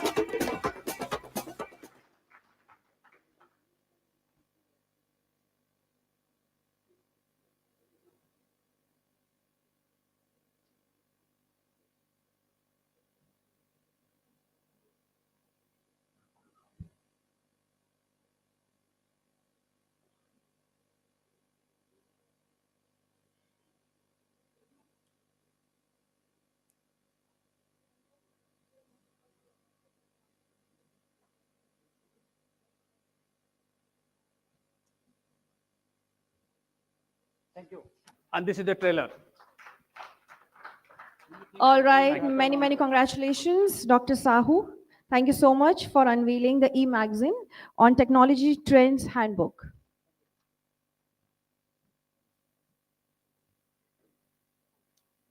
All right, moving on, I would like to invite our next speaker to enlighten us. Before that, I would like to remind all the speakers to kindly follow the time. I would like to remind that we have a screen, we have a timer on the left side of the stage. Please welcome Mr. Anuj Agarwal, Chairman of the Center for Research on Cybercrime and Cyber Law. He will be sharing his insights on the topic DPDP implementation, challenges and solutions. Mr. Anuj Agarwal, Chairman of the Center for Research on Cybercrime and Cyber Law, specializes in cybersecurity, digital forensics, and cyber law enforcement. With expertise in policy making and legal frameworks, he helps organizations and law enforcement combat cyber threats and strengthen regulations in the digital era. Please welcome Mr. Anuj Agarwal.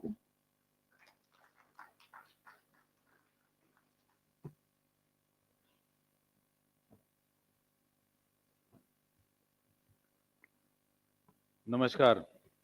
Good evening. By now, how is the Josh? So you had through various things during the day. I have no formal presentation to bore you. just have little interaction.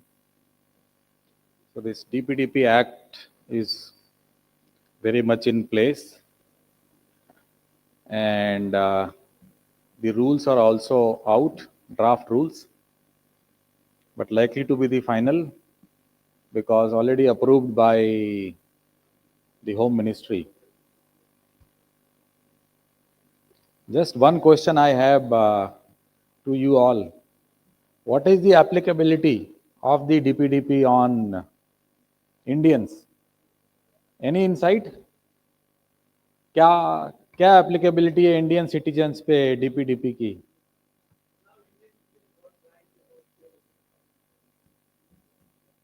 Is it applicable to all Indians? Anybody else? Any idea? The question itself is wrong because the law is not talking about citizenship at all. It is not even talking about the residence. Unlike GDPR, which talks about European residents, the DPDP is neither talking about citizenship nor talking about the residence. So what is the criteria? Any idea? You see, we are all jumping that, okay, DPDP is here, Lord, let's do something. There are challenges, there are solutions, yes. But is it very much there for you? Have you figured out? And some people are very happy now, this act is no more having any restriction on data transfers. So people are very, very happy. All the lobbyists are, going to their sponsors that, look, we have got it removed. Please pay. What is the applicability? Anybody, any idea?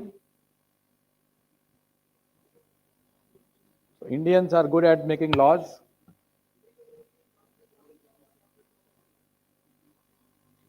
Sorry, can you come again?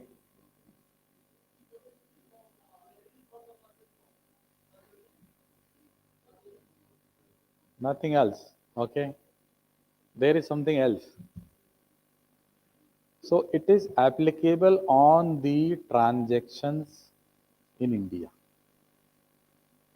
That's all. Simple. I think in a way he's talking about revenue is fine. Simple criteria, no? Whether you are a citizen, Indian citizen, you are an illegal immigrant, all these things are now very common. People are talking quite a bit about all this. So they say we will create a law which is not getting into any kind of a controversy. It's very, very simple. If your transaction is happening in India and personal data is involved, DPDP is applicable. Now this transaction is being done by an European or a American or anybody, including Indians, of course. So Kumbh Mela, we have people coming from all over the world. DPDP is applicable. Simple. Even free. Revenue is not a criteria.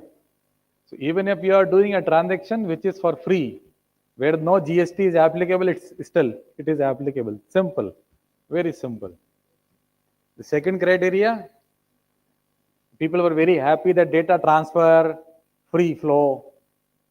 You flow the data outside the country, but if it pertains to transactions, delivery of services and goods in India, the DPDP is applicable. So keep your data wherever you want for cost, for efficiency, for your love for a particular brand of cloud, etc. No problem. But DPDP is applicable. So this is how the applicability is. Now this is the only problem, or this is the simplest way of, I think, doing it, and they have done it very smartly. Consent, the primary way of collecting data, you take a consent. So we have this 35-page or 40-page agreement drafted by lawyers paid per hour. Of course, the longer the agreement, the higher the fees, and difficult to understand. Even the person who would have drafted, if you ask him, this is what you have drafted, he will say, I don't know. Let me get through. No, this is no more allowed. DPDP says simple. Because you will have to have it very, very simple. And how many languages? Any idea? 22, yes. That is the minimum number of languages.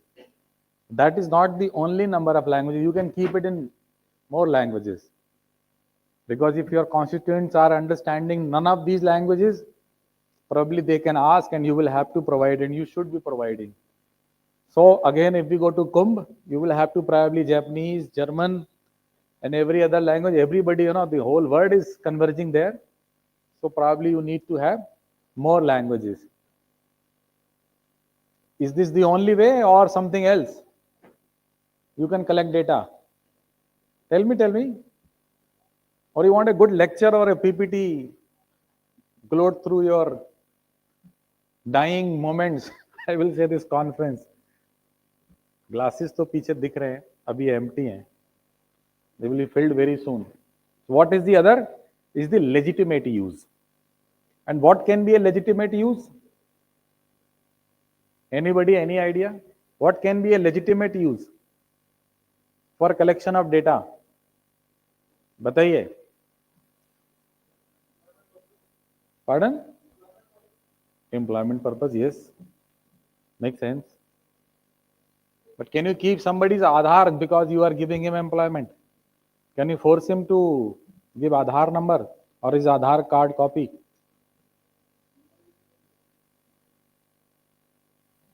Now he says, I don't know. So the criteria is legitimate use, minimum data. Minimum data. And you can't deny a service or goods just because that person is not agreeing to your dictate. In any case, Aadhaar data is not at all feasible, possible, or legal to store except for industries which have been allowed as per Aadhaar Act. Banking, telecom, hotel is a complete no. All hotels who are collecting Aadhaar cards of the visitors, they are doing illegal things.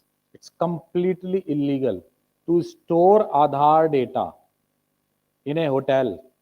So this hotel, if they are asking you, and all those who are residing here are residents or visiting any other hotel, and they are insisting or even collecting, they can see it, they can't store it.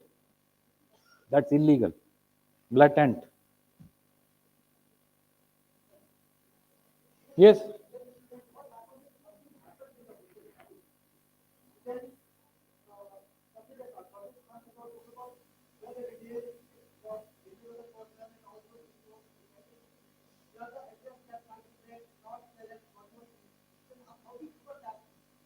Very good question. Thank you, sir. What's your good name, sir?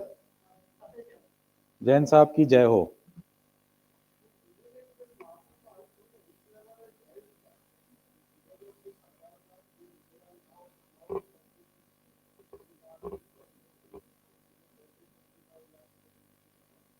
Agreed. Aadhaar is neither the proof of date of birth, it is neither the proof of your address. You are saying yes, and then you are saying, show me Aadhaar, I want to prove your address, I want to contact your kith and kin. It is only a proof that this biometric matches with the number generated, nothing else. Legally speaking, Aadhaar is a proof of the biometric and the number. Even the name may not be correct, right? Because why? It is not a verifiable process. The way the Aadhaar is designed and the way the Aadhaar data is collected, you go to a village. If the headman of the village writes that Mr. Chotu Ram Sharma is residing in my village, because there is no address in a village, no. Village doesn't have street, flat number, any such thing. That's all. And Chotu Ram Sharma says, my age is 26 years. That's all. Fine. Nobody can question that whether he is 52, 26, 57, self-declaration. And if this village headman says, he might have come, diya hoga certificate, I don't have a record because he doesn't keep a record of all this so-called letters issued. In fact, the MPs, MLAs, headmen, their stamps are used by some of their, known persons. So they will say, "हाँ, ठीक है." So, for the hotels, for example, if they really want to have a proper ID, what it should be? Voter ID card. For majors, that is a verified ID. That is legal to have. But Aadhaar publicity चल रहा है, जिसका publicity वही ठीक है. Honorable Supreme Court in a recent judgment has also said, I'm sure many of you might be aware that that's not a proof. The reason is very simple. The process is not verified at all. You go and declare your age, it's fine. Because Aadhaar is only your identity proof that you exist. And this is your biometric. Nothing else. It's not about citizenship at all.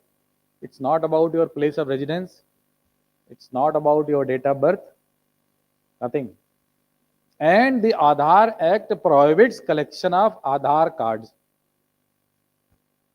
You can't keep it. You can't use it. Everybody is doing it, so let it be. Who am I to stop? Lawyers also need some business. So until there is a problem somewhere, people are violating some law, how will they get their business? So I am happy. You are violating, keep on doing it, please. Even after I am saying you, nothing will change. I trained a lot of police officers and judges, some 15,000 so far, law enforcement, 3,000-4,000 judicial officers. And the next day he will call me, sir, मेरा video बन गया. यार कल तो आपको बताया था कि भाई आजकल बहुत रिस्क है, वीडियो बन जाता है. नहीं सर, वो I took my phone to the bathroom and मेरा वीडियो बन गया. अभी क्या करना है? अभी तो कुछ कर नहीं सकते, अब तो सब हो गया सर, अब तो पैसे ही दे सकते हैं. या तो नहीं sir, I don't want to pay. Okay, then keep your phone shut for some time, 3, 4, 5 days. By the time, this guy becomes frustrated. No, sir, this is not also possible because I am a very, very important person. Right? Somebody called me, say, I am very close to Modi ji, you might be knowing. I say, yes, of course. Because he is treating the whole country as a family, so everybody is so close to him. There is nothing closer than a family person. He's right. Please.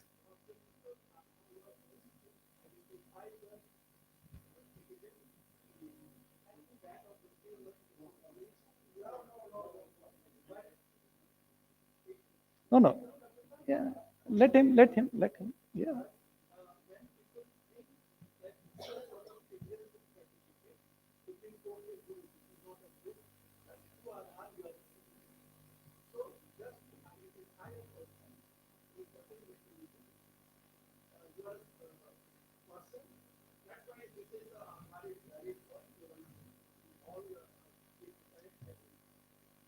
Not everything.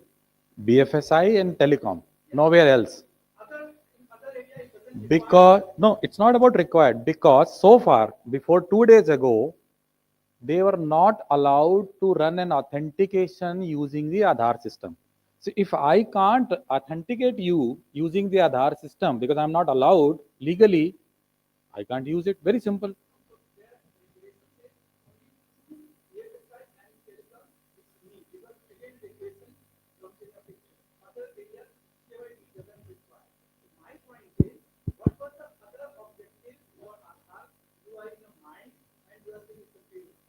No. Please don't take it that way. I am not saying it is failing at all. Absolutely Speech no. as No, of no, now no. reflects like whatever Aadhaar is coming. No. Their objective is being failed. No. It was never an objective of the Aadhaar, and it is. I am not talking at all. It is one of the most successful project ever done in India or across the globe. Right, where everybody's biometrics have been taken and they've been stored and running perfectly on a database. I mean, it's an IT conference that way. So it is not at all a failure. It is one of the best exercises ever done. And For the purpose it was done, it has been met. But I am only saying this was not the purpose to begin with.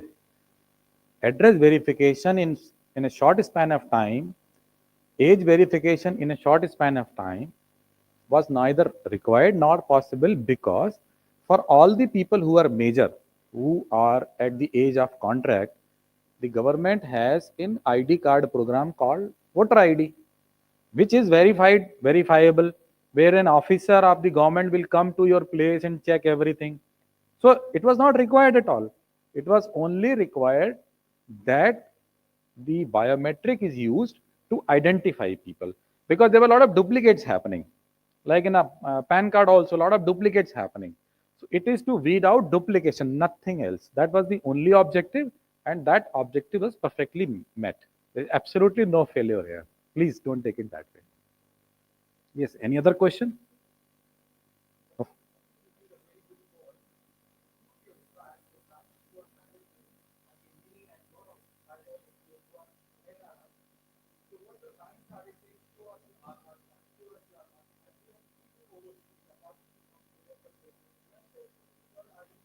I don't have an Aadhaar card. I only have passport. Yes. Yes. Yes. Yes. No, that was the problem with that bank employee. That was the problem. No. Even if you have reached their bank manager or anyone senior than that now clerk, let he me will- come back to he let me will- come back to Jain Saab's his very pertinent question, that something has gone wrong, and they need to identify the person. As a matter of fact, sir, Aadhaar database is not available to the police authorities at all. They can't touch, they can't get any verification or any response from the Aadhaar database. So for them, it is of no use. And as far as the paper Aadhaar or a printout of an Aadhaar is concerned, I mean, you can get it for an 1 rupees, 5 rupees, 10 rupees. So I think that's not, typically it is being used as a, I mean, whatever you call it, but has no validity, has no meaning, because police has no access to the Aadhaar database. It's very, very clear. It's the law. So privacy, as far as Aadhaar is concerned, is already guaranteed. Nobody is allowed. Police is absolutely not in control, and they have no access to the Aadhaar database. Not at all. Right, sir? So I think a better idea is for all the hotels or anybody, if you want to identify the person, please ask for the voter card. Even a driving license is a better ID than the so-called Aadhaar. While it is most prevalent, everybody is taking and giving. So let the flow go on. But sometimes probably in such kind of conferences, we need to bring out some important points to the knowledge of everybody else. Otherwise, जो चल रहा है वो तो चल ही रहा है. ठीक है सर? Right. बच्चे को होटल में कैसे जगह देंगे पेरेंट्स की मर्जी के बिना? Can you allow a child to contract in a hotel? पैसा कैसे देगा वो? We can't. That is what the DPDP Act is now saying very clearly, that if you want to store, I mean, I think it's very good. I was just coming to that point. It's very, very important point, a very contentious point also, that if you want to store the data or process the data of a child, take the consent of the guardian. And child means anybody less than 18 years in India. So if you want to give a room to a child, the guardian consent is required. Consent means the guardian has to be identified. Who is the guardian? Identification means you are having the ID of the guardian, including the children. Child may not have an ID, that's okay. Guardian ID is more than sufficient. If the guardian is saying he is my child, it's fine. That is between the guardian and the child to have the relationship in whatever manner, right? You need not get into this. That's not required for you. Some people are proposing that, using the Aadhaar method of identifying a child. It took me 48 hours to get my daughter's address changed, claiming me as a guardian on the Aadhaar side. So somebody who is little illiterate will find it impossible to operate that side. That doesn't work. That's not the way. And we are talking about zillions of people in this country, not millions. So looking at the kind of numbers we have, such things will become very, very difficult. So simple, you take the idea of the parent and on the self-declaration basis, entertain the kid. Simple. Nothing else. You can't do it. Otherwise, your business will come to a halt. Time is over. No, no, please, please, sir. That's what this whole thing is all about. Mm-hmm.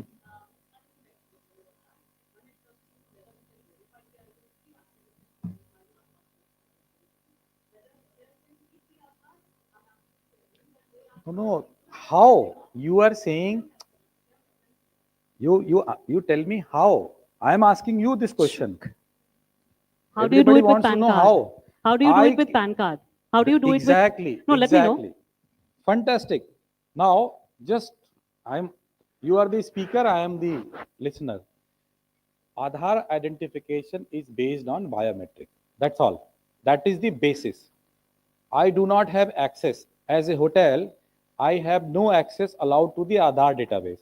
So a patron comes, he says, please identify yourself. He says, okay, give me a machine where I can put my Aadhaar. But the Aadhaar database is not identifying me. On the PAN card or voter card or driving license, the underlying idea is that the ID issued to you by the authority, signed by the authority, has to be accepted.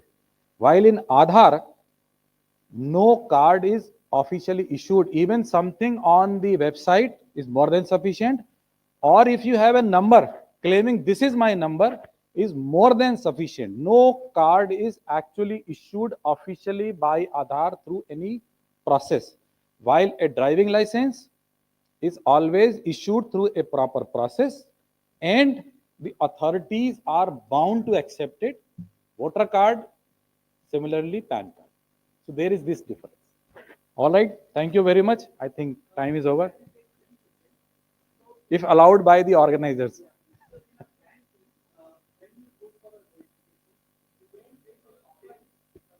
Yes, yes, yes. That is what. Yes. Thank you. Thank you. Thank you. We really apologize, but we are running behind the time. Thank you so much, sir, for sharing the information. Please give it up for him.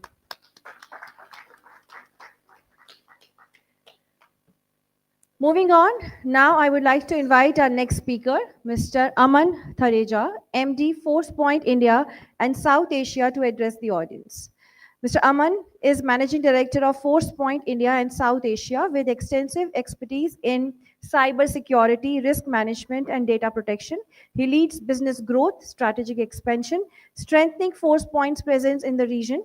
As a seasoned leader, he helps organizations enhance their security posture and evolving digital landscape. Please put your hands together for Mr. Aman Thareja.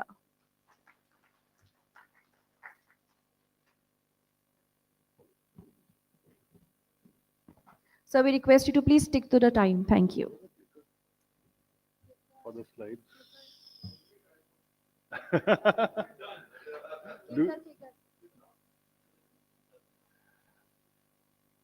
Can somebody bring up my slides, please?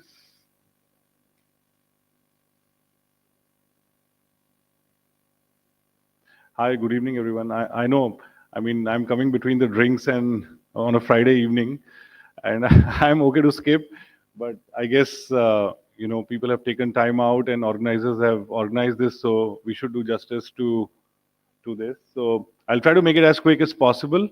I'm just waiting if somebody could help my slides come up. Okay, as the slides come up, let's still utilize time. Let's ask few questions to each other. What's the, fastest growing technology as per you in today's decade or this decade?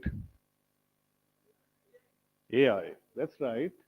So that's a great answer. And how fast it is? It took about 1 billion people to come on internet about 25 years. Yeah, exactly. So we are going to have 1 billion people on AI within less than 7 years. So whatever we can't even imagine how it's going to impact our lives. And you can just run your imagination wild and you will be kind of proven wrong. And I just want all of us to be aware that whatever we are thinking, we have to factor this AI in our world where we are living. I think sometimes I feel that we are lucky that we are already kind of reaching to that level in our life that we might retire in a few years. But the young generation, I think they will have to really find all the solutions in an AI world, and still make sure that cybersecurity is on top of everything. Okay, that brings me to another question. And this question is that what's the thing which all these bad actors always want to go after? What's that they are trying to access? And if you just think through whether, whatever cybersecurity solutions we kind of put into place or whatever the bad guys are trying to do, eventually they are all wanting to go after your data.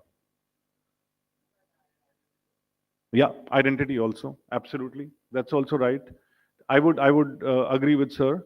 Both the points are valid. And very large organizations, even in 2024, and I was just reading some report in 2025 January itself, there have been around 66 data breaches. And on an average, a cost globally for a data breach is about 4.5 million US dollars for an organization. It's huge. Just think about it. And this is happening, right? Indian economy, $4 trillion. We are very proud. Cyber criminals, their economy is touching $10 trillion. So it's a business, right? $10 trillion business which they are running. So they are not going to let us live in peace. And another question, which is the technology area where the maximum regulations are coming into play?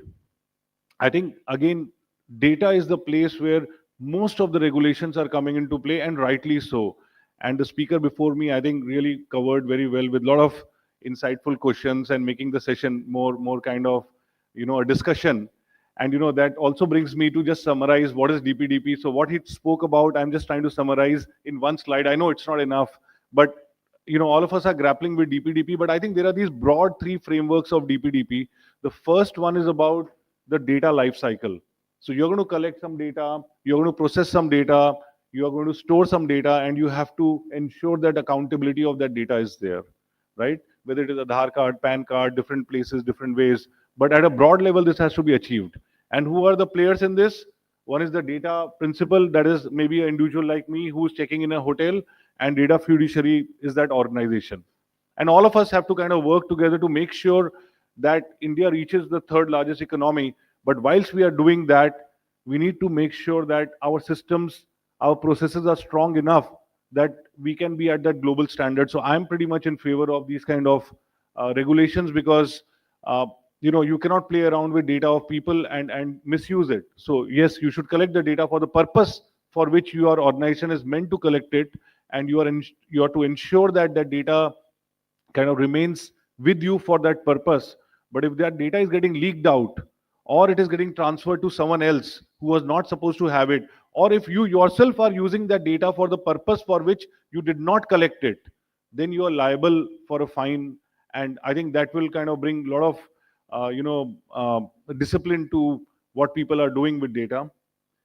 And what's the data security problem? I think there are many different problems, but I've just tried to capture few of them, and I don't want to bore you to death with data security problems, but I want to just ask few questions. Does anybody in this room knows how much data they have on their mobile phones?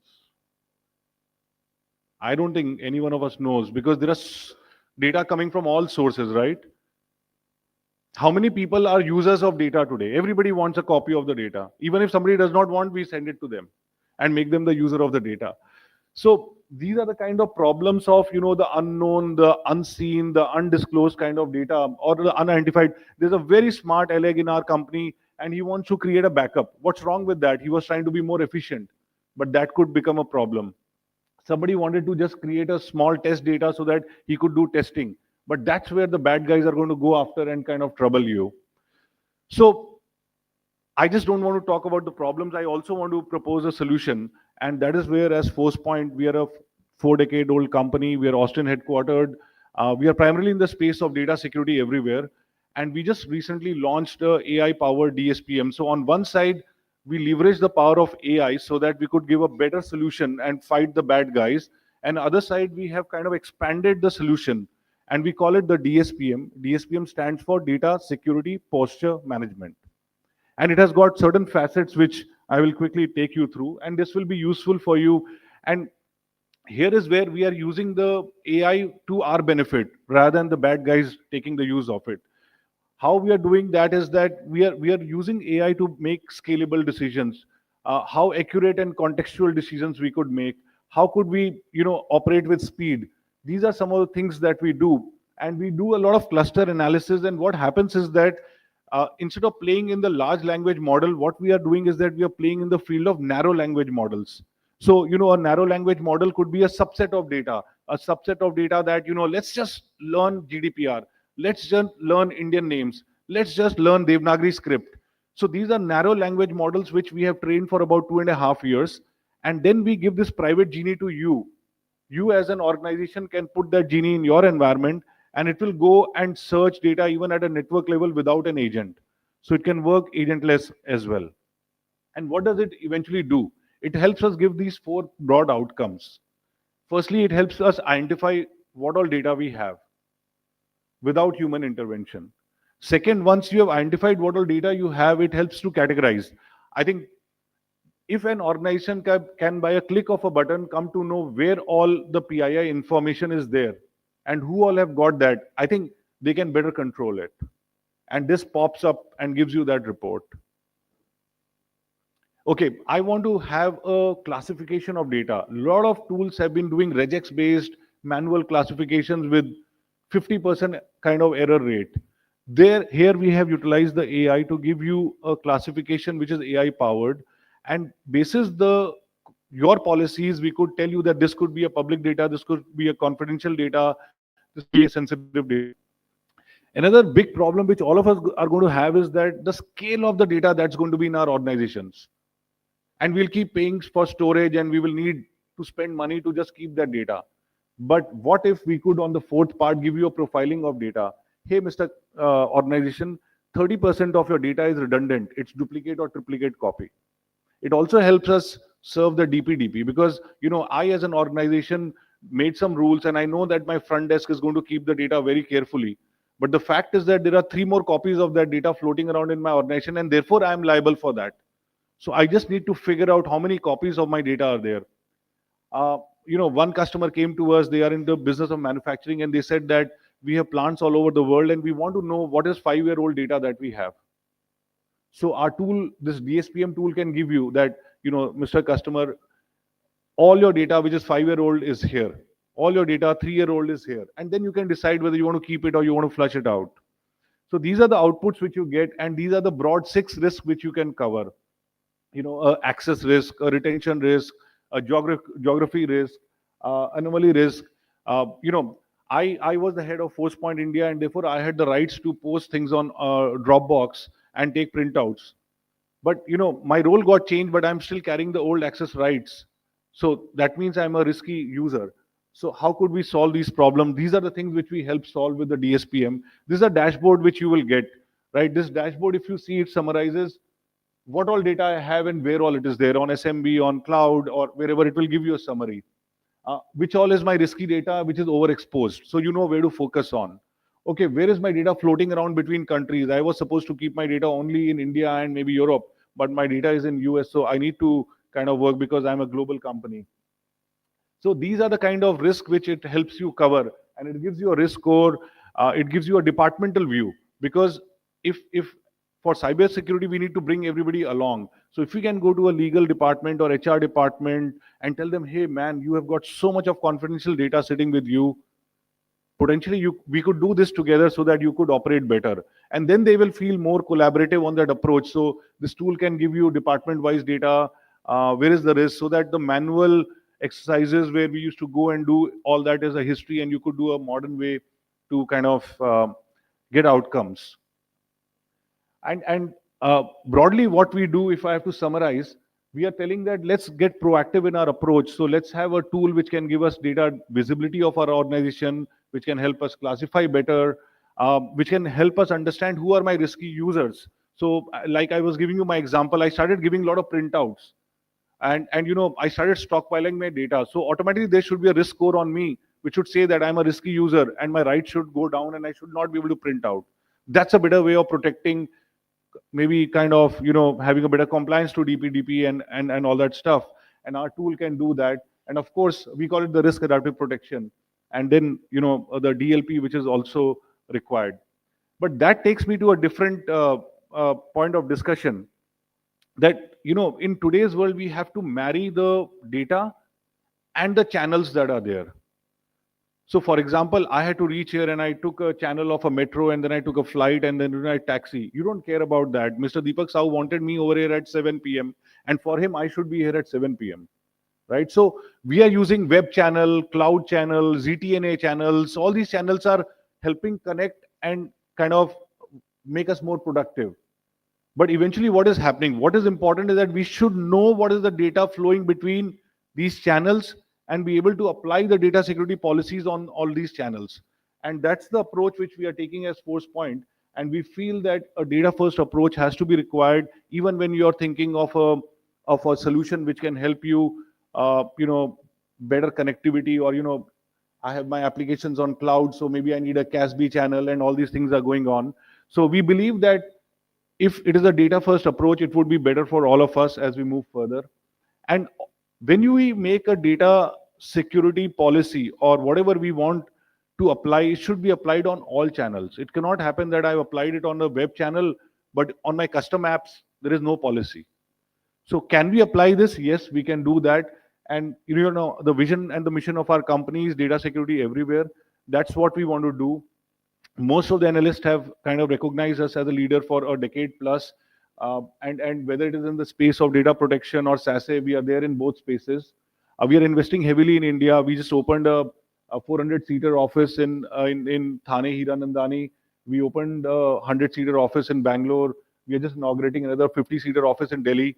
So we are here to serve all of you. Whatever best we can bring, I think that we can do. And 7 minutes back to you guys for the drinks. Thank you.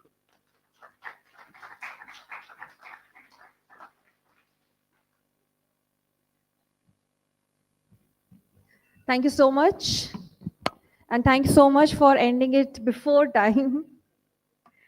All right, let's take it further.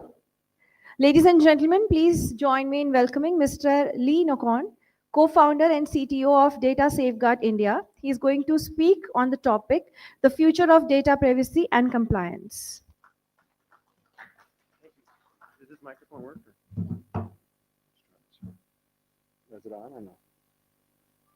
Check. Oh,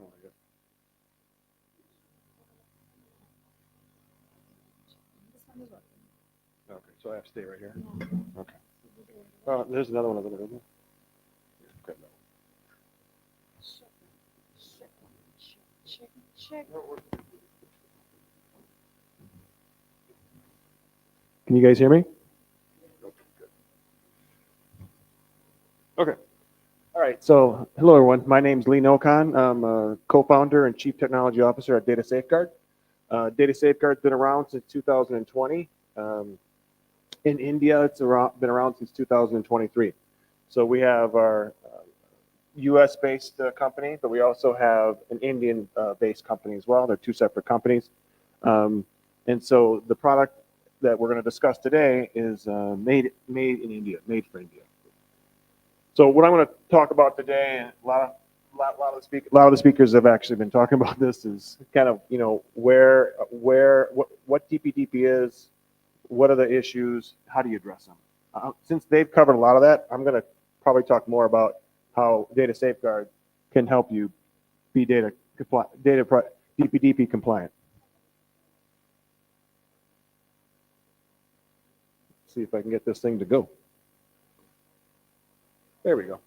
So we've won a lot of accolades for our company, so I'm not going to spend a lot of time on this.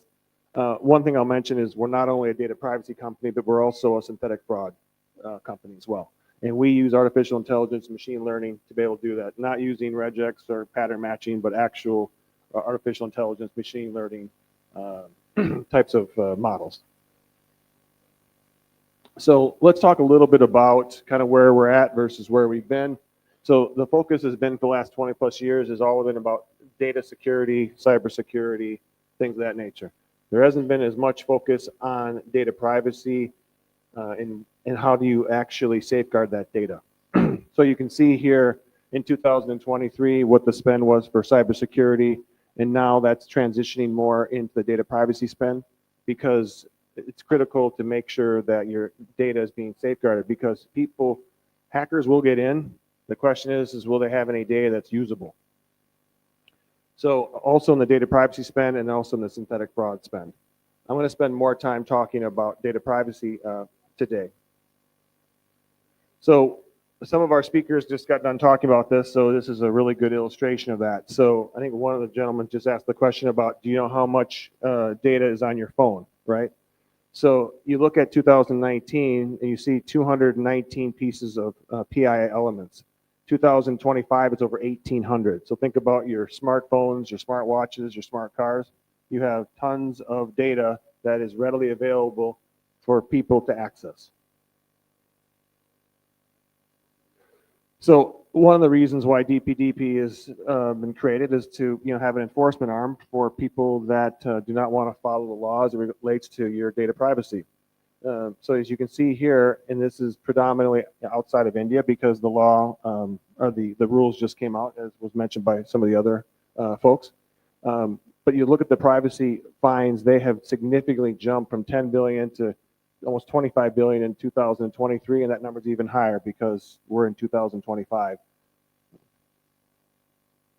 So I'm not going to spend a lot of time on this because, again, I believe there's a woman that came up before and gave us a beautiful walkthrough on exactly where DPDP is at, so we'll not focus on that. I think the key thing, though, especially for our clients that we work with, they know that DPDP is going to have some level of enforcement, over the next, 12 to 24 months. So they need to start getting prepared now. So again, I'm not going to spend a lot of time on this because the two gentlemen before me actually had did a nice job of explaining all these pieces. So I don't want to repeat what he talked about. Same thing with this too. This really gets into, what the last gentleman just said was talking about. The obligations of the data fiduciary, the data principal, things of that nature as well. So one of the things to keep in mind when we're looking at data privacy for DPDP is that the data principal has rights now. So one of the things that's changed significantly in the last few years is that companies always own their data. That paradigm has shifted now. So their customers now own that data, and those customers have rights. That's what this is all about when it comes to DPDP, is about making sure that those rights are being adhered to. So these are some important technologies to be aware of here. So we've talked about a lot of these in some of the other discussions around consent and around how you process data within India and versus being allowed to process it outside of it, legitimate uses, minimization, data minimization, things of that nature, and then also processing. And then the big one in the bottom here is around minors and how that data is processed. So it gets back to what I was just talking about here. So again, I'm not going to spend a lot of time here. We've already kind of covered the other ones, and that way I can maybe give it a little bit of time back. So one of the things too you'll see here is you're seeing companies that are either operating in India or will have fines if they do not adhere to these changes. So let's talk a little bit about the product. So it's called ID Redact. It's a global product. As I mentioned before, it's for not only the US and other jurisdictions around the world, but we also have a product just for India, made in India. Our team is in India. We have a team in Bhubaneswar for our R&D center. And then we also have in Pune and also in Mumbai, we have implementation teams as well. So it's a data privacy, like I mentioned before, it's a data privacy product. It has 7 different products. It provides a holistic end-to-end enterprise solution for data privacy compliance. So universal consent manager has consent management, preference management, and then also it has cookie management. It also supports parental consent as well. And then we have on the right side confidential data discovery. So we have our patented technology that goes out and detects, identifies, and confirms data. This is unstructured data, semi-structured data, and structured data. And it will go in and pull that information from any data source, real-time data warehouses, data lakes, databases, individual files. It's extremely comprehensive. And we also have data subject access requests, or in India, it's data principal access requests, or DPARs. So we have 3 different types of data subjects. We have data DSARs or DPARs. One is external, so that would be for your customers. The second one would be internal, that would be your employees. The third one would be third parties. Okay? And then we have confidential data redaction. So once the data has been discovered, then we have a rules engine that will, depending on your need, will redact that data, or redact some of it depending on, let's say you have an email campaign, you want to make sure you still can use that data for, like, let's say 2 weeks, then you have the control to be able to turn that on and off. Okay.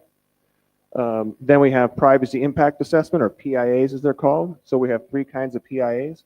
So one is what we call a data PIA that actually works in unison with confidential data discovery. We also have what we call a process PIA, and then we also have what's called third party. Okay. And then compliance audit, think of compliance audit as the regulatory framework for all the different modules, all the different products that are here that will in essence be able to provide you all your regulatory reporting that you need. So things such as ROPA and data privacy posture management as well. So the data privacy posture management does is it actually gives you a bird's eye view into every area of your data ecosystem, telling you where your risk is for data that is PII, PHI, sensitive, non-sensitive. We call it confidential. So that's compliance audit. And then the last one we have here is data privacy management. So think of this one as, so all of these different products talk to each other. That's also one of the big differences in our competitors, is that we have all of these 7 products and they speak to each other, and it's comprehensive and it's end-to-end. So data privacy management, what it does is it talks to the different products, and it says based upon certain thresholds and how you're using the product, it tells you how compliant you are. So whether you're 60%, 70%, 80%. So this is I think I have one more slide. So this gives you kind of a bird's eye view for the different products, how we integrate into your environment. So a few things I'll just mention before I close here. So when we deploy the product into your environment, we support what we call enterprise on-prem and enterprise cloud. Enterprise on-prem is in your data centers. Enterprise cloud, we support all the main cloud providers. So when we deploy that into your environment, the data never leaves your environment, and the product never stores the data. The other thing too is the product, all seven products within the platform are deployed in 2 weeks, and then within 4 weeks you'll get ROI. Our competitors don't have all this capability. They maybe have 1 or 2. Also, our accuracy rates for all those ones I just mentioned before, 99%. So this just kind of gives you a view in how we can go in and plug in quickly and access your other systems. So that way, what we're doing also, besides helping you be data privacy compliant for DPDP, we're also helping you on the journey we call privacy by design. Most companies don't have that in place, and so it's all about making sure that the customer's data in any place along their business process is ensuring that privacy is at the forefront of it. This product helps you get to that place. So I'm going to give back my time. So thank you so much. Appreciate it.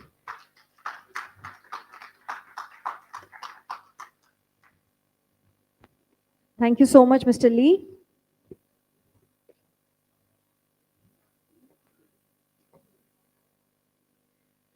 All right. Ladies and gentlemen, we have amongst with us Justice Girish Katpalia, Delhi High Court, and to welcome him, may I please request Dr. Deepak Kumar Sahu, Publisher War India, to kindly welcome him with a floral bouquet.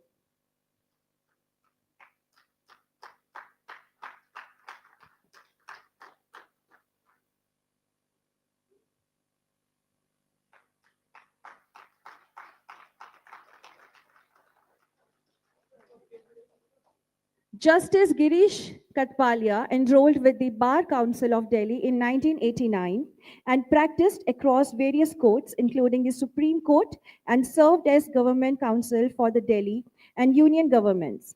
A former part-time lecturer at Delhi University, he has authored over 200 legal and social publications, including the book Criminology and Prison Reforms. He joined the Delhi Higher Judicial Service in 2002, presiding over multiple jurisdictions, and held key positions such as Registrar, Juror of Delhi High Court, and Principal District and Sessions Judge. On May 1st, 2023, he was elevated as Additional Judge of Delhi High Court.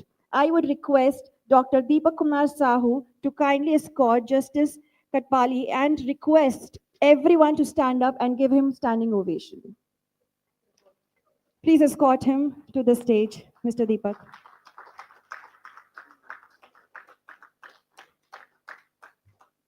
Justice Girish Katpalia, everyone, please give it up for him. Thank you so much, sir, for taking out a valuable time and joining us in this evening. Thank you.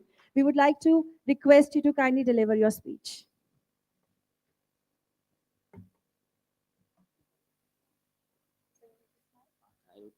That will be fine. Good evening. I'm actually quite nonplussed what to talk. You all are technical wizards. I am not. You're master of your technology. I am not. I am just a consumer of the technology. So I thought I'll share with you the perspective of a consumer, what a consumer wants and expects from the system. What I realized was that I found that in the various departments of the government from where I come, a person who's appointed to head the IT departments has to be a person who has a missionary zeal to use technology and advance it further and further. It should not be that today I am sitting in education department, tomorrow I go to IT, tomorrow, day after tomorrow I go to maybe flood control management. So I won't have that zeal. First thing I find is that there has to be a missionary zeal for this. Secondly, what I felt was there's somewhere a lack of synchronicity and coordination between different departments, which is the reason perhaps from perspective of a consumer, the growth has not been so much use of technology. For example, I'll share with you, different departments are using different operating systems in the country. We in the judiciary, we started something called ICJS, Interoperable Criminal Justice System. The purpose was, as some of you would be aware, whenever a bail order is passed, you'd be surprised to know it takes at times month to reach the prisoner that he has already been granted bail. So it creates a lot of discontent and cynicism in the society. Similarly, there are certain forged bail orders, forged orders of the court. So to cover all these things, and then there's another very important thing is in criminal courts, those who are aware would know that without the MLCs, medical legal certificates, and the postmortem certificates, cases remain pending and they keep getting deferred because nobody has time to fetch it from the hospital concerned. So ICJS aimed that the moment a doctor has conducted a postmortem or a medical examination, with click of his mouse, straight away the information in real time should reach me sitting in the court and the police station and the prosecutor's office. So we started working on that, but we came across certain roadblocks because different departments are using different operating systems. Courts are using one, jail is using one, police is using another one. And I believe this is because, and this is the reason we are not able to utilize the technology to its fullest. So we need to work upon this. Then I'll share with you some, there are certain aspects which where we are using technology, information technology or artificial intelligence. Today, there is a major problem which we anticipate is the data protection. All our data are stored in servers. The evidence which you give in court, the electronic file of a case which I prepare, they're all stored in a server. Now, Delhi was a pioneer that we created a duplicate server in Madurai. So in case, God forbid, if something wrong happens today in Delhi, some calamity, tomorrow morning our courts can still function retrieving data from Madurai. But for how long will we keep doing that? I repeat, I am a layperson. I do not know. You are technological experts. You know far better. The apprehension in my mind is that there has to be why can't there be a single repository of entire electronic material concerned with the courts?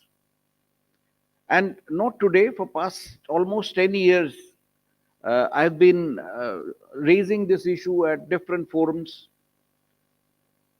Unfortunately, we do not have an enactment covering a repository of entire electronic material.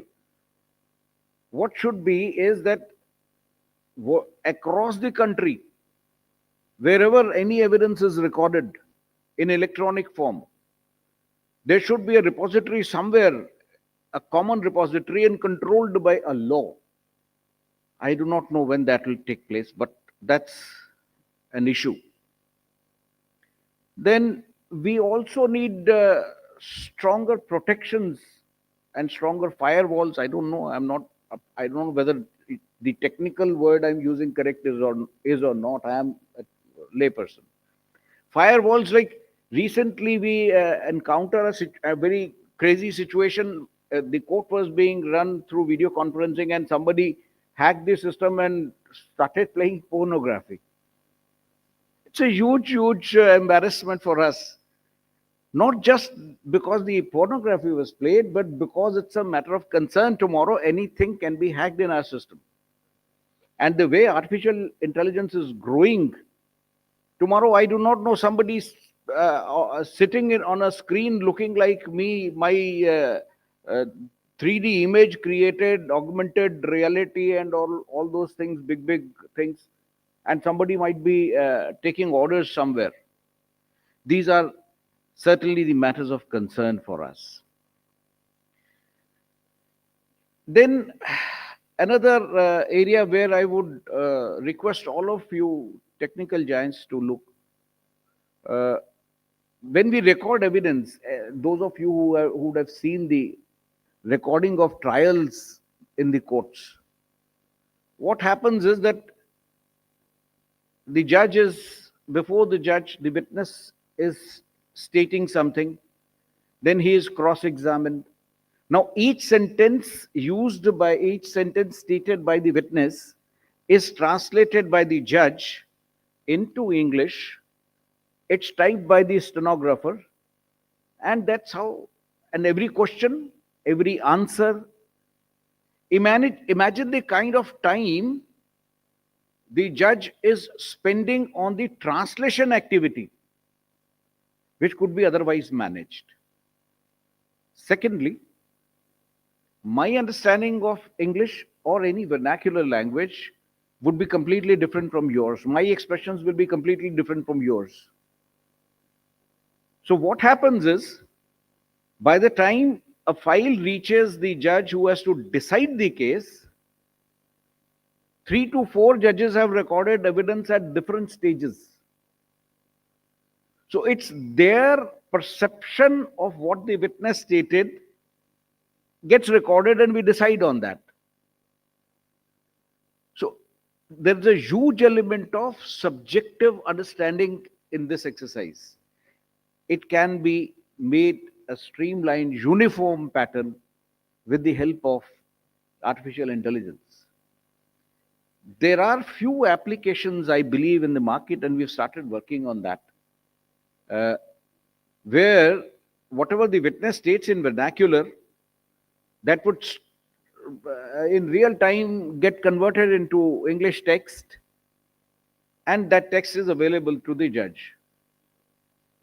But there also we are finding certain hiccups, like local lingos, local expressions, local words. At times they are not able to do so well.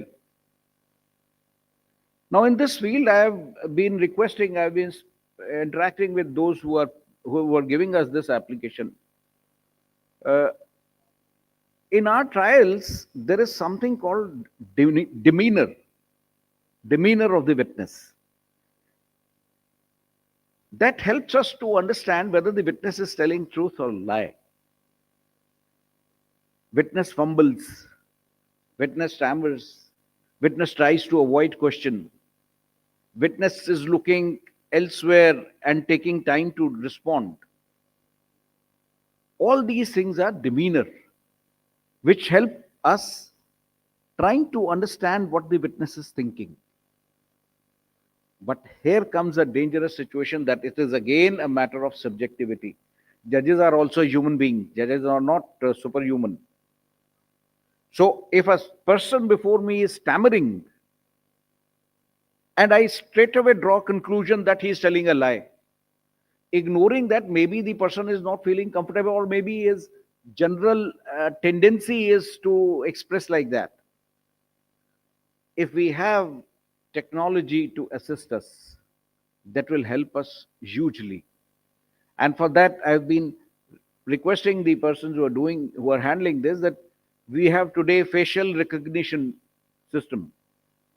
So why can't we develop some system where facial recognition tells that the person is how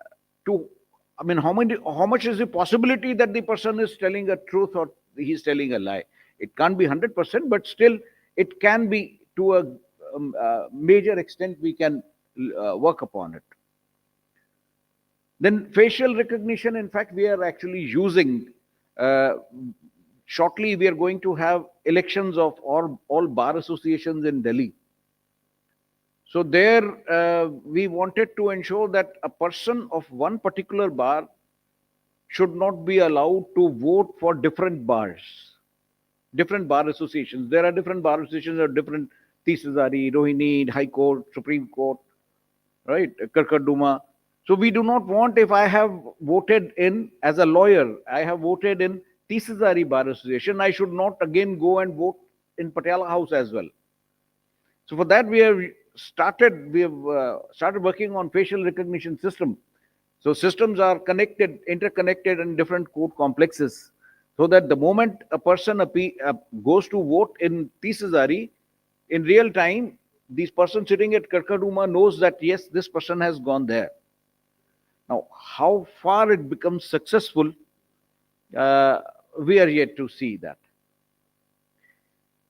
Another aspect on which I would request all of you to work upon is streamlining of the land records of the country. Today, land is a major problem in this country. So many different authorities holding different kinds of land, and they have different kinds of records. Those of you who have ever had experience of looking for some land, some agricultural land, you go to Patwari, Kanungo, SDM, and you just keep roaming around. You do not get to know what all is happening. There is some sub-registrar who has registered the documents. So why can't we have some technological system where we have access to all land records easily available to us? Another aspect on which we people are working and hope to do it better is, of course, judging cannot be left to technology. We still hold that very strong view. You may, or I mean, somebody may not agree, but we hold very strong view that judging has to be a human action, not machine act. But think of the situation that every day we have to deal with almost 200 cases, each judge. In Delhi High Court, today, each judge on an average has 150 cases. Each file consists of almost 500 pages. So every evening, we spend 4 hours in the evening after court work to read tomorrow's files. Now, it is here that the technology can help us. Technology, some system should be there which gives me précis of, let's say, the entire 500 pages in 10 pages every evening, so that next morning I've read those 10 pages, I can understand the lawyer better who is arguing, and I can put him better questions. I believe Supreme Court is working on that. Hopefully things may come up. Another very important area where I would request everybody to think upon is, like in every discipline, we call it roster. Like my roster, I have around 4,000 cases in my court. Out of those 4,000, there may be batches of, say, 500 cases or 300 or 200 cases, which are exactly similar. They involve same problem, same issue, same legal issue, same facts. The only difference would be slight difference of dates. Now, what happens practically? We go through all those 500 files, scan through the date difference, but those files are listed on different dates. I do not have the complete data with me. So there should be some system where similar files, the cases based on similar facts, similar law, with slight difference of dates, there should be some system, something like ChatGPT, not exactly ChatGPT. That's the only thing we laypersons know. Some such system where it tells me that, look, tomorrow you have these 200 cases on, say, let's say, regularization of the worker. So it will be faster. It will be very quicker decision making. So that in our language we call it docket management. So if the docket management is an area where technology can be hugely helpful. So please think of those aspects also. See,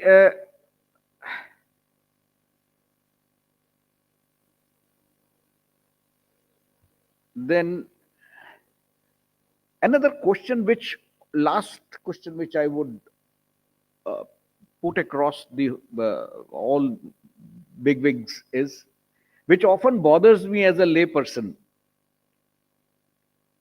See, we used to write on stone. We invented paper. We started writing on paper. Today we have reached a stage where we say that no, paper is bad. Do not write on paper, because you are killing trees. can there be a possibility that all this electronic material information, ultimately these are waves, can there be a possibility another 50 years down the line there will be a saturation of the space? I'm not aware, but this question bothers me a lot. So thank you very much for calling me. Thank you. God bless.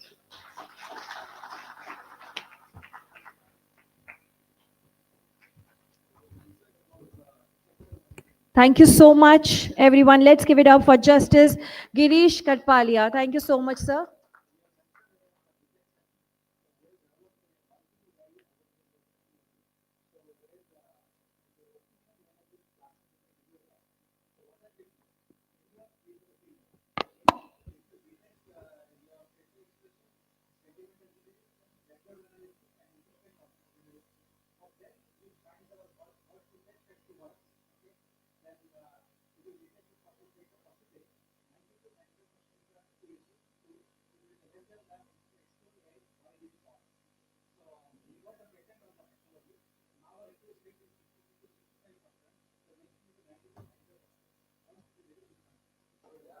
Wow, that's amazing, Dr. Sahu.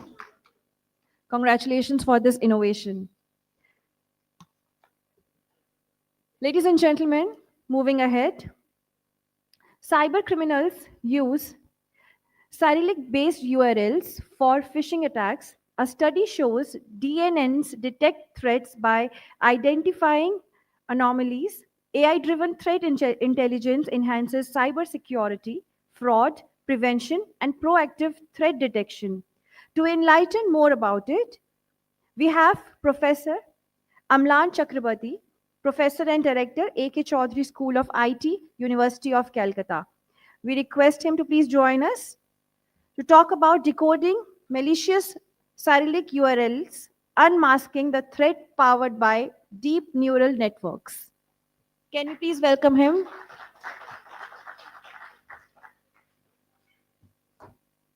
So very good evening to all. Yeah, that means I think I am in between. Okay, the dinner, the drinks, and this research. Okay. Yeah, so this is, I think, a research talk, right? And this is required because, as you know, that we have this AI, the AI hub, which is led by me and Professor Kamaljit, which is a strategic partnership between India, Australia, for cybersecurity and AI. So we are doing a lot of things under this AI hub in research, and I will try to focus on some of those, right? Why research is also important, right? We listen so many use cases, so many products, and so many developments, right, which are going in industry, but I think the back end of this is supported by research. So this is a scenario which shows that means AI driven applications, they are opening new paradigms in both hardware and software, both in terms of how we use the data in the application, which is the software, and both how the data is actually being processed in your infrastructure or stored in your memory, right? So what are the things coming here is that we know that, something called edge computing, which is coming that, hey, you can have still computing in your backend data center, but due to latency, you need to do it in the very close to the data source. What are the edge computers? Fine. And the LLMs, what we know that the inference engines are LLMs, which are trained with a huge amount of resource, right? Ultimately, those inference engines will run on those edge devices. So running those things on edge devices, obviously will generate a lot of issues in terms of the securing those inference engine models as well as the data. Second, which is coming up, is obviously something called neuromorphic computing, right? It's a neuromorphic and in-memory computing, because these things are also required, right? That means we know that the way of computing we are doing at present, this cannot continue. This cannot continue further because the amount of energy goes in computation, we cannot support the billion parameters model, right? Or trillion parameters model. We have to do the way our brain does. Our brain does the same computing of recognition and identification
okay, there is a paradigm shift, and this paradigm shift means that there are more different types of cyber threat, okay, cyber threat scenarios we will coming up, and we will be we the researchers have to okay get along with the solutions which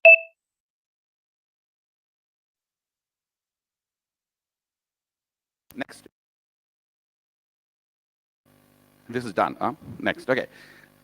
So I show that is a small work of research, because I cannot show everything what we are doing under this collaboration in Australia strategic collaboration. This is a small work which is done by one of my PhD students, which is an ongoing work in collaboration with Kamaljit.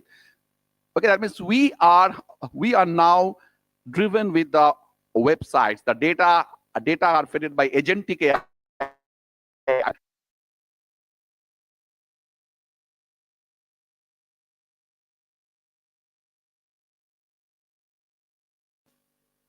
AI models are working on multiple services, okay, right? And each of these services are connecting with the different types of data sources.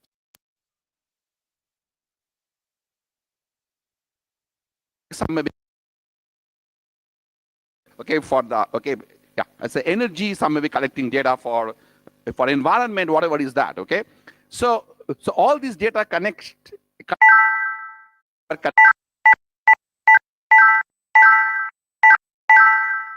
with the URLs, right? And these URLs, as and is not typed, it is getting integrated with your things comes to service, okay, this web service. I will show what are the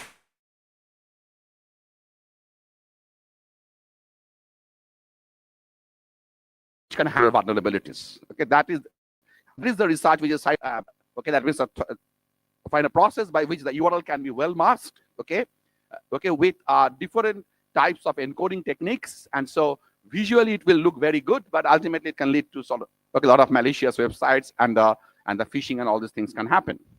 Okay.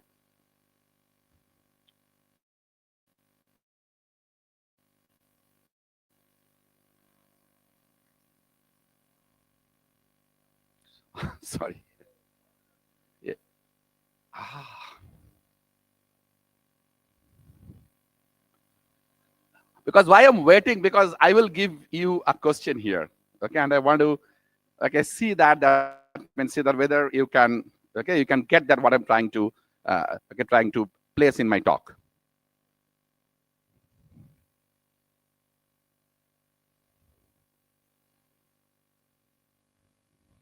Hmm. Yeah, and it's a big system. It requires some time, I think, to get it powered, right?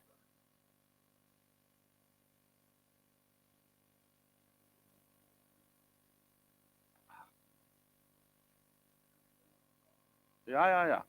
Yeah, it's a layered stuff, right?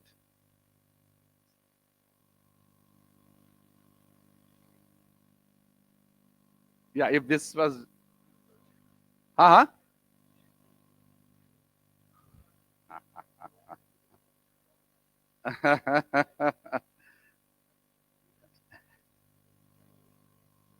Yeah, that ton of it might be. You cannot actually, you cannot disregard anything now, okay? Yeah. That means AI hub is getting presented. So that means Indo, Australia, two countries. So the big things can be done here. Yeah, big things can be done today.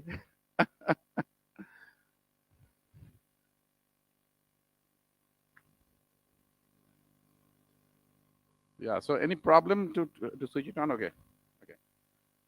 Yeah, I wanted to show something. That's why. That means I can tell what it is in the laptop. I don't require that, but I wanted to show something. Okay, so that you can.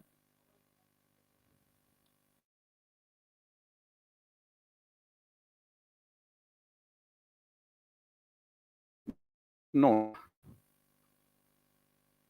So I don't have a board also. How can I show this? Okay. No. That means I want to show this to the audience so that they can. Okay.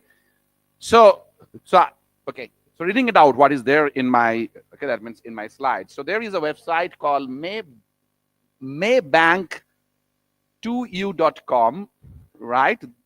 Another website is also maybank2u.com. Okay. First of all, how it can happen, right? Obviously it has happened means one is good and other one is trying to actually make an alliance of this good website and taking you to something. Okay, sign. It's any clue how it can happen? Two websites, okay, written in English script, maybank2u.com. Okay, one is good and one is phishing. Okay, how it can happen? Any guess? Anyone? Any cyber expert? Yeah, but one exists, another doesn't exist. The same URL. How it can happen? Oh, very good. You are. So this way the A is stored. It's called the UTF encoding. Okay, unified text format. Okay, but this A in two different languages have two different meanings. Okay, so if you are going for Latin A, it is actually your normal English. Okay, but you can go to a Spanish A, which is actually not A. So you use an UTF encoding to actually the same website will generate a different binary string. So these two websites are different. The two websites from the point of computing is different, but from the yeah, the .com domain. So .com domain, you actually, so this is the risk what we are having. So sometimes we get a mail, okay, and we see that it is yahoo.com. It's a same same email, same domain, but it can be different. So how to get that? Okay, so now I'm showing that, okay, this type of malicious website attack in the 3 quarters of 2024, okay, it got to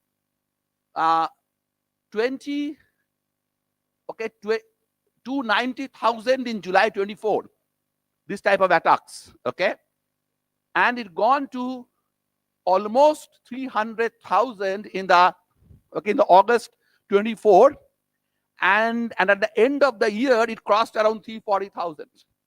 So 340,000 phishing attacks happened based on this type of attacks, where the user believed that this is my website, this is the website I go for, I click it, and a malware gets downloaded, or a ransomware gets downloaded, right? Or that means, and I am phished.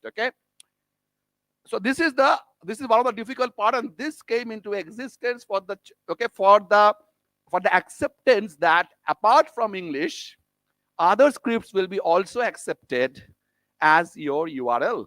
The URL formats are called internationalized domain name, which is called IDN. So the IDN now accepts the other characters from other scripts also, apart from English, due to the because people from with a Spanish background, people with Arabic background, they contested, and they said that why this will be only on the Latin.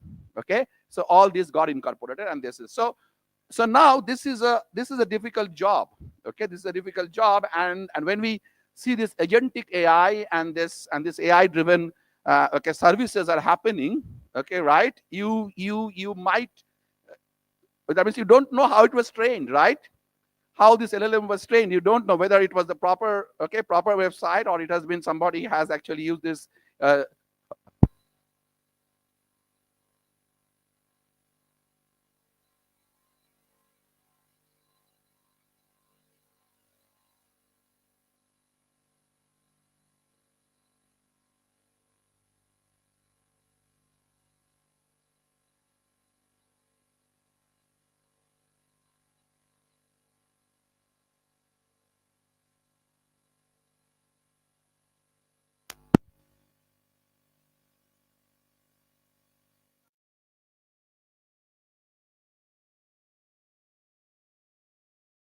Cyrillic URL data source. We used, and we created our own data set also, right? Just for training using the generative AI. We actually created different types of the some sort of dummy URLs, and try to make them Cyrillic, and try to make them those formats, and try to do that. Right? And we used certain, because the features are such that, because there is a, so when we go to this text type of analytics, you have to go with a sequence type of thing, right? So sequence, because you have to detect a sequence, and the sequence models are called recurrent neural networks, LSTM, bidirectional neural networks. All these models, and we have tested the performance of all these models, which we tell as bidirectional LSTM, which is a very standard sequence detecting sequence classifier, used also for text, or also for time series type of data. Right? Got a good amount of success in actually classifying that. A classification problem means that I will give you a sample, and you have to tell what is the correct level of the sample. Suppose I give you an website, give you an URL. If it is a Cyrillic wrong, Cyrillic malicious website, it should label it as malicious. If it is Cyrillic but it is a good website, it will label it as a good website. So the result shows, I cannot show the result now. Model is done, and the model is developed, and this yeah.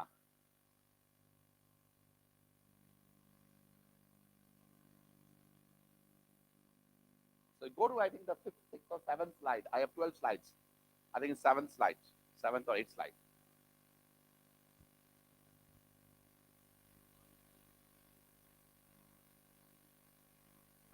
Good. Yeah. So just keeping this. These are our models, and these are very well published work. Our recent work was published. This was the 30 conference. I think 30 conference. Let's move on. So you see that our model, we tried a lot of models, right? And our model was doing a good precision recall and F-score, which gives the performance of the model, and this is getting a good thing, and we will be soon. That means we have two options to either to publish. If I publish, you all can use this. Okay, that means and develop your product. If you want to make a patent or copyright, that's the other thing. But we have published this work, so these are all published works. Okay.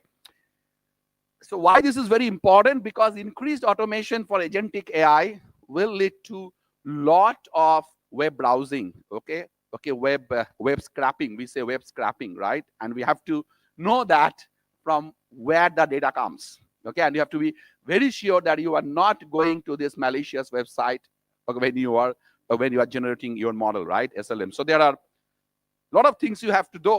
Although we're only focusing on security, but there are ethical standards. So we are going further. The ethical standards for the URL, okay, the operational resilience for the URL, okay, multi-agent coordination. So all these things which are the model for the agentic AI, right, and LLM, driven learning or a generation or analysis. Okay, this type of thing needs to be done. Okay, and we are into this. Okay. Yeah, so lastly, I want to pitch here. Okay, this is the thing what me and Professor Kamaljit is driving. It's called the Australia India Hub, AI Hub, and Cybersecurity Leaders Alliance. It is a funded project in the sense that the fund is not directly for the research, but fund is for policy making, fund is for knowledge development, fund is for doing certain meetings and workshops like this. Okay, right, and we are the drivers. Kamaljit is the PI, myself is the co-PI, and also there is the Professor Deepa from IIM Kozhikode, who is she's also the co-PI of this. And basically the focuses are all this. Okay, we have cyber warfare, what Professor Kamaljit has said in his lecture, right? And there are all lot of things which are basically influential, okay, for the countries, okay, for the organizations, okay, and we are trying to work on all these things. Okay, yeah, so I thank okay, we have formed the groups, and this is an open call, okay, to all the companies, to the academic institutes, to the startups, to the researchers. Okay, please connect to this AI hub, and let's try to make a larger ecosystem. Okay, so I concluded this, that what I showed here in this discussion today is that, okay, so yeah, so the Cyrillic URL classification is an important activity, which is a part of the research work what we are doing. Okay, okay, right, and we have found and we have developed a data set. We have worked with a Cyrillic data set. So anyone wants any type of support in this particular domain of application, we are very comfortable to to deal that and to go ahead with that. And anything based on the web applications supporting your AI agents, okay, vulnerability of web applications supporting your AI agents, we will be very happy to discuss those issues. Okay, right, and we'll solve these issues, right? Yeah, that means, and we are actually going for the future work. Okay, we are actually going for different types of deployment strategies and adoption of these particular things in the existing applications. Okay, fine, and different types of other attacks what are possible. Okay, these are the these are references which are being listed by my student, right? Because he is working, he is Meenakshin, he will be graduating maybe next year. Okay, supervised by me and partially by Professor Kamaljit, and we will be very happy if some more research problems are being posted to us. Okay, yeah, so thank you all, and this is my website of University of Calcutta, and this is our AI Hub website. Okay, that means okay, yeah, it's email address. Okay, so connect us. Okay, right, and let us work together more. Thank you all.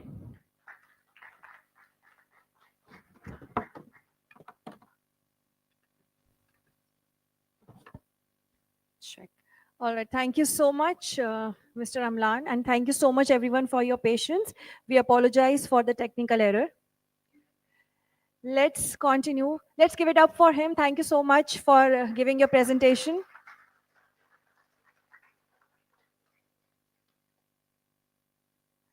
Ladies and gentlemen, following this insightful session, let's welcome our next speaker, Dr. Harold DeCosta, President, Cybersecurity Corporation, to share his expertise on cyber attack mitigation and its techno-legal perspective.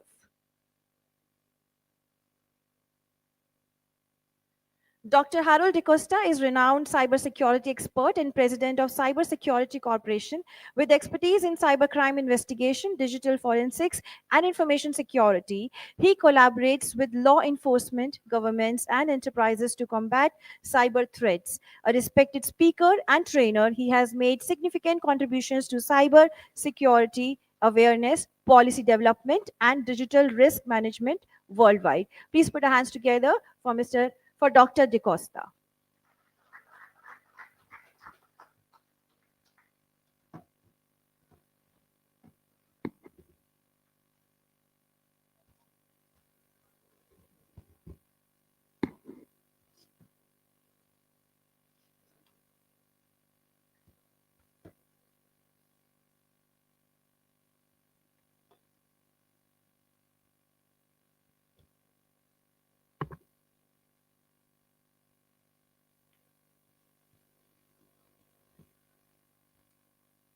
Yeah, good evening, everybody.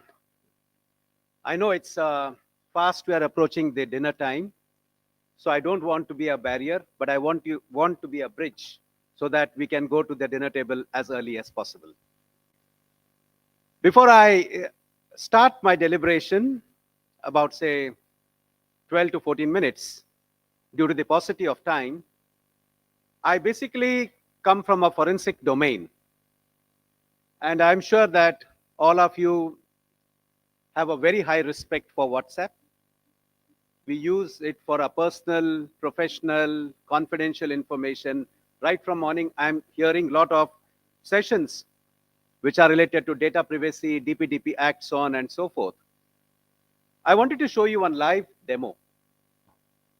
Probably if I show you the live demo, I'll get maybe a couple of minutes more. So I'm also little, greedy to the point to show you a small demo. I have my friend over here, Rohit.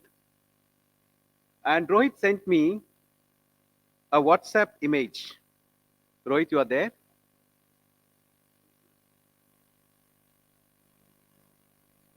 He has sent me something on WhatsApp, and I received entirely different. In fact, people don't share the number with me now. Because what you see is what you get. And Rohit is there. He is a witness for you. Maybe at the dinner time, you can see what Rohit has sent to me. He sent to me something, a very pleasantry image. But what I got was something, arms and ammunitions. I think that should be tricking a mind that what you see is not what you really get across. Well,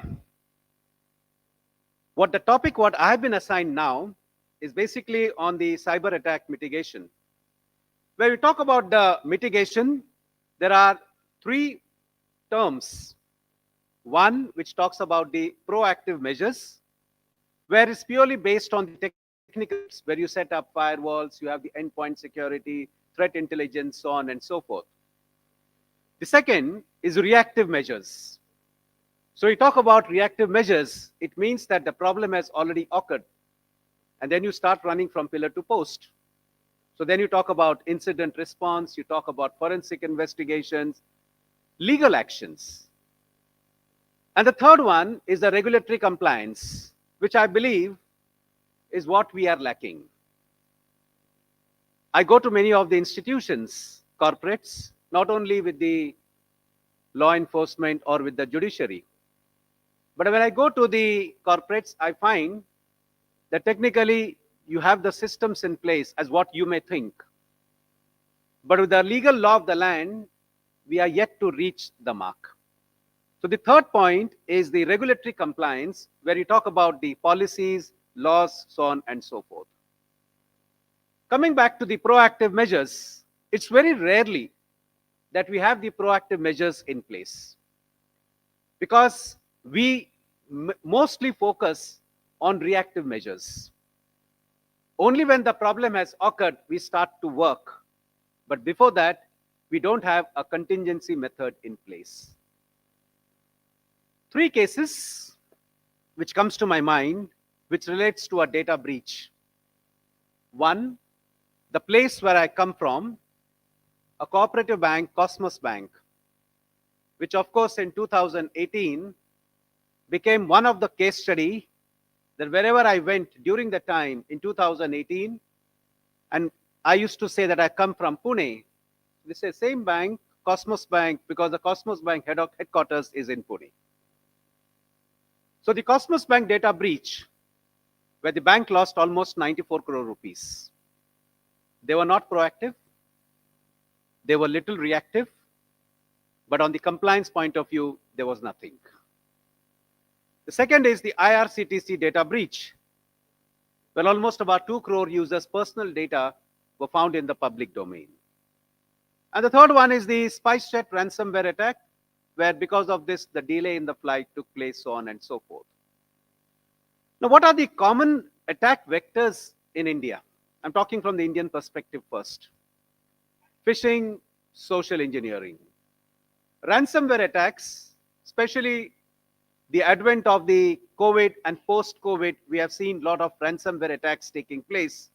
The APTs, DDoS attacks, and the DDoS attacks mostly takes place on the government sites, the banks, critical infrastructure, and of course, notwithstanding the insider threats, because the insider threats consist about the employees leaking data, some intentionally and some maybe not aware that the data what they have leaked, what it could cost the organization where they are working. You talk about the cyber attacks and challenges, you talk about the zero trust, you talk about the multi-factor authentication. In fact, I would say multi-factor authentication fatigue. Just about a week before, I was investigating a matter. And even the MFA that also was broken. And as a result, the data of the company got breached. Thankfully, the company lost only 150,000 US dollars. Thankfully, I would say. Otherwise, this could have been a much higher data breach in terms of the money what they lost. Deepfake, all what we are talking about deepfake, it's good. We're talking about deepfake. We're talking about the AI. But the present system, what we have, has to do much, much more rather than talking about deepfake and AI, which has to hit to the industry in a more conservative manner. We're talking about phishing, vishing, auction of corporate database, so on and so forth. Now, what are the key cyber attack mitigation challenges and solutions? One is the incident response bottlenecks. Now, the incident response bottlenecks, what we talk about is mostly related to DRPs, the disaster recovery, mitigation, so on and so forth. What are the challenges involved as far as the incident response bottlenecks come? The first challenge is the security teams basically struggle with alert fatigue. We don't build the proper principles or the proper practices, the proper business logic in place, leading to delayed threat detection. Why it happens? Because we have very high volumes of false positives. And that's the reason that it happens. And the mitigation now, we have the AI tools. So possibly the AI tools can use to mitigate the so-called the incident response bottlenecks. The second key cyber attack is on the ransomware and the recovery delays. Now, what's the challenge involved in that? Organizations often have backups, but struggle with the restoration speed. You have a backup, but when your data is gone, the restoration speed is at a snail's speed, and therefore, there's a lot of time lag which takes place. Time is money. Now, why it happens? Dependency mismatches and untested recovery processes. We don't actually test the processes before actually they are put into use. Mitigation. What is the challenges involved? Well, we have to use immutable backups and conduct regular disaster recovery mechanisms. If we do this, then the ransomware and the recovery delays what we have could be minimized to a large extent. The third, the key cyber attack mitigation, challenges and solutions. The problem statement is supply chain attacks and third-party risk. Now, what's the challenge involved in this? Organizations rely on external entities, but their security postures are often unknown. So we deal with external entities without doing a background check, whether this external entity is capable to solve the problem what you have. Why it happens? A lack of real-time visibility into external entities, security controls leads to blind spots. Well, we don't actually have a real-time visibility. A simulation model has to be put into place for us to understand that if this is the threat which takes place, what could be the way to come out of this particular problem? The mitigation. Conduct continuous vendor risk assessment. I'm sorry, there are a lot of vendors over here, but I have to be impartial to say. So a vendor risk assessment has to be conducted on a periodic basis to ensure that the external entity what you have gives the service what is required to ensure that the problem what you have can be resolved, proper mitigation steps could be there, and your organization runs into full speed. Number 4, the key cyber attack mitigation challenges and solutions. The problem statement, insider threats, and privilege escalations or privilege abuse. Also we called as IAM. What's the challenge? Malicious insiders or compromised privilege accounts pose serious risk. Why it happens? Why the insider threat happens? Traditional security tools fail to detect subtle privilege escalations. We have been using a lot of traditional tools. And when you're talking about AI, I think at least let's try AI to ensure that the insider threats could be minimized. Zero trust, what we talk about.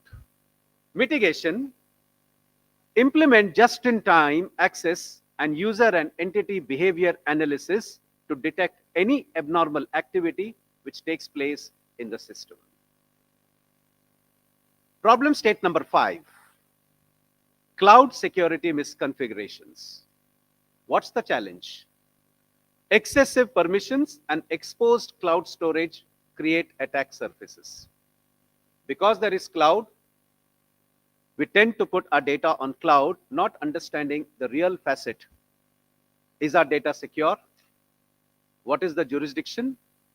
Where the investigation takes place in case if there is any attack takes place. And most of the time, the privacy policy is not read. And that's the reason that before you take your step to go on the cloud, 3 points are very important. The jurisdiction, the cloud, whether it is secure, and the most important part is that if any problem occurs, how fast you can restore back. That's the mitigation one. Mitigation point of view, if you talk about from the cloud perspective, deploy continuous security posture management. I have only 2 minutes, so I have to sum it up. What are the financial losses? Indian firm lost almost 12.8 crore rupees on average per breach. That's per the IBM record. Other than that, reputational damage, legal consequences. We have the IT Act in place, but very seldomly people know that there is something called as IT Act. Very seldomly people know that there is an nodal cybersecurity agency called as CERT-In, where the CERT-In also can help you out or assist in terms of any cyber attack taking place. And last but not the least, now we are talking about the DPDP, which can also lead to penalties which can go up to 250 crore rupees. National security risk also can be there, where we have got a critical infrastructure in place. The power, the telecom, defense, these are all the critical infrastructures. This can have a huge impact on our business as well as the legal system. What's the legal framework for a cybersecurity from an Indian perspective? 1, the IT Act 2000. Number 2, every organization should be aware of the certain guidelines.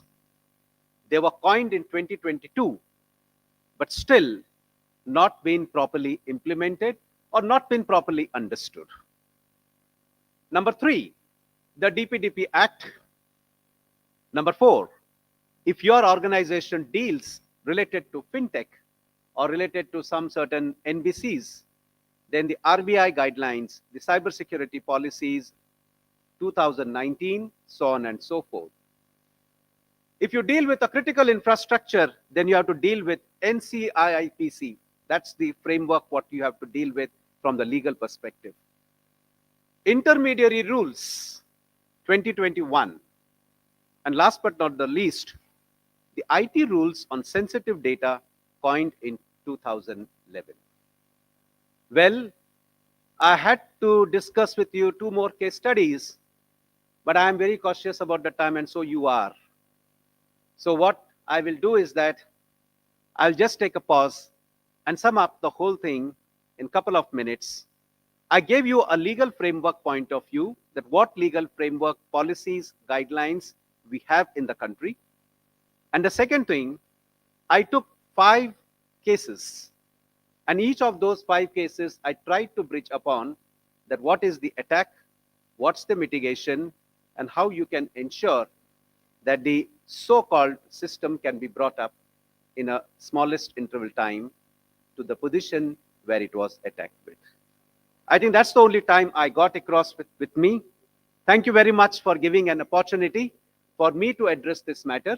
And I'm sure that at the dinner time, we will talk about that WhatsApp image, end-to-end encryption, why it failed, and what could be the legal consequences, because that image, what you are seeing about, that what I got from Rohit is arms and ammunitions, is a primary document according to Bharatiya Sakshya Adhiniyam 2023. And under that point of view, if I give that document, the court may think it's a primary document, may think that Rohit has sent that to me, but actually it is not so. So the forensic admissibility, forensic administration of the document is important before it could be ascertained that it is a fake document or a genuine document. Thank you once again, ladies and gentlemen. Thank you very much. Thank you so much, Dr. Dikko. Thought-provoking speech. Thank you. Ladies and gentlemen, now it's time for the awaited awards ceremony. The OEMs into security products and solutions are going to be recognized in this Cyber and Data Security Summit 2025. To present the award, may I please request Dr. Deepak Sahu, Chief Editor of War India, to please join us. I request Professor Amlan Chakrabarti to please join us again to present the awards. These awards are based on feedback received from the end users in the survey conducted over warindia.com.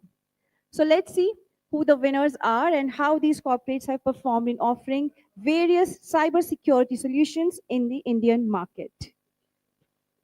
The first category of award is Best Company into Cloud Security Solution. And award goes to Qualys Security Tech Services Private Limited. Everyone, please put our hands together for Qualys Security.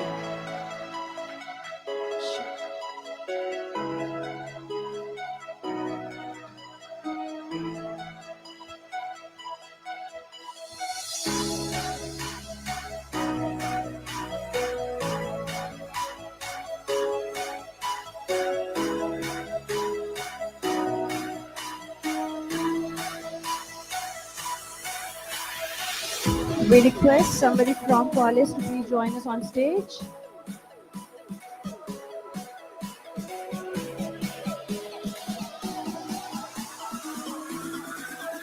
Please put our hands together. Best Company into Cloud Security Solution, Qualys Security Tech Services Private Limited.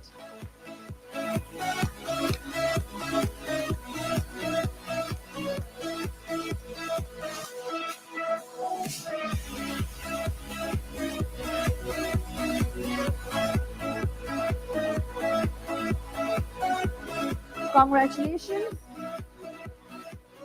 The next category of award is for Best Data Loss Prevention DLP Product, And the award goes to Forcepoint Software Consulting India Private Limited. Please put our hands together, everyone. Forcepoint Software Consulting India.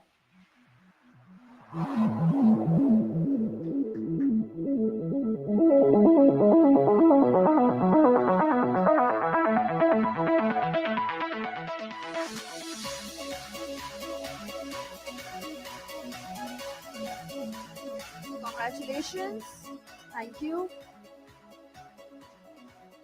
Next is the award for Best Unified Endpoint Management, and it goes to Manage Engine, a division of Zoho Corporation. Please put our hands together, everyone. Manage Engine.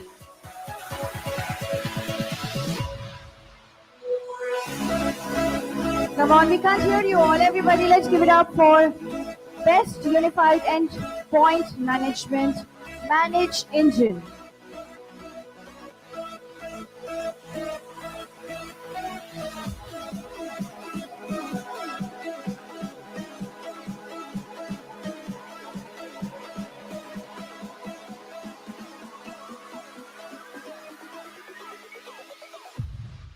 Congratulations to the team Manage Engine. Thank you. Moving on to the next category of award is Best Threat Intelligence Platform. Best Threat Intelligence Platform goes to Cyber Solutions Private Limited. Please put our hands together, everyone. We can't hear you. Come on, let's give it up for the next winner. Cyber Solutions Private Limited, Best Threat Intelligence Platform.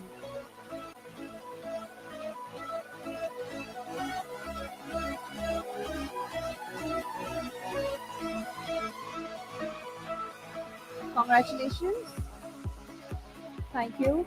The next award is Best SD-WAN Solution Provider, and the award goes to Fortinet Technologies India Private Limited. Please put our hands together for Fortinet Technologies India Private Limited.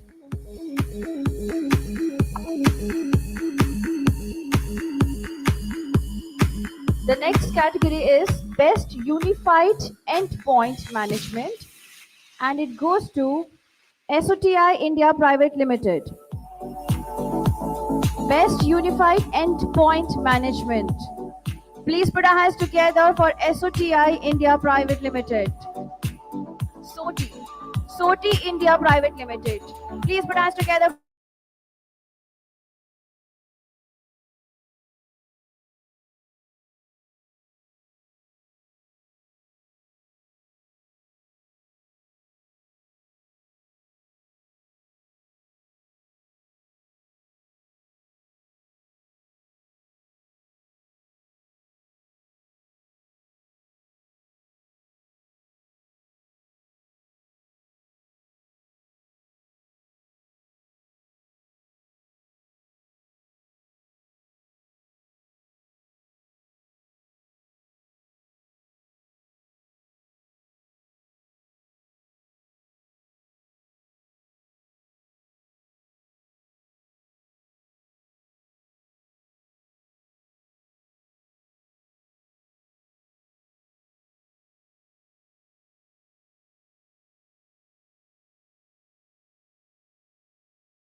Honest System, Best Company into Data Security.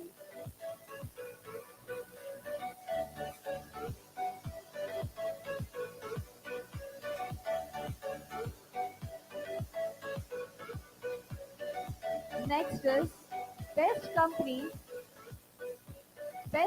into Data Privacy, and it goes to Data Safeguard India Private Limited. Data Safeguard India Private Limited. Please put our hands together, everyone. Best company into data privacy.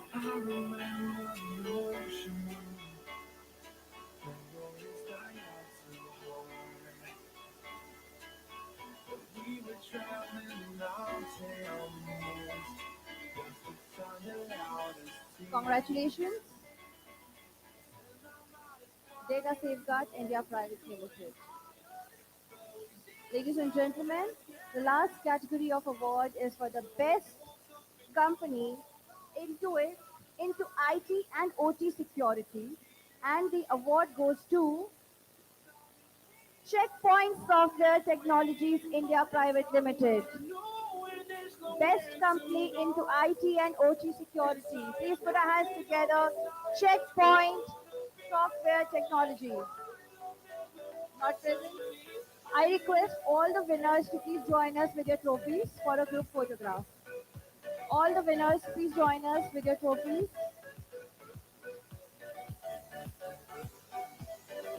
May I request all the winners to please join us with your trophies.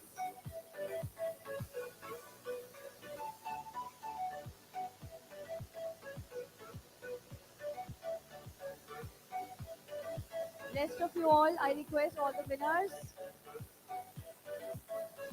सब बाहर चले गए. Let's give it up for all the winners. We have few. Please join us quickly on stage. All the winners with your trophies.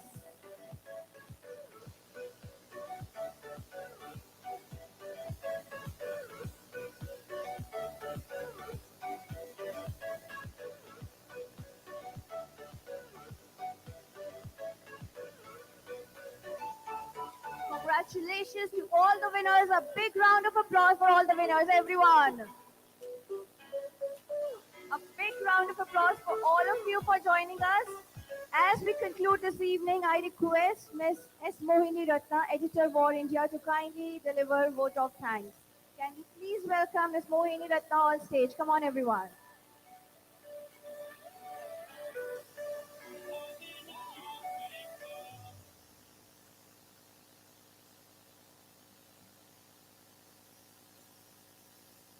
Good evening, ladies and gentlemen. We all know that complexity is here to stay. Security is not much about detecting a breach and reacting to it, but about monitoring the system to react to threats as they happen in real time. Cybersecurity is just as complex as the problem. The solutions are also far from simple. I'm sure the year 2025 will bring newer opportunities for companies into cybersecurity. As we come to the close of today's event, I extend my heartfelt thanks to each and everyone who are present here, taking out time on a working day from your busy schedules and gracing the occasion. Today, we have hosted the 9th edition of Cyber and Data Security Summit 2025.